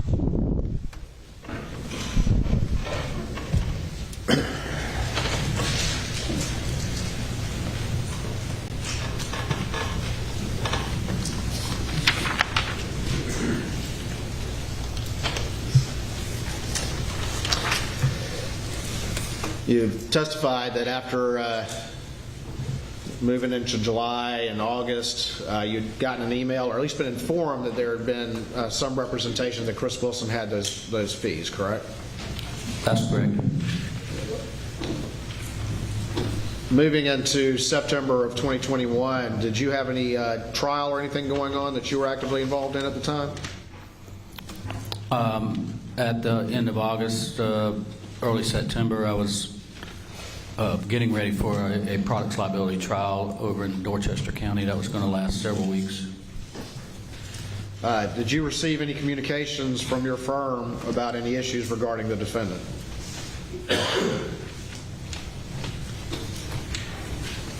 We were doing pretrial motions, things that you do before trial starts. There's a lot of work that gets done by the court, and so we were taking care of a lot of things that would keep the jury from waiting around during the trial beforehand. And September 2nd, we were over arguing motions and taking care of pretrial matters. And so when I got out of court, I saw that I'd missed communications from one of my partners, Mark Ball, and I called him, and he said, "We have a problem." And I was like, "What?" And he said, "You have to come now." And I said, "I'm just walking out of court. I need to go home and eat supper, and it's not on my way." And he didn't ever tell me what it was, but he said, "You have to come now." And I could tell the urgency, and so he told me where to meet him, and that would have been in Cummings, South Carolina, at my partner Danny Henderson's place, and which was not on my way home, but he was so insistent that I went there and met. When I got there, Danny and Mark were there waiting on me. And ultimately, what was your discussion? I was giving a folder that had paperwork in it, and that paperwork consisted of checks, both front and back, and I was asked to review them. And were those the what's been called the fake forged checks? I believe the fake forged checks, there was not all of them that Ms. Seckinger went over, but I believe that there was, I could probably call the names of most of them that were there. I know it was Anderson, Bush, Moore. There was probably about 5 or 6 of them, and I believe they had a copy of the Ferris check there too. Ferris check? Yes, and I'd sat for a minute and reviewed it. I think Danny said, "You're going to need a drink." And so... Did you have a drink? Yeah, ultimately more than one. What happened after that? Well, they didn't tell me what was in it. They let me review it on my own. And I immediately said, this is bad. And my words then were that we have to terminate Alec. He cannot no longer practice with us. And that was within, I don't know how many minutes, but it was not a long period of time, because the way Jeannie had it laid out, it was clear what had happened. and that this money had been stolen. Did any of the partners go to confront Alec with this information that had been uncovered? Yes, there was a meeting the following morning at Lee's house. I did not attend. I did not need to attend. I was still getting ready for trial. I had already decided where this was going, and they met, and then we, Danny and Randy, Alec's brother, went and met with Alec. And what was your understanding of what the defendant said as a result of that? That he admitted and said that he knew he was going to get caught at some point in time, and admitted to them that he did it.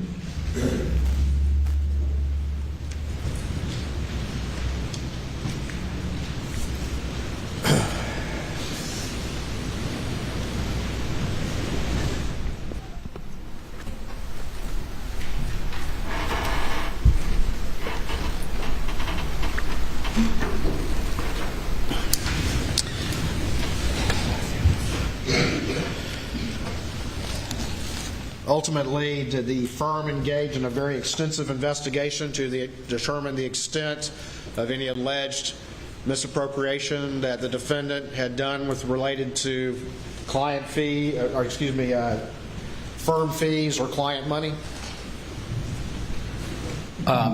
We did. We initially turned over what we had to state law enforcement, and then decided to, we immediately decided to hire an outside auditor, a forensic auditor, to come in and look at our books to see if there was anything else. But parallel with that, we were doing our own internal investigation into his files. And was Jeannie Seckinger, as your CFO, was she heavily involved in that review? She was a point person doing that with whatever support staff she needed under my supervision and of Mark and Lee's supervision. And have you seen spreadsheets that she's made and other documentation that's been put together and gathered by others in the firm as that investigation went forward? I'm very familiar with all of it. And are the results of those accurate as you've been able to review firm records and gather information? The documents that were entered into evidence earlier today through Ms. Seckinger are accurate.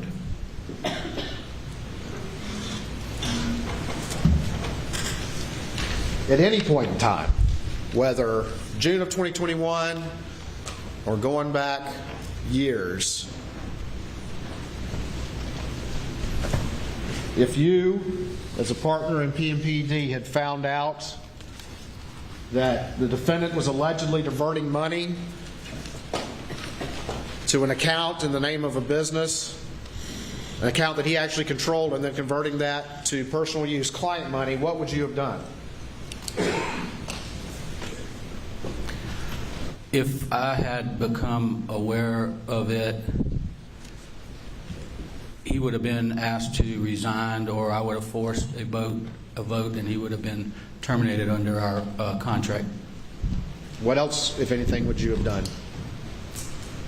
I would have done the same thing we did, would have turned it over to law enforcement and would have reported to the South Carolina Bar because of it affected our business and our trust account. If at any point over the years you had found out that the defendant had been diverting fees that would properly due the firm and spending those for personal use and never accounting for them and not being truthful with firm members, what, if anything, would you have done? He would have been asked to resign, or a vote would have been called and he would have been terminated. All right. What else would you have done, if anything? Because that conduct would have been illegal, it would have been reported to law enforcement as well as the South Carolina Bar.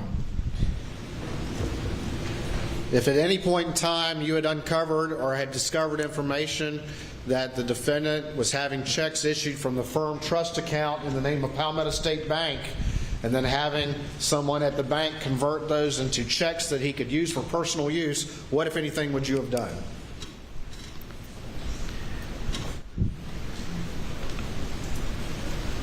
Would have asked for his immediate resignation and/or forced a vote, and he would have been terminated.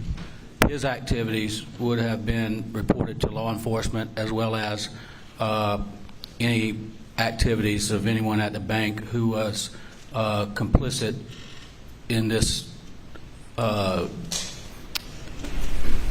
what I would call a money laundering scheme. And in each one of those instances, would the firm have also engaged in a detailed review to determine the extent of any alleged misappropriation?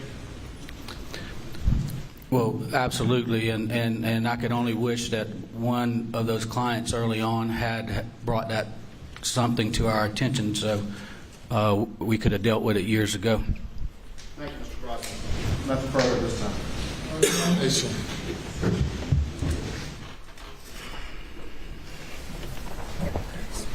Here to come, let's all stand for a moment.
Mr. Griffin? Thank you, Your Honor.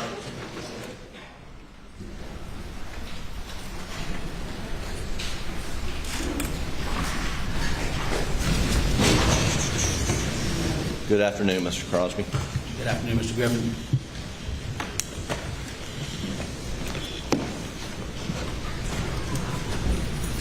Can we get this photo taken down? Can we just kill it? Just kill it? Yeah, the Omar. That was computer thing. There it went. So it's good. It's good. We're good. Thank you. Mr. Crosby, I was struck by a comment you made, and just want to confirm it. You were informed by folks at the meeting when Alex was confronted about financial misdeeds. According to the reports you received, that Alex's response was he knew he was going to get caught at some point in time. Is that what was reported to you? That's what I recall. Okay.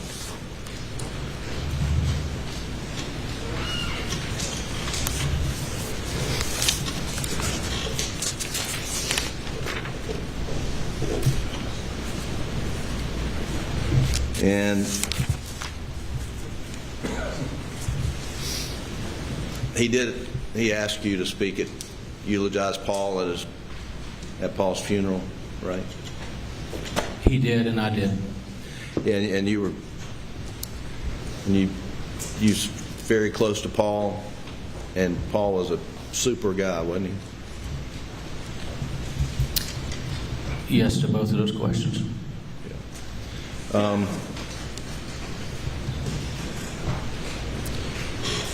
You said that Paul carried around a 300 blackout and a 12 gauge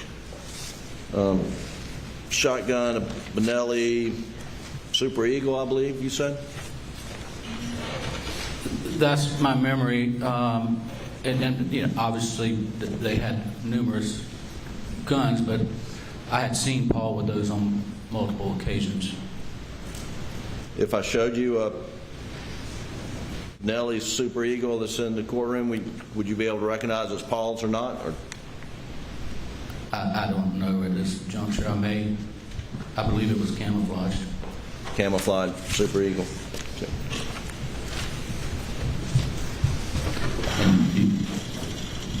I mean, all camouflage Super Eagles. Trying to not point it at anybody, but does this look like Paul's gun? I'll say it looked like it. Will I say it was? I can't say that. Understand, and Your Honor, I'm holding up, for the record, State's Exhibit number 4, and I put my papers down.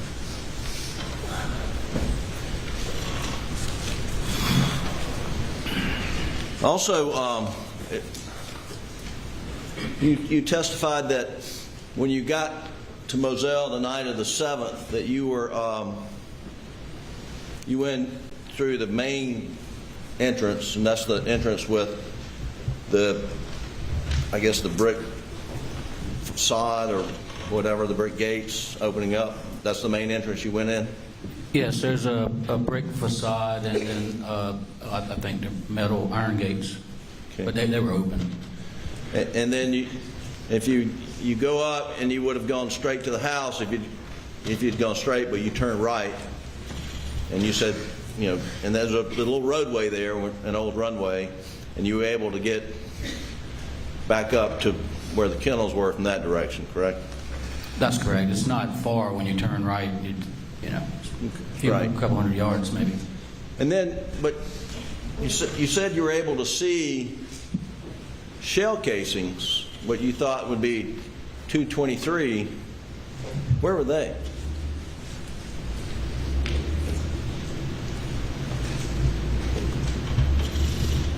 The one, I don't think I saw every one that was there. I remember seeing one, seems like in the driveway.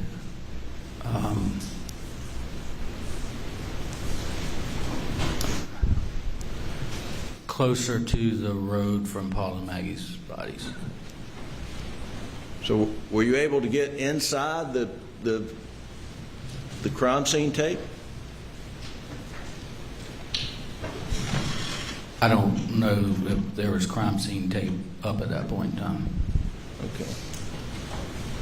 So you were able, as you recall, just to walk up. Were Maggie and Paul's bodies covered at the time you got there?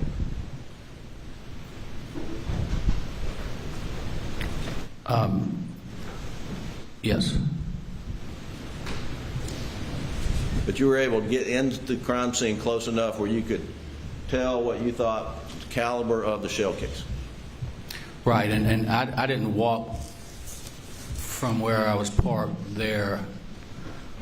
I walked completely around the hangar and went over to talk to people I knew that were there, the fire and rescue people, just to get what their assessment was. And I could see from where they were positioned, I could see, I wasn't like, I didn't get over it, but I could see from a distance, and I'm very familiar with Sure. firearms, and I saw what I thought was a 223 casing. Okay. And you later learned, I guess, the next day on the 8th that it wasn't a 223 but a 300 blackout. Is that right? Yes, and I can't for the life of me tell you there was that point in time there was some law enforcement out in the hangar and around, and I just asked a question and they corrected me. Right. Okay. And that, and you started to assist any way you could with trying to find out who could have done this. Isn't that right? Well, Jim, I didn't that night. I was trying to get, and we were starting to, I don't know, it was shot, man, But in the days following, we had a lot of conversation amongst my partners and I about who could have done this, and obviously we were theorizing on stuff, and with very little information, obviously, but we were trying to find out things, whether Paul had been in an argument with anyone, or if anybody had. I don't know. It's just what you would naturally do, is ask questions. One of the things, you went down to Jimmy Butler's. You remember that? I did. Now, what's Jimmy Butler? Jimmy Butler's a business in Varnville that does mechanic work. He sells trailers. He sells portable buildings.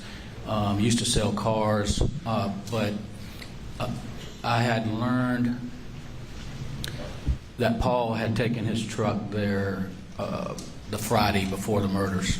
Right. And so the Friday before the murders, Paul's truck, and what was his normal truck? Was it F? It was a F-150. A white F-150. White F-150. And you had understood that his white F-150 was put in the shop at Jimmy Butler. Yes, and I specifically was going to see if Paul's guns were in his truck. Right. And did you check the truck? I did. I looked inside of it, and I also got. I had learned that Mr. Rowe was working for Alec at the time, and had taken him over to pick him up when he took his truck to drop off for repairs. And I asked Mr. Butler to pull surveillance tape so I could see if Paul got his guns out of his truck while he was getting out of one vehicle into another. And because it was Paul's habit to carry the guns in his truck, right? Right, and I believe actually when I looked in there was still a pistol and some shotgun shells, that type of stuff in there. But I didn't see any long guns. I didn't get inside of his truck and rummage around. I just looked. And so you didn't observe any .300 blackout or any shotgun in Paul's truck at Jimmy Butler. Is that right? I did not. And then I think you also looked at videotape to see if Paul took guns out of his truck when he got back in. I guess Mr. Rowe picked him up. Is that right? That's correct. And another one of another pickup that Alec had on the farm. And you didn't see Paul removing any guns from his truck when he got in the truck with Mr. Rowe? That was not evident on the video. Okay. And I could see him getting out of one vehicle into the other. And you were down there on the morning of the 8th, and after SLED had released the crime scene. When I say there, I'm talking about down at the kennels. Were you not? Yes, I was asked to go there by Randy's brother, Alec. Okay. And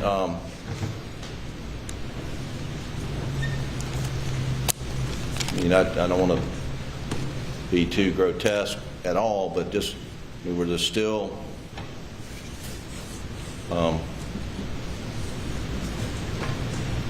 blood and biological material there at the scene?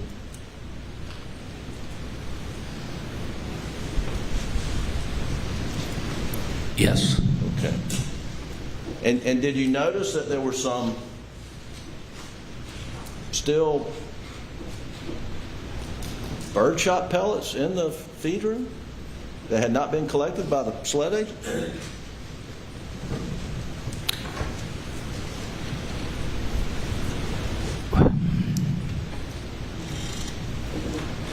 Yes. They were what appeared to me to be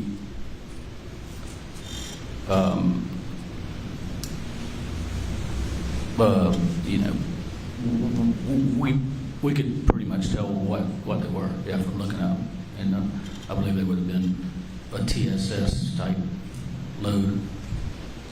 Okay. And did you gather those up, to your knowledge? Did I? You or anybody, you know, with you?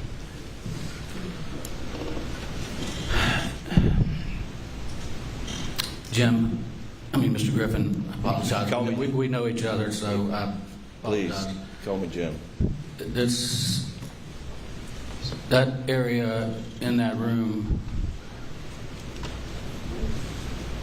well, we could see them. It was so bad. We thought we were going to, at some point, clean it up, but it overwhelmed both my partner, Mark, and I. Well, we could see that, and we could see everything, all the other aftermath. We were getting biological material. It just couldn't be there. It was bad, you know, and it was overwhelming us. So, no, I did not try to collect evidence. And the scene inside that feed room, I take it as something that still is etched in your mind's eye memory.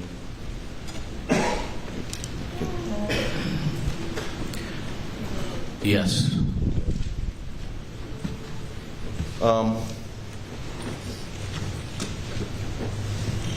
When you were down there, when you got there the first time, I believe you went up to Mark Ball, and he was there. He got there before you.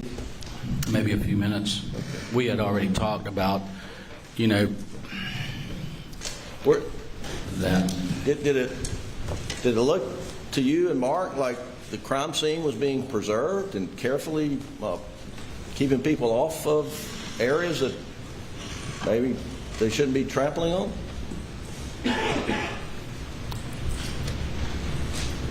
Well, it was my understanding that the crime scene had been released, so that.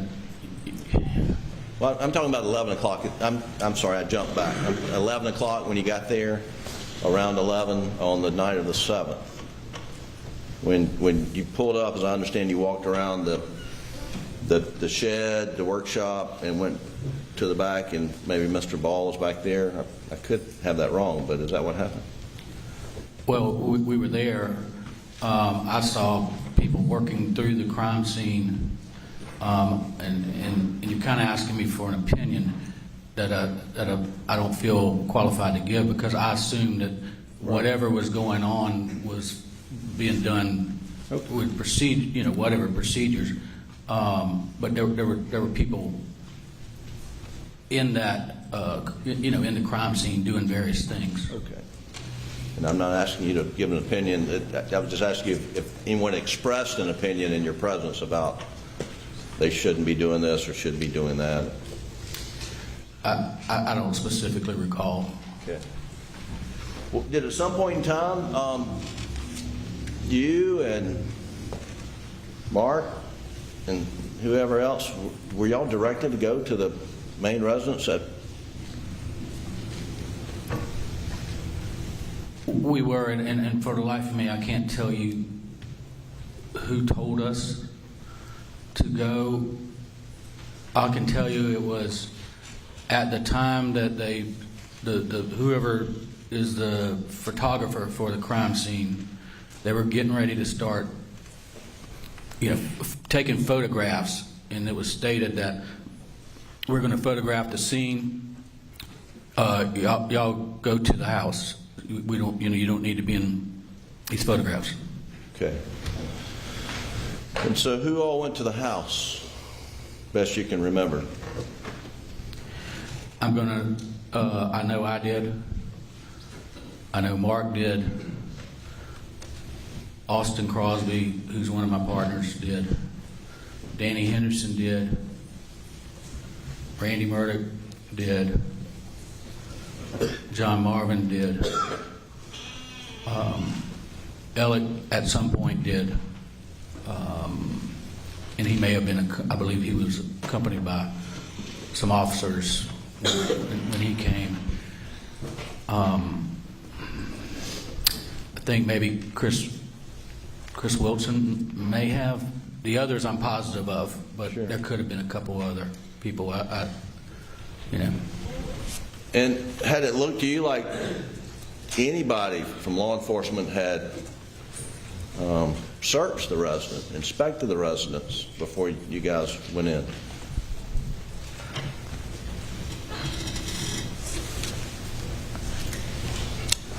I don't know that I would know what it would look like if it had been searched.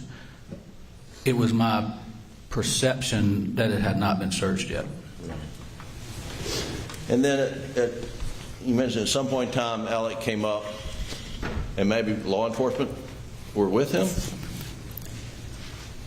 Mr. Griffin, my memory is that Alec came in, and at or about the same time, 2 agents came, and I remember them collecting his clothes is what stands out to me. One stood in the doorway or the foyer to the house. We were kind of in the living room and maybe the kitchen area, and then another agent, and I'm assuming it was SLED, but it was kind of blurry, and it happened pretty quickly. Went maybe to the door of a bedroom while Elliot was changing clothes, and then he brought his clothes out and gave them to the agent who stood in the edge of the living room or foyer or whatever you want to call it. And did the agent just open up a bag and Alec dumped his clothes in the bag? Is that how you remember it? A paper bag? I do not know what the composition of the bag was. It was a bag, and it seemed to me the agent was holding the bag out, like open, right? And that Alec kind of had his clothes in his fingers and just dropped them in, is what my memory was. And what that was, I only recall there being one bag, and he dropped them in, and it was like a pretty quick transaction. His clothes were not put on a hanger for sure. Is that right? No, Elliot had them in his hands when he came out of the bedroom. He was in there long enough to take those off, and I think he put back on another pair of shorts or something and a shirt.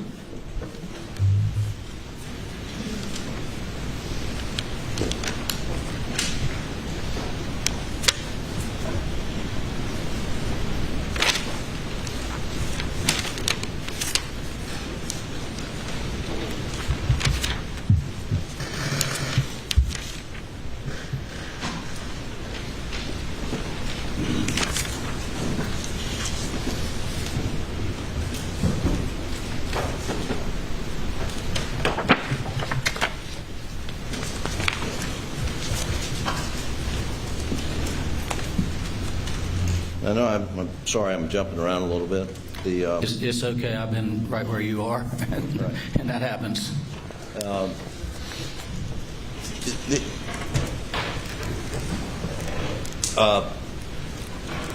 I think you mentioned in one of your interviews with SLED that Alec had some annoying quirks, and one of them he would just take phone calls in the middle of the deposition. He would. Would he get phone calls from his family, Buster, Maggie, and Paul, and drop everything and take the calls? I've witnessed that. Was that frequent? Yes, he would do it in depositions. He would do it in the middle of a conversation, and not with them, but definitely with them. And even in partner meetings and stuff, he would take a call and walk out of the room. Sure.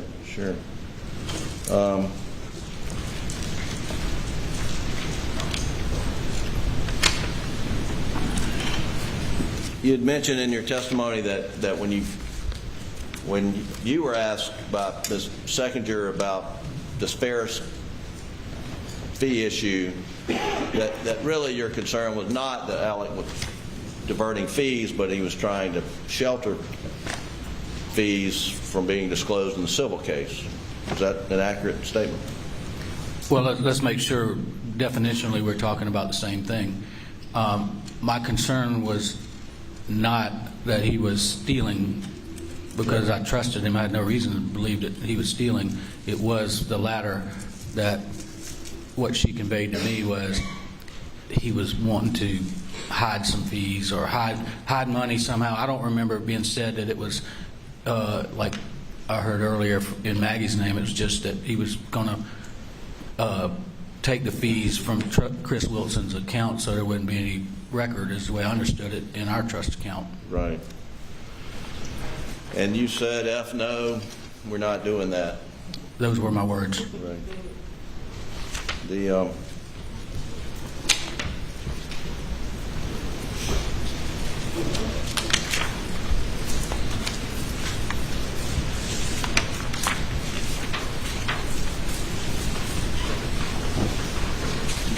what was Alex?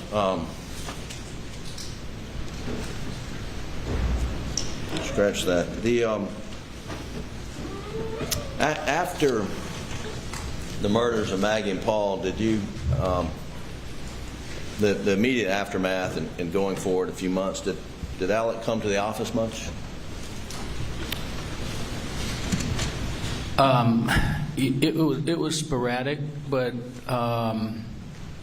you know, I knew that he was having a lot of trouble sleeping, and you know, he just lost his family and his father, and him and his father were very close. We were aware that or had understanding that he was taking like medicine to try to help him sleep, and maybe for anxiety, and just you know, the normal things that you would expect there. So even when he came, I would walk in his office and he'd be falling asleep in his chair. He'd be sitting in there, you know, which was evident to me that he wasn't sleeping well. And so I know Ms. Seconder mentioned pills earlier that he was taking. That's what we knew he was taking, because he couldn't sleep at night. He'd be up at all hours of the night. And did you notice changes in his physical appearance? Losing weight? Yes, he was losing weight. I don't think he was eating very well by reports. And I guess let's sort of go back. The night of June 7th, the morning of June 8th was, I mean, what was his demeanor?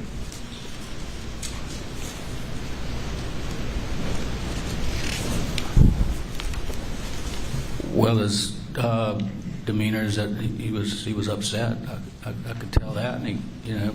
You see him cry? Yeah, we cried together. I mean, he kept telling me, especially to me, he kept telling me how much Paul loved me, and you know, every time he would say that, we would it would be emotional. I mean, and then he told me that.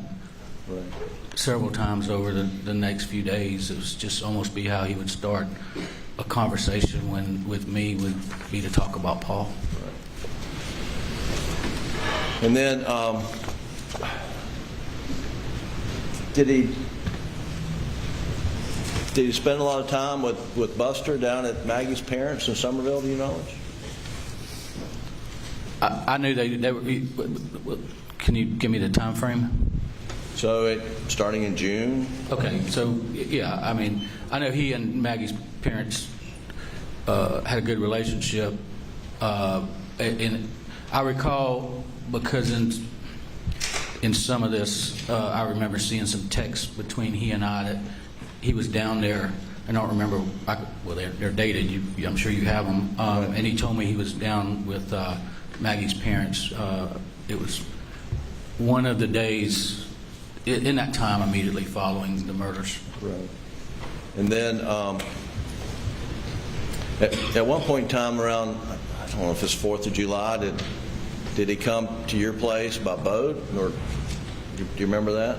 And it would. Can't say that it was on the 4th of July, but I remember his brother Randy and his wife. I had invited them to my house, you know, for the forth, and for it's been, and they had, something that those of us in the law firm do a lot, that spend time on the weekends together, and they were there, and I'd asked Alec to come over, and he and Buster came by boat from Edison. Right. And Alec was carrying a gun with him on the boat, was he not? Yes, he had a gun in a what I want to call a shopping bag, like a cloth type, shopping bag, not one of those plastic ones. Had you ever seen Alec carrying a gun around before for protection before the murders? No.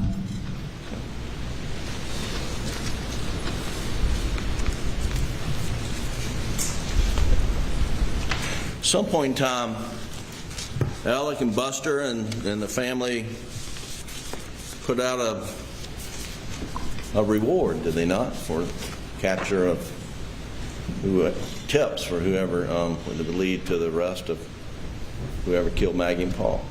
Do you remember that?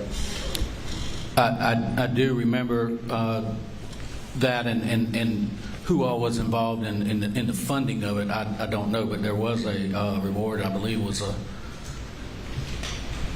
I know a reward was put out. And the firm agreed to administer it if there was anyone step forward. We did. 1 second, Your Honor.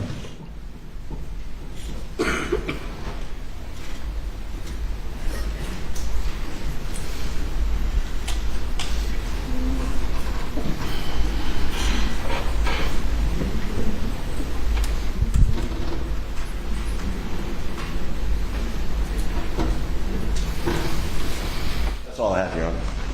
Redirect.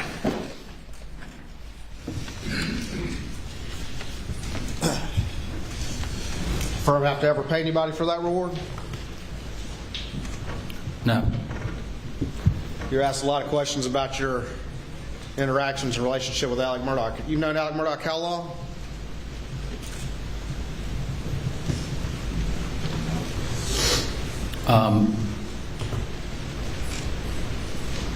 Well, I guess a total of 25 years or so. Did you really know Alex Murdaugh? Objection, Your Honor. Character evidence. What's the question? Did he really know Alex Murdaugh? Purely a character question. Did he know Alex Murdaugh? Did he really know Alex Murdaugh? Yes, sir. I sustain the objection. Thank you. Nothing further. Anything further? No, Your Honor. You step down.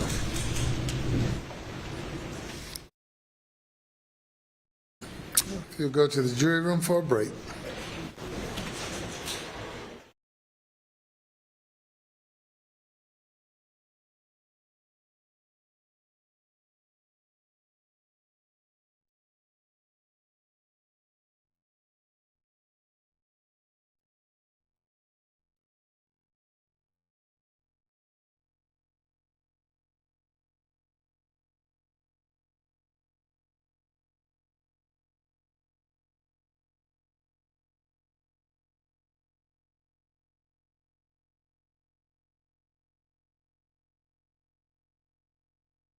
What's coming up next, Mr. Waters?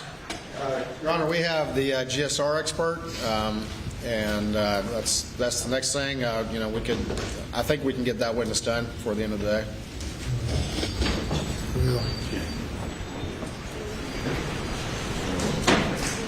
Your Honor, I just asked Mr. Griffin, he's the cross on this, and It shouldn't take long. talking nothing but GSR for 2 days. I'm a little worried about that timetable. All right. Well, we'll take about 7 minutes.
Please be seated.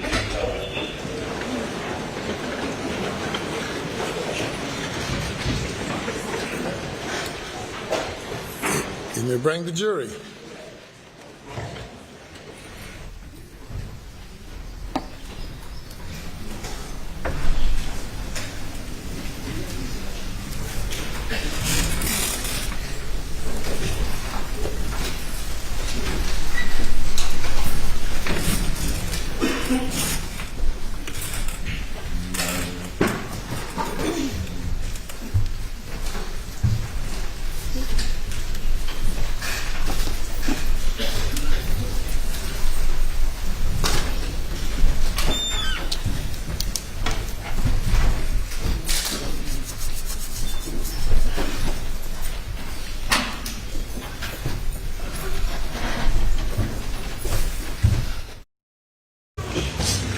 Jury is present, sir.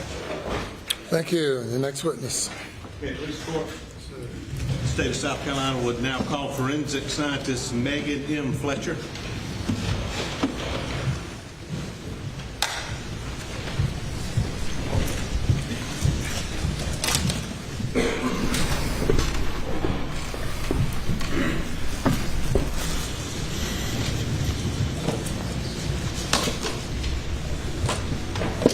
Raise your right hand, left hand on the Bible. Do you affirm the testimony about to give the court in this trial shall be the truth, so help you God? I do. Thank you. As you take a seat at this witness stand, state your name again for the record. Spell your last name.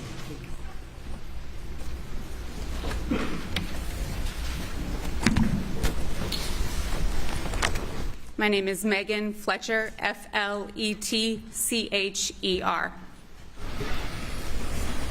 Good afternoon, Ms. Fletcher. Good afternoon. With the court's permission, we're going to end day 12, okay? Yes, sir. Would you please tell the ladies and gentlemen of the jury about yourself, but also your background, your training, and your training in the field of expertise I've asked you to testify about here today, please? Yes, sir. So I grew up in Ohio. I was born and raised there. After I graduated from high school, I attended Chatham College in Pittsburgh, Pennsylvania. I graduated from there in 2005 with my bachelor's degree in biochemistry and English. After that, I went to Marshall University, where I obtained my master's in forensic science, emphasizing in computer forensics and forensic chemistry in 2007. I then started my career at SLED in 2007 as well, where I started my training to become a trace evidence analyst in the Forensic Services Laboratory. And the first thing that I started training in was gunshot primer residue analysis. Why did you come to South Carolina? For the job? Okay. Did you have any relatives here or family? I do, but it was really for the job. Trace evidence was always kind of my dream job. Okay. So tell us some more about trace evidence and your training and your background and what you loved about it. So trace evidence is a type of evidence that you can't typically see with the naked eye. So you need a microscope or other types of instrumentation to be able to detect it. For trace evidence in the Forensic Services Laboratory at SLED, we consider explosives, fire debris, fibers, glass, gunshot primer residue, paint, fibers, physical fit analysis, pressure-sensitive tape, and general physical and chemical unknowns, all different types of trace evidence. Specifically in the field of gunshot primer residence, tell us about your training, your experience, and what has led you to this point where I'm going to offer you for an expert in just a minute. So in 2007, I started my career. I started my training at that point. I began an 11-month training program for gunshot primer residue analysis. It's an in-house training program that consists of practical, written, and oral examinations in the theory of gunshot primer residue, as well as the instrumentation used to analyze that type of evidence. So what is it? Gunshot primer residue, well, let's start with gunshot residue. Gunshot residue is everything that comes out of a gun when it's fired. That's the smoke, the soot, the flame, burned and unburned gunpowder particles, but also something called gunshot primer residue. And that's what we're looking for at the Trace Lab at SLED. Gunshot primer residue particles are microscopic molten particles that contain the elements lead, barium, and antimony. They come from the primer component of the cartridge. And can you explain some more? How do you examine it? What do you do to determine if there's gunshot primer residue? So I believe that you've already heard about how gunshot primer residue is collected. It's collected using those particle lifts with the sticky surfaces. Once I get those particle lifts in the lab, I will then examine them on a scanning electron microscope with an dispersive X-ray detector. So an SEM EDX. Now, what's the second thing you said? The SEM, and what did you say after that? Energy dispersive X-ray detector. What is that? Well, the scanning electron microscope's a super powerful microscope. You might be used to a light microscope that you might have used in school, and that might magnify something around 400 times. The scanning electron microscope uses electrons instead. And so we can magnify things 30,000, 50,000 times.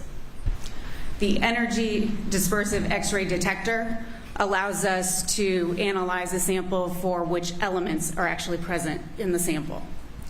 So the SEM component, the microscope component, allows us to see a sample and analyze the shape and the morphology of a given sample.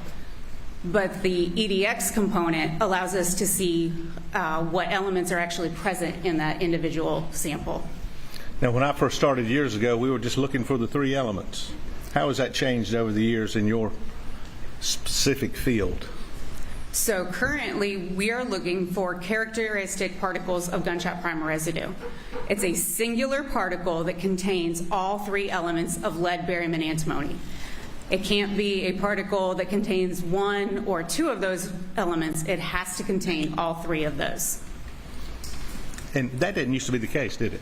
No, sir, it did not. So it's got to contain all 3 of them? Yes, sir. Before you'll clarify it as what? Or determine as what? I'm sorry? Before you'll determine as what? It's got to clarify, it's got to contain all 3 of them. Go ahead.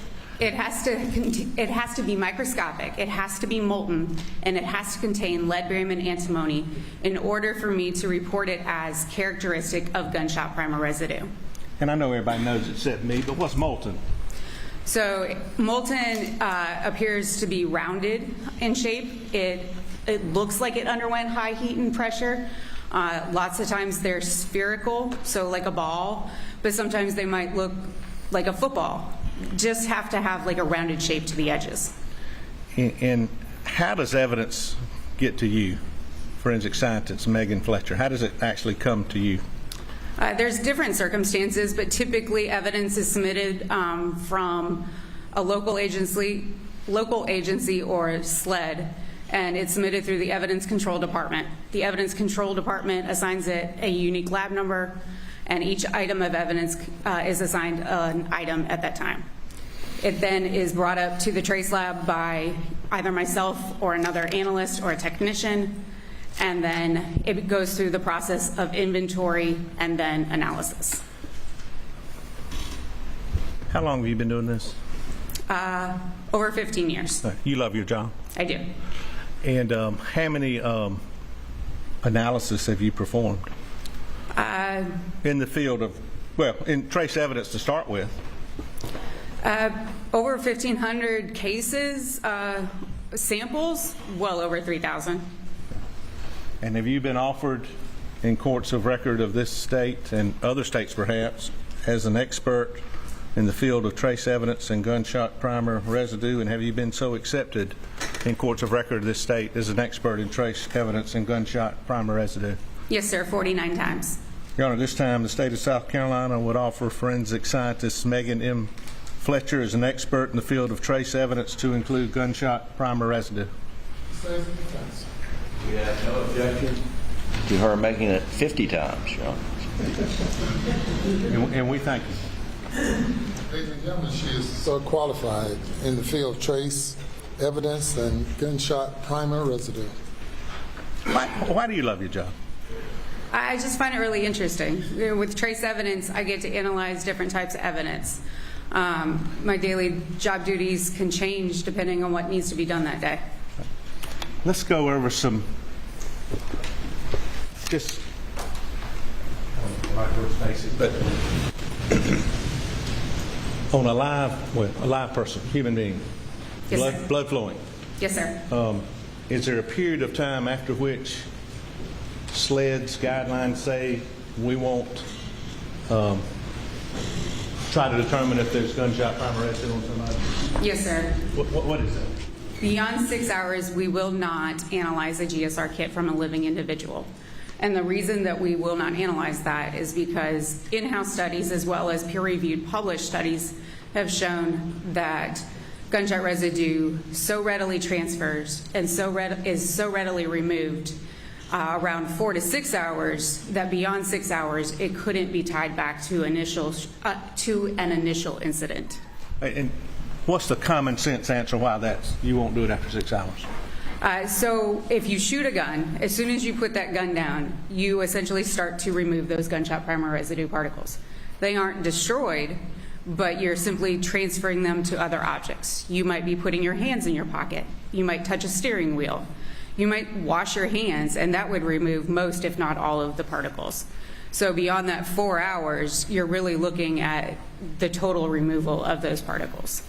So if you didn't wash your hands, just everyday living or touching, could after over 4 hours you wouldn't want to, or 6 hours, I think you said it is now. 6 hours is our policy, but an in-house study with controlled participants where we informed them that they weren't allowed to wash their hands and told them to basically stick to clerical work, we really saw that drop off around 4 hours. Okay. If you did wash your hands, and you know somebody washed their hands, they told you, hey, I washed my hands, would you test it? We would. Okay.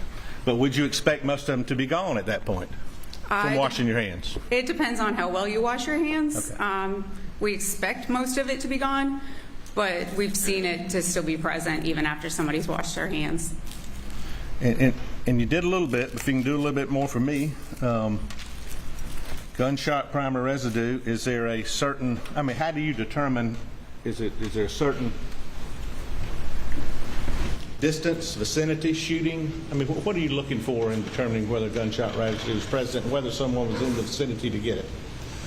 So really what we're trying to determine when we're looking for gunshot primary residue is, one, were they in the vicinity to the discharge of a firearm? Were they shooting a firearm? Or is it simply transfer? And in most cases, we can't determine whether it's vicinity, which includes shooting, or simply transfer. Discharge, vicinity, which just mean, are you close to it? Yeah, so vicinity can be 2 to 3 feet to either side of the shooter and outwards of about 60 feet in front of the shooter.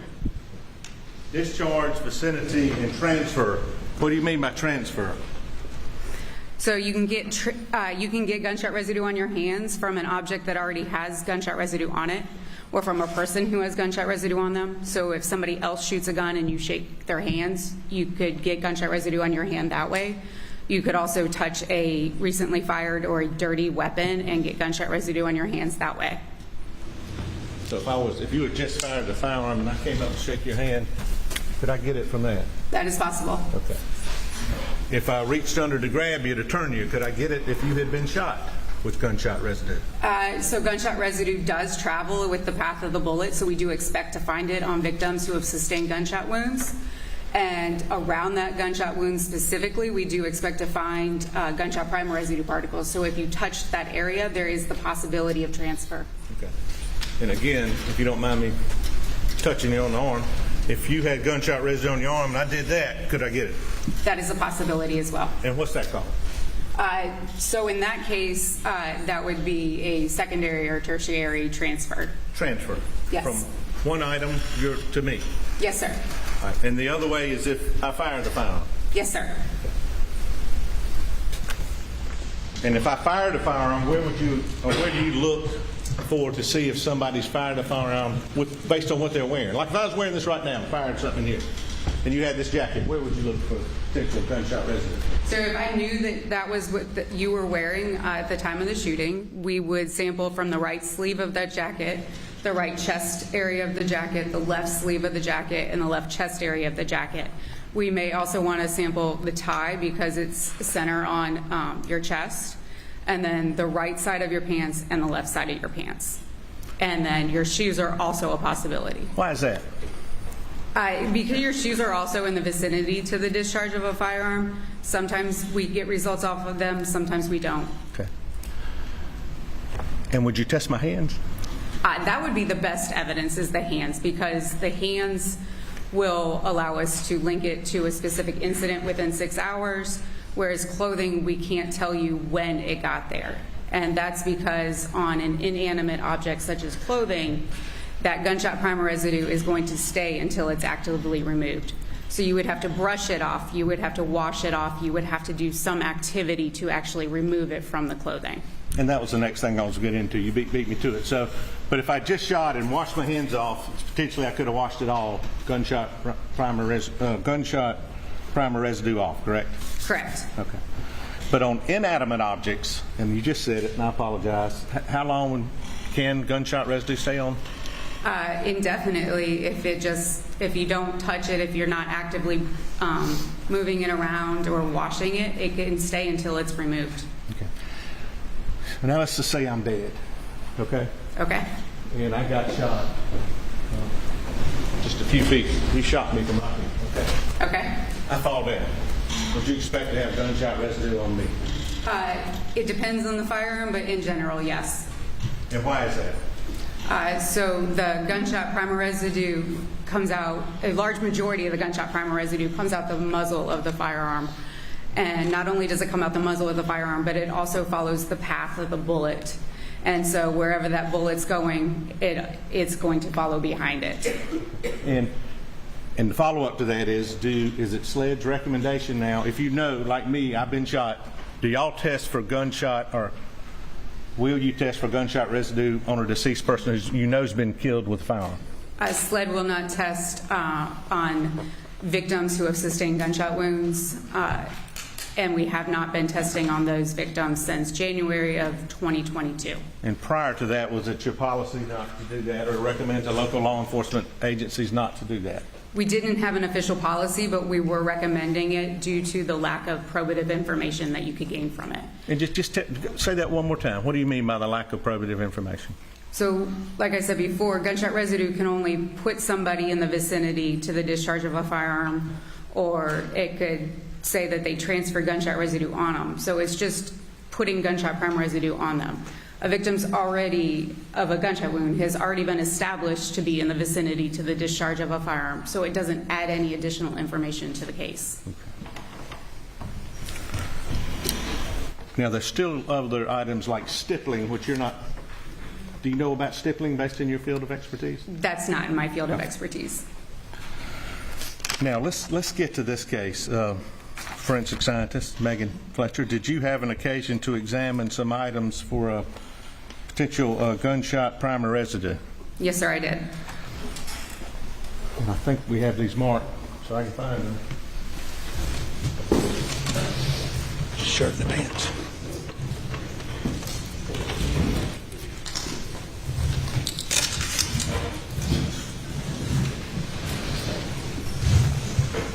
I'm going to try to take these in the date, the order that you, chronological order of when you examined them.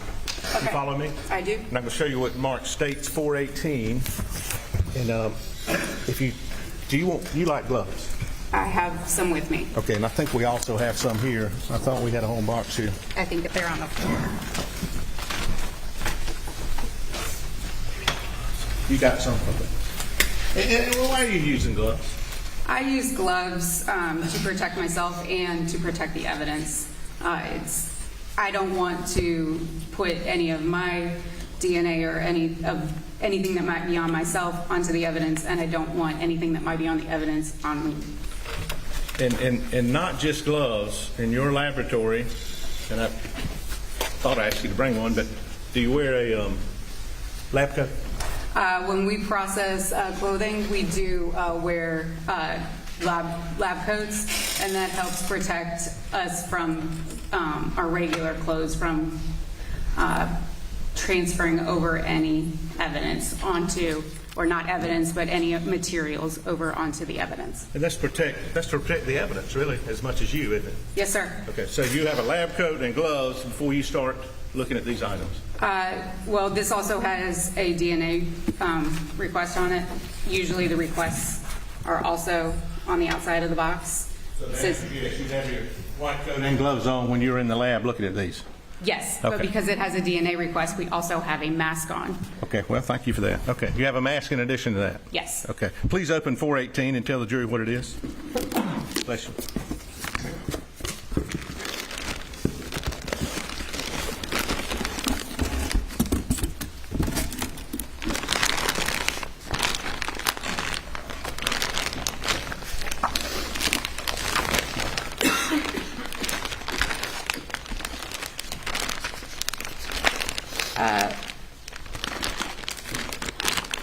This is SLED Lab L21-09074, item 19. I recognize it with our yellow barcode sticker.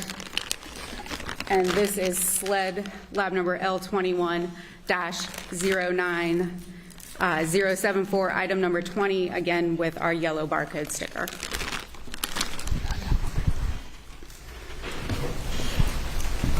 And what date did you examine these on? I didn't physically examine these items. Jamie Hall would have taken the particle lifts off of these items, so her initials and date would be on everything. But that, the date that she did that would have been June 8th. Okay. And when did you actually look at them? I looked at she did call me in while she was processing them, but I didn't physically take custody of these items. And I understand that. Maybe I was jumping ahead in my mind. Did you have an occasion when Jamie Hall was processing, you say she called you in there? She did. Okay, why? She smelled something rather unusual for our evidence. Our evidence is usually pretty musky smelling, and when she opened up item 19, which is the white t-shirt, she did smell a strong odor of laundry detergent, and I did confirm that with her. So she smelled that, said, hey, come in here, I want you to see this, or whatever. Could you smell it? I could smell the laundry detergent as well. It smelled like laundry detergent. Yes, sir. Did you also, so she took a sample from there, a lift, if you will. So you were examining the lifts off the shirt, correct? Correct. And the pants. Correct. Did you also get to look at the pants that day on June 8th when Ms. Hall looked at them? I don't remember if I was in there when she processed the shorts, but I have seen pictures that she took of the shorts. Okay, and can you describe the shirt and the shorts when you saw them, the pictures of them? The shirt is a white t-shirt. There is some staining on the lower left-hand side, but relatively clean. The green cargo shorts are clean. Okay. Now, what did you do, and while we're here, did you also receive the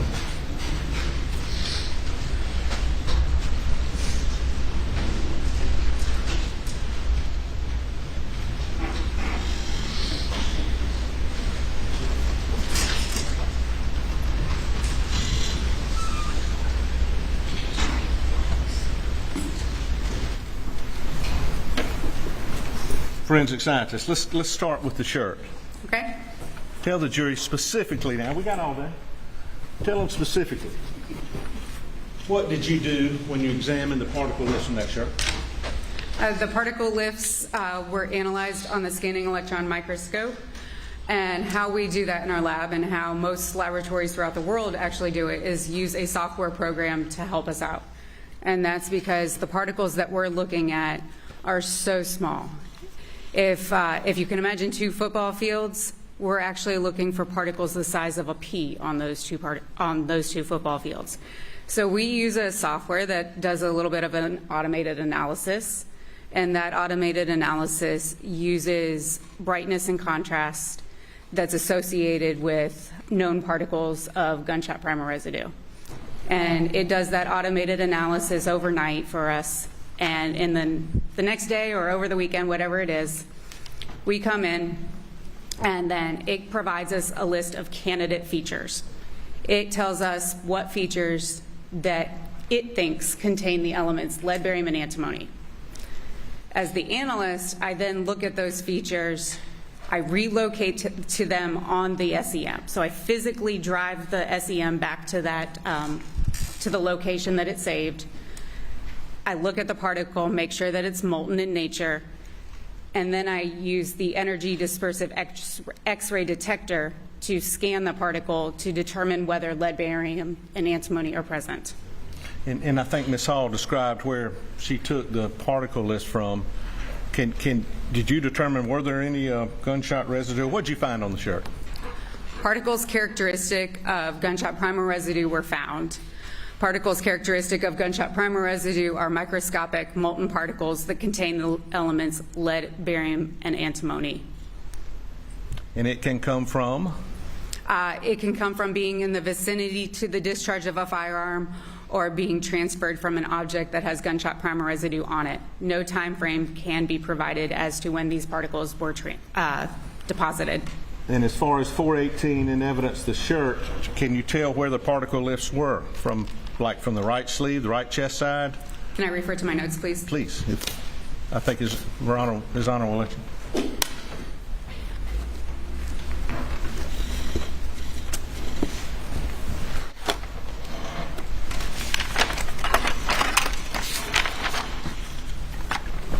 So for the white T-shirt, from the particle lift that was collected from the right sleeve, right chest area, 2 particles characteristic of gunshot primer residue were found. And from the left sleeve, left chest area, the particle lift collected from there, 1 particle characteristic of gunshot primer residue was found. Those particle lifts are combined into one result for a result of multiple particles. What does that mean that you found two particle lifts? I mean, as far as the amount of particles you found, what does that mean in your field of expertise?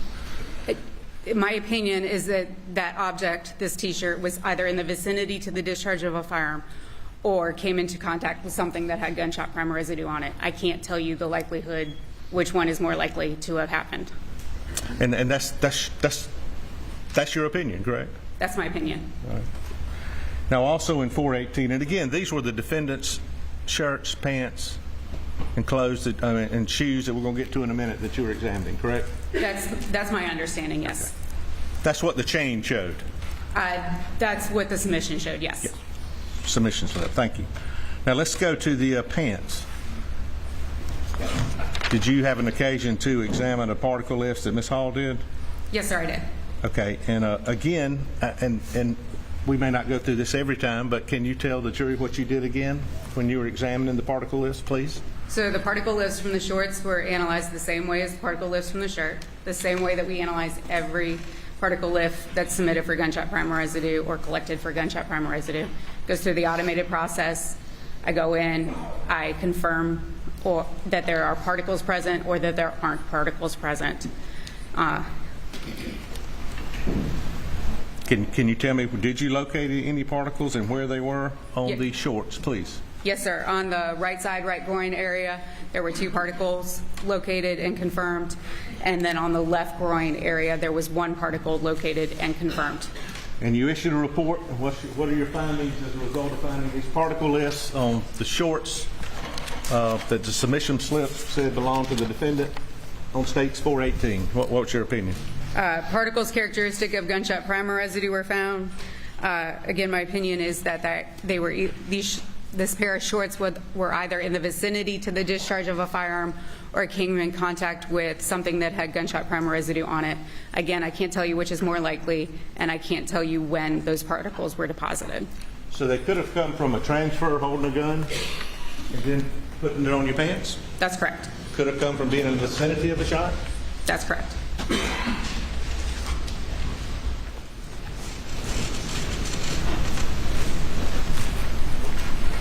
Could they have come from discharging? Well, the shorts themselves can't discharge, so on an inanimate object, we just say that they're in the vicinity to the discharge. That's what I meant, yeah, in the vicinity. The vicinity of a discharge. Yes, sir. Obviously, they can't discharge. Respectfully. Now, did you have an occasion to examine the lists from Alex Murdaugh's hands that were lifted by Murdaugh, I believe? Yes, sir, I did. And they're already in evidence. And you basically, after Jamie Hall says, hey, these are all done right, they then go to you, right? Yes, sir. These are already in evidence. That's not the GSR kit. These aren't the GSR kits. Anyway, I don't think we need this in evidence. Did you have an occasion to examine the GSR kit? I did. It was taken from Alex Murdaugh? Yes, sir, I did. And did you know, you've talked about that 4-hour, 6-hour period. Again, was that checked? And did you make sure that that was collected in the time period, or you wouldn't have performed your examination? That's correct. Not only is it checked by the person inventorying, in this case, Jamie Hall, before I will sign off on that inventory sheet, I also double check the GSR information form. That GSR information form that is included in the kit is also scanned, so we retain a record of it so that I can go back and double check that it was within the 6 hours. Okay, so you did that. I did. All right. And what was your, did your examination conclude as far as the particle lift that was taken from the defendant, Alex Murdaugh? So one particle lift was collected from his right hand and one from his left hand. One particle characteristic of gunshot primer residue was found. In general, particles characteristic of gunshot primer residue are microscopic, molten particles that contain the elements lead, barium, and antimony. Gunshot primer residue can come from the discharging of a firearm, being in the vicinity to the discharge of a firearm, or coming into contact with a surface that has gunshot primer residue on it. And y'all are going to say that conclusion if it's got just a few particle lifts or a bunch of them, right? I'm sorry. Just a general conclusion, that's what you're going to find, that there are particle lifts, and it can come from one of those 3 ways, right? Yes, sir. Discharge, vicinity. For hands, we have one of those 3 ways. For clothing, we only have the vicinity and the transfer. Right. So is that consistent? If I grabbed one of these firearms and handed it to an officer, would that be consistent with your findings? You can get it from a transfer of a firearm? You could get one particle from transferring from a firearm, yes. If you fired a firearm and washed your hands and then grabbed a firearm and handed it to a police officer, would that be consistent with that also? Well, you still had that transfer from the firearm. It didn't really matter what you did prior to that. You still could have had that one particle on your hands from that transfer of the firearm. Did you have an occasion to examine the shoes? I did. Particle list from the shoes? Yes, sir.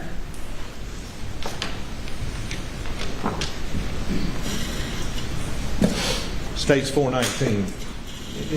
You still got your gloves on? No, but I can put another pair on.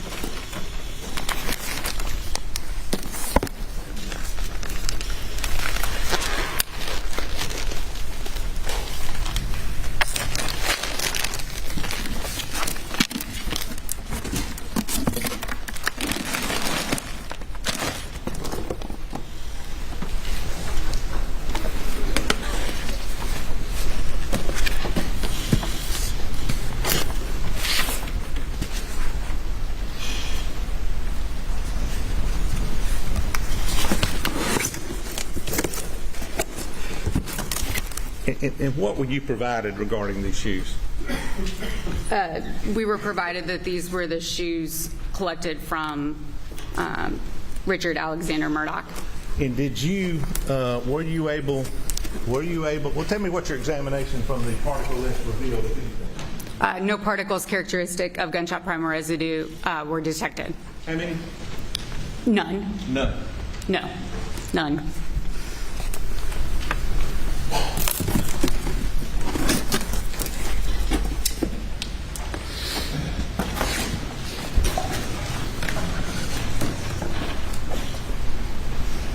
You know, think about the lab.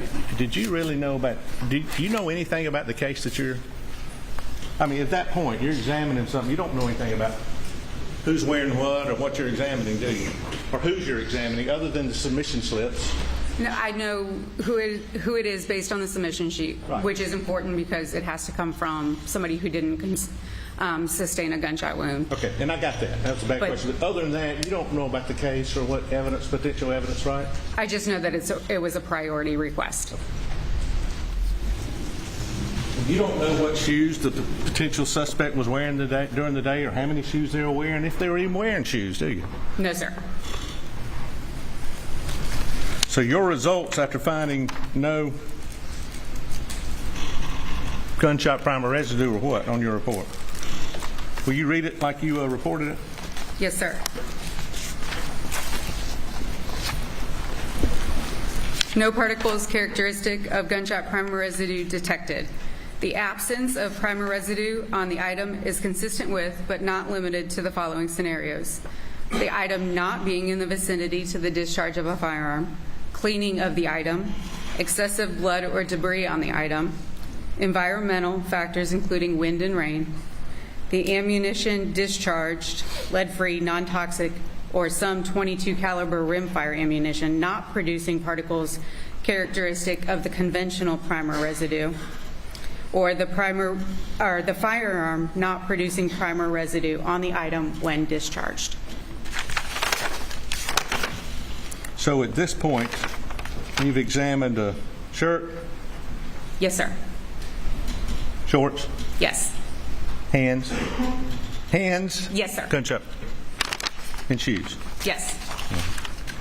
And the date you examined all those again was what? The date that they were placed on The particle list that you examined, yes. Yes, the date they were placed on the scanning electron microscope was June 8th, 2021. Okay. June 8th. Yes, sir. Okay. And that's the same day that Jamie Hall smelled the shirt. Yes, sir. Same day you smelled the shirt. Yes, sir.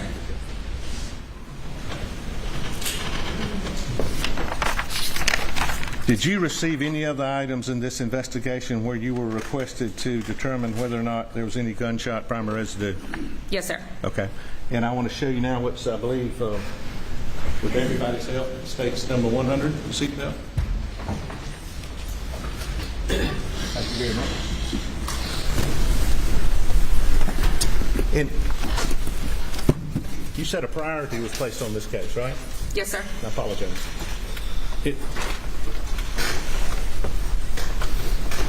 Do you sometimes, or have you been present when Jamie Hall was doing the particle lifts, and have you actually assisted? Yes, sir, especially if there is an abnormal item submitted for analysis. All right, and abnormal's got a lot of definitions, but in your world, what does that abnormal mean? So typical items that we receive are obviously gunshot residue kits, but clothing items like T-shirts or hooded sweatshirts or pants or shorts or shoes, so things that we can have a standard operating procedure for, those things we can say that we're going to collect from the same areas every single time. Other items are not so typical and then require a little bit more analysis on them. States 100, is that example of one of those? Yes, a seatbelt would be an abnormal item. Do you know when you examined this? The seatbelt was examined on September 1st, 2021. Okay. And it's brought to your lab? Correct. To the director's lab, excuse me. And is this what you examined? Yes, sir. And did you actually assist Ms. Hall in attempting to get particle lifts off this? Yes, sir, I did. Okay, so you were both in the room? Correct. Gloves on? Yes. Jacket on? Yes. Mask on? Yes. Okay. And can you tell these folks, can you help me tell them what this is and where you attempted to get particle lifts? Yes. So this is, I had to Google this because I'm not super familiar with a seatbelt assembly. This is considered the buckle. This is the part that everybody sees in their vehicle. This bottom portion is what is in between the center console and the seat and not exposed when a person is sitting in the vehicle. So if I'm driving, is this going to be on my right side? It should be on your right side, yes. Okay. And what is this? So if we start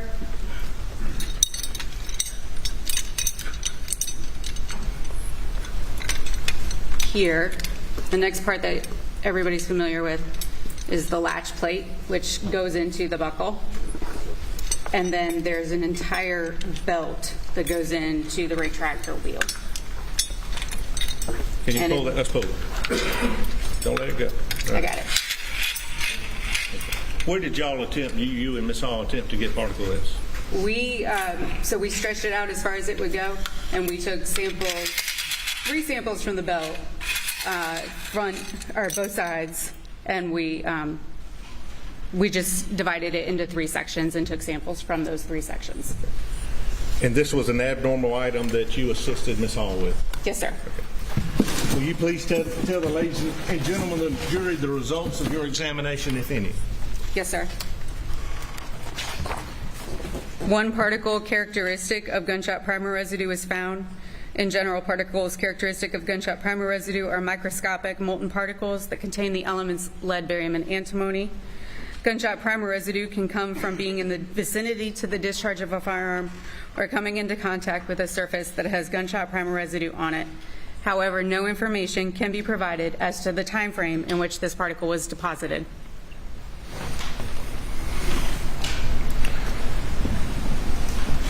So, in common sense term, how could that get on the seatbelt?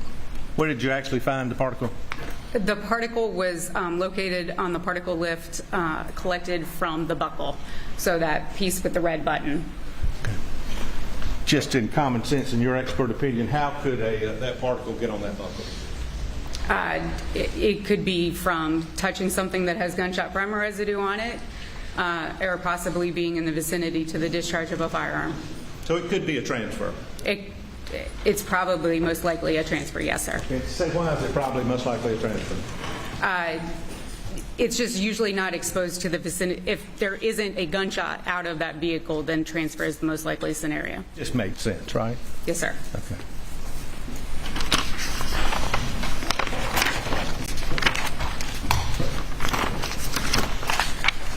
Well, you submitted another potential piece of evidence in this case, forensic scientist Megan Fletcher. Yes, sir, I was. And what was that? This was a blue rain jacket, kind of poncho type jacket. Do you know when when that came into your custody? When you looked at it the first time? October 5th, 2021.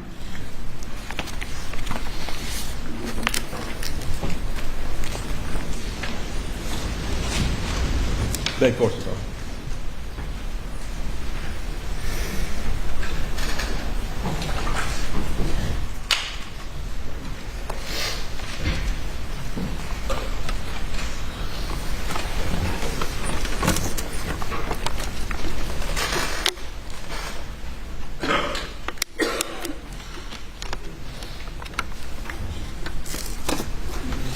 This time states 439.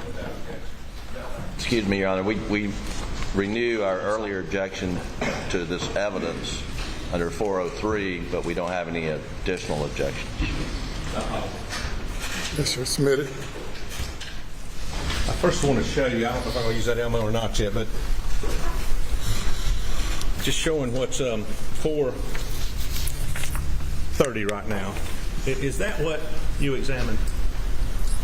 Those are images of what I examined, yes. Images of what you examined? Yes, sir.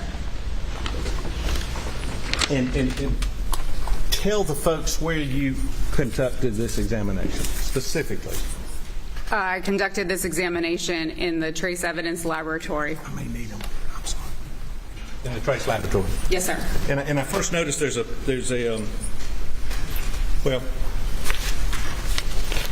states 430. It appears that the well, let me put this on here. I'm sorry.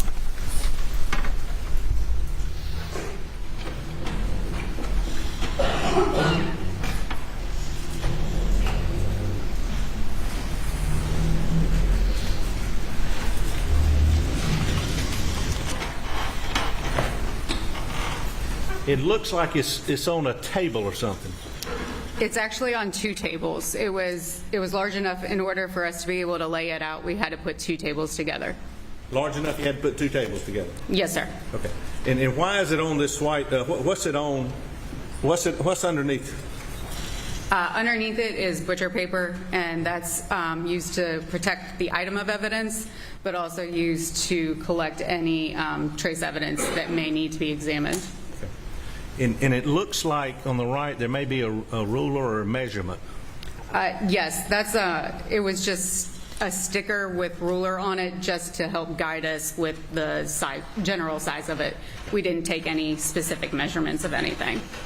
But is it fair to say that that's how it looked when you saw it in October? Yes, sir, it is. Okay, October 8th? October 5th. 5th, excuse me, of 21. This report was dated October 8th. I apologize.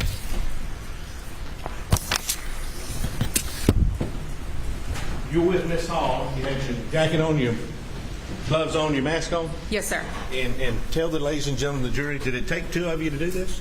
Yes, sir, it did. Why? So I gave Jamie Hall direct instructions on where to collect from, and while she was doing that, I was taking the notes. Double teaming it? Yes, sir. And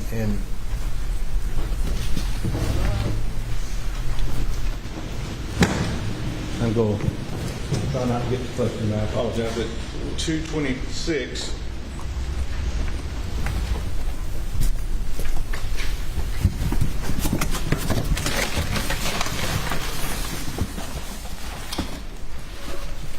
Is that what's depicted?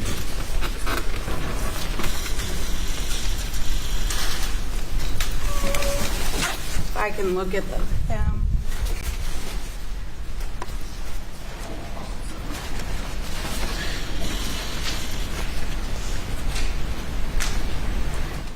this jacket is the jacket I examined. My lab number, the item number 173, my initials, and the date in which we examined it is on there. And is this the same picture of what we just showed, 430, I think? It's the same image that you just, or this is the jacket that was in the image you just showed. Okay, and I'm going to get this away. I don't want to bother any of the jurors, so I'll get this away here. So you and Ms. Hall laid this out to examine it, correct? Yes, sir. Okay. And how did you determine specifically where you were going to check to see if there were any particles? So typically when we're looking for gunshot primer residue, we're looking for somebody who was in the vicinity to the discharge of a firearm. For this particular case, we were provided information that something might have been transferred in this item that had gunshot primer residue on it. Therefore, we treated it like an item that needed to be checked for transfer. Therefore, we had to collect particle lifts from the entirety of the item, including the interior. You can either do it from up there or down here. How did you do it? How did you what did you start with? Collecting potential particle lifts or particle lifts. So in total, we collected 25 particle lifts from the jacket. When I say we covered everything, we covered everything. We collected from the exterior of the hood, the right sleeve, the left sleeve, the right chest, the left chest. There's a middle pocket on the jacket, so we collected the whole middle section, including the pocket. The pocket also has like a hand warmer section. It's got a little bit of fleece inside. We collected from inside of that. And then we split the bottom half in two, collected one particle lift from the right side and one from the left. We then flipped the jacket over and took one particle lift from the right sleeve into the right back on the top of the jacket, the left sleeve into the back on the top of the jacket. Let me check this real quick.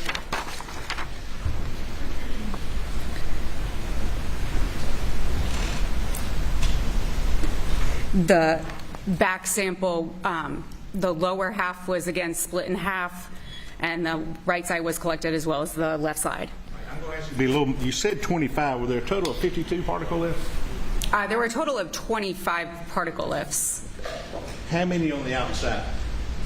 How many particle lifts? Yes, specifically, please.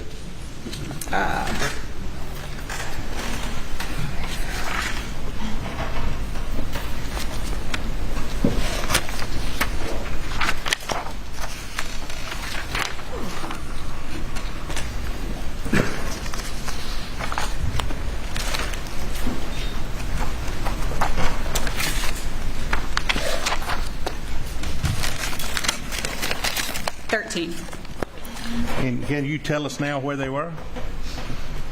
Particle lifts? Yes. Where did you swab specifically? The outside of the hood. Lifts, not swab. I'm sorry. That's okay. Okay. The outside of the hood, the front right sleeve, the front right chest, the front left sleeve, the front left chest, the middle pocket area, the interior of the pocket area like a hand warmer section. The bottom half of the coat was split into two, so the bottom right side and the bottom left side. The coat was flipped over, and the sleeve and top half of the jacket on the right side was collected. The sleeve and top half of the jacket on the left side was collected, and then the bottom half, the right side was collected, and the left side was collected. So you mentioned the pockets in here. Did you find anything inside these pockets? Warmers, or where you put your hands, if you will. As far as particles of gunshot primer residue? Yes. No particles were detected inside that pocket there. None. None. But you checked. We did check. Okay. And the particle lists on the outside of the jacket were how many? A total of particle lifts? Yes. 13, I believe. Okay. And what does that tell you, as in your opinion, as an expert in the field of gunshot residue? Oh, are you asking the number of particles of gunshot primer residue or particle lifts? Particle list and then your findings. Okay. There were 13 particle lifts collected from the exterior of the jacket, and I did find particles characteristic of gunshot primer residue on it. Now, what does that mean? That jacket could have been in the vicinity to the discharge of a firearm, or something that had gunshot residue on it could have transferred to that object. I can't tell you when that happened or how it happened. And how many, again, inside the pockets you found no gunshot residue? That's correct. Why, you said it, you flipped it over and checked the inside? Yes, we turned it inside out and also collected samples from the inside. Had you done that before? I don't believe I've done an interior unless it was explicitly stated that somebody was wearing a shirt or a coat inside out. So you actually turned it inside out? Correct. And tell them what you and Ms. Hall did. So once we turned it inside out, we collected particle lifts from the front and the back again. So the inside of the hood, the right sleeve to, you can see seam tape on this. It's that clear stuff that's kind of falling apart off of the jacket. Yes, ma'am. So we used that as kind of a guide for us. So we used the front right sleeve to the center section of the coat, the left front sleeve to the center section of the coat, the middle area directly behind the pocket, the right and the left side on the bottom half of the jacket. We turned it over again and did the right sleeve to the center point on the top of the jacket, the left sleeve to the center point on the top of the jacket, split the bottom in half again, did the right bottom half of the jacket and left bottom half of the jacket. And what, after your examination, what were your results? Particles characteristic of gunshot primer residue were also found on the interior of this jacket. Is there a certain number, or could you have kept checking and checking? Was there a lot of gunshot primer residue inside of the jacket? I would say there were a significant number of particles characteristic of gunshot primer residue on the inside of this jacket, yes. How many did you determine? I confirmed 38 particles characteristic. And I'm saying determined, confirmed. You confirmed how many? 38. 38. Yes, sir. From the inside of the rain jacket, poncho? Yes, sir. Whatever this is, correct? Yes, sir. Could you, and you taught me a word too, is there something that kind of led you, there could have been more, but you just basically stopped checking? So if we go back to when I talked about the automated analysis, it gives me a list of candidate features that may contain lead, barium, and antimony. There were significantly more particles were listed as candidate features containing the elements lead, barium, and antimony. I had to make an analyst decision based on my experience to stop at the number that I did. Candidate features? Yes, sir. Which meant if you went on, you would expect to find more gunshot primer residue, correct? It could. I would have had to still check the morphology. I would have had to make sure that they were molten around. I also would have had to check that they didn't contain exclusionary elements like high amounts of iron and magnesium. But there was a possibility that there would have been more on it. But you found 38? I confirmed 38, yes, sir. and 23 candidate features if you'd gone further, correct? More than 23. More than 23? Yes, sir. Okay. Did there come a point, if you had finished that examination, how long would it have taken you if you had checked everything? If I had checked every single particle, it probably would have taken me a week. So is there a percentage that you determine, hey, I'm going to stop at this point and say, here are my results? There's some other candidate features. Is there a guideline out there? We don't have a specific guideline. It really is based on our experience. And for this particular case, I stopped anywhere between 10 and 20%. Some areas I was able to do a full percent or a full 100% because there weren't that many to go look at. But other areas, I did have to make a determination. Of when to stop? Of when to stop, yes, sir. Okay. Can you look at the ladies and gentlemen of this jury and tell them in your opinion, your expert opinion, how that number of particles of gunshot residue primer, what is that consistent with? If somebody was wearing this coat inside out, I would say that it's consistent with being in the vicinity to the discharge of a shooting.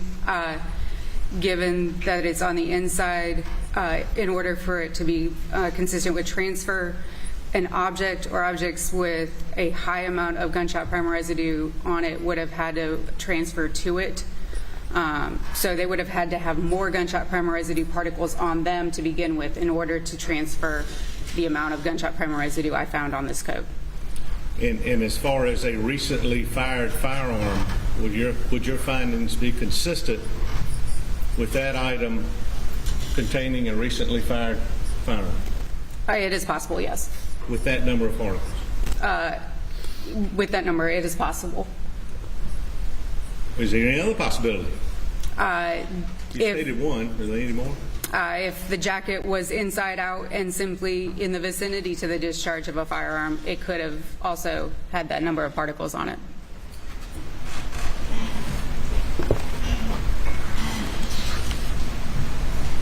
In your opinion, and just life and the job you love, that's a large number of particles, isn't it?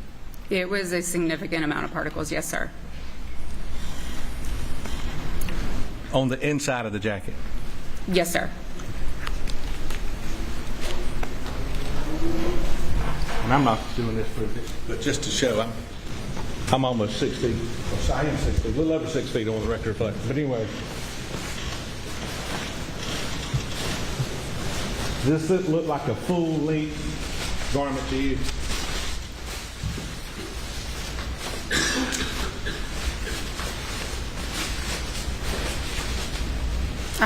I would say that it would fit most people down to their knees or so.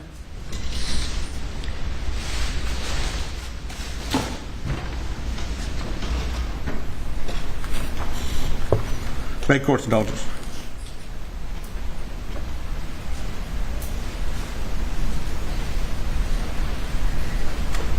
And just conclusion again, as far as the hood, you said there was one particle outside the hood?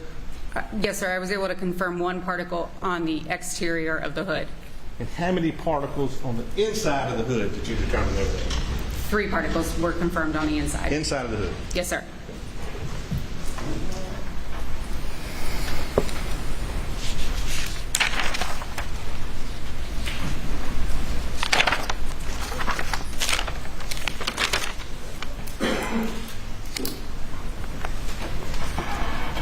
And finally, since this is an inanimate object, how long would you expect that gunshot primer residue to stay on there? Until it's actively removed. Say that again, to us what? Until it's actively removed. That means washed, cleaned, whatever? Yeah, brushing it, like aggressively brushing it off, washing it in a washing machine, cleaned, hosed off, something like that.